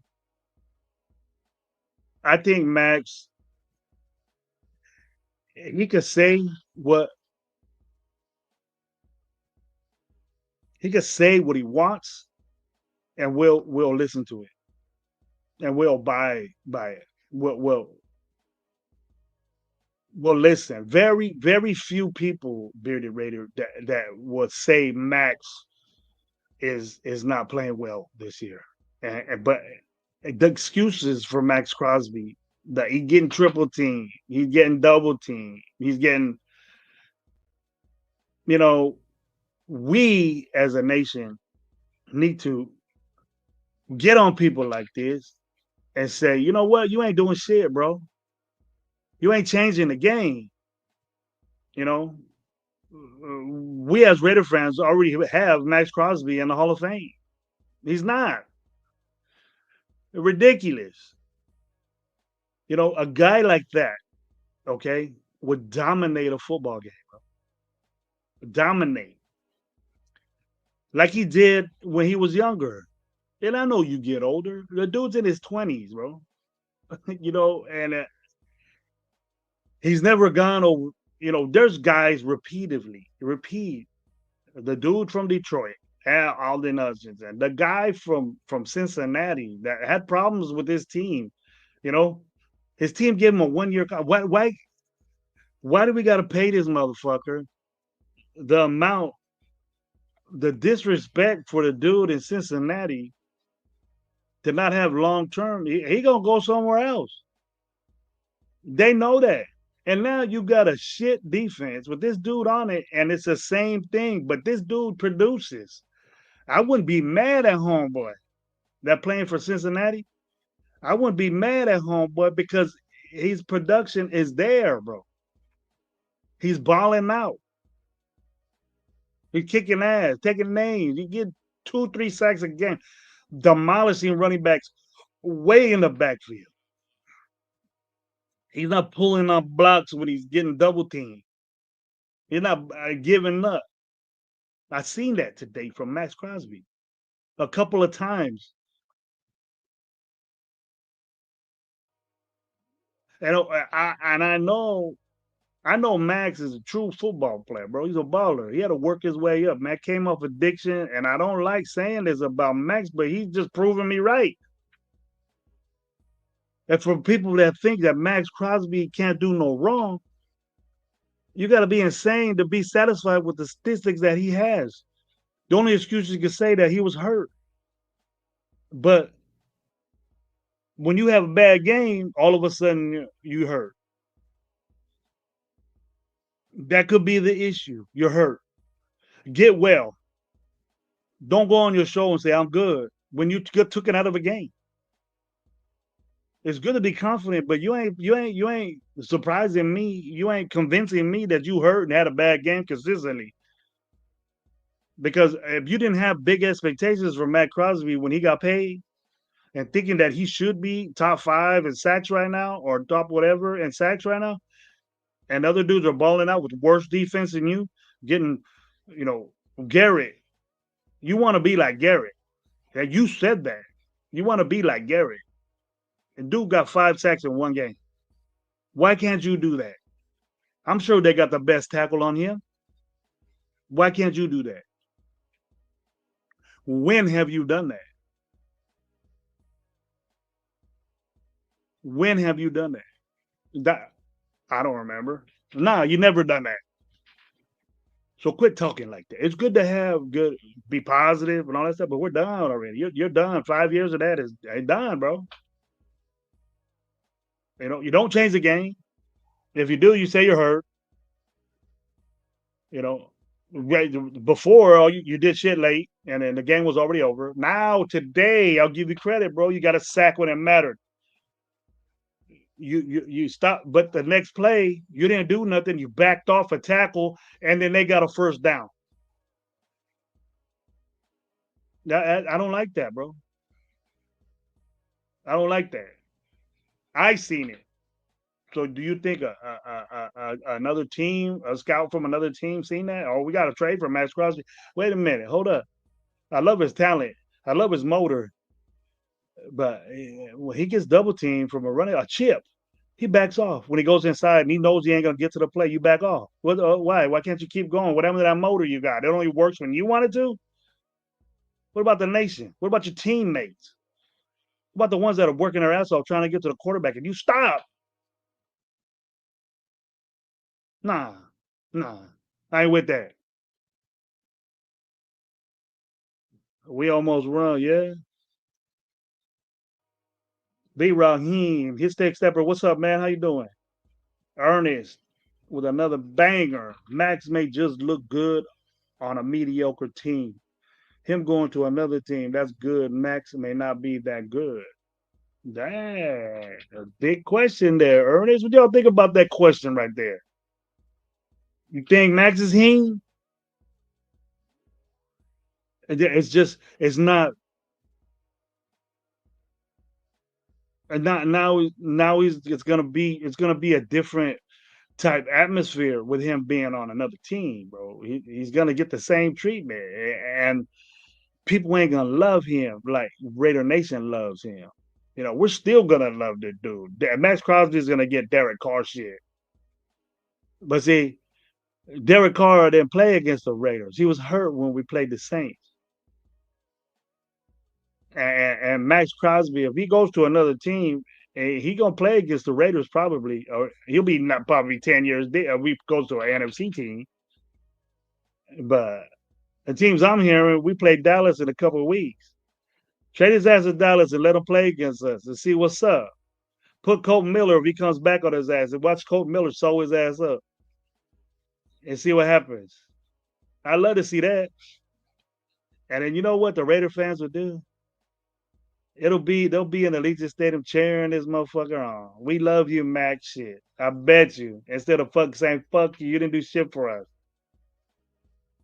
I'll be out there with a sign that says you ain't even close to Michael Parsons. I wanted Michael Parsons on our team, bro.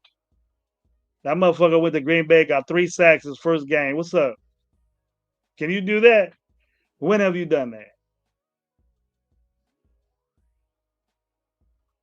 Jason Downs, what's up, man? Losing 38-7 left. What? Hayden, Jaden Daniels in game. Now he's done knee injury. Oops. Was it worth it?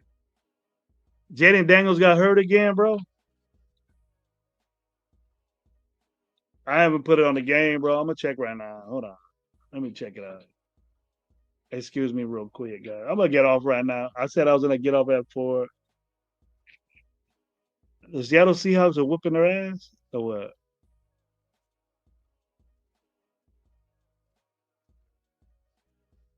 Here we go. Fundamentals at full speed is a need. Yeah.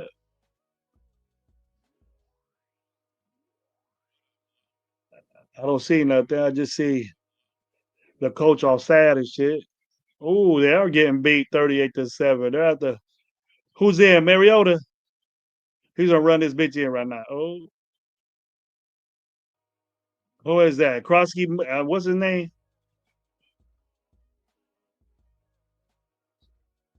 Chris Rodriguez. Who the fuck is that? Well, how come Krosky's not getting it? What happened to him? I want a Mika from draft day. Yeah, Michael Parsons from draft way. Greg Townsend said it best about Crosby. I'll leave it at that. Raider Pete said, didn't he call him a bitch or something? Didn't he call Max Crosby a bitch? Yep, he's out. JD Daniels got hurt again. My bad. He hurt his elbow now. As you get, man, he's running quarterbacks. I want a big quarterback that can run a little bit. I wanted I want a big quarterback that can run a little bit and get out the way and makes good decisions. That's what I want. I don't want these little ass dudes. Man, seeing little ass Dylan Gabriel out there, bro. I like Dylan Gabriel, but I didn't know he was that little. Amongst these big dudes, that motherfucker he looked like a baby out there. He looked like an infant. That's bad, bro. And the thing is, dude, Shador Sanders ain't as good as him, and we're calling for my boy Gabe wanted Shador Sanders in the first round at number 6. I feel bad. I feel bad for Gabe thinking that. He probably still wants Shador right now. What y'all think about my boy getting 4 touchdowns? You think that was a joke? What's up with that? Acid Jenny getting a passing touchdown. I like that.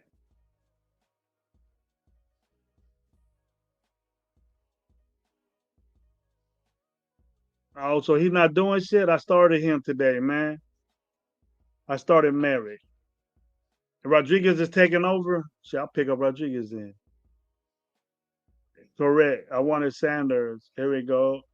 My opinion said he wanted Sanders. Okay, coach, I'll keep up with you more often. I love your show. Thank you, brother. You take care, Ernest. Good night. Have a good day at work or wherever. Hope you get home. Do it safe. Have a great sleep. That's telling me that I gotta go to sleep. But I'm gonna cut this off. I want to thank people in here, man, for reaching out, for talking. You know, I'm sorry if I didn't have a more positive live. Usually, Coach Gravy show isn't like that now that what this team is doing. But all in all,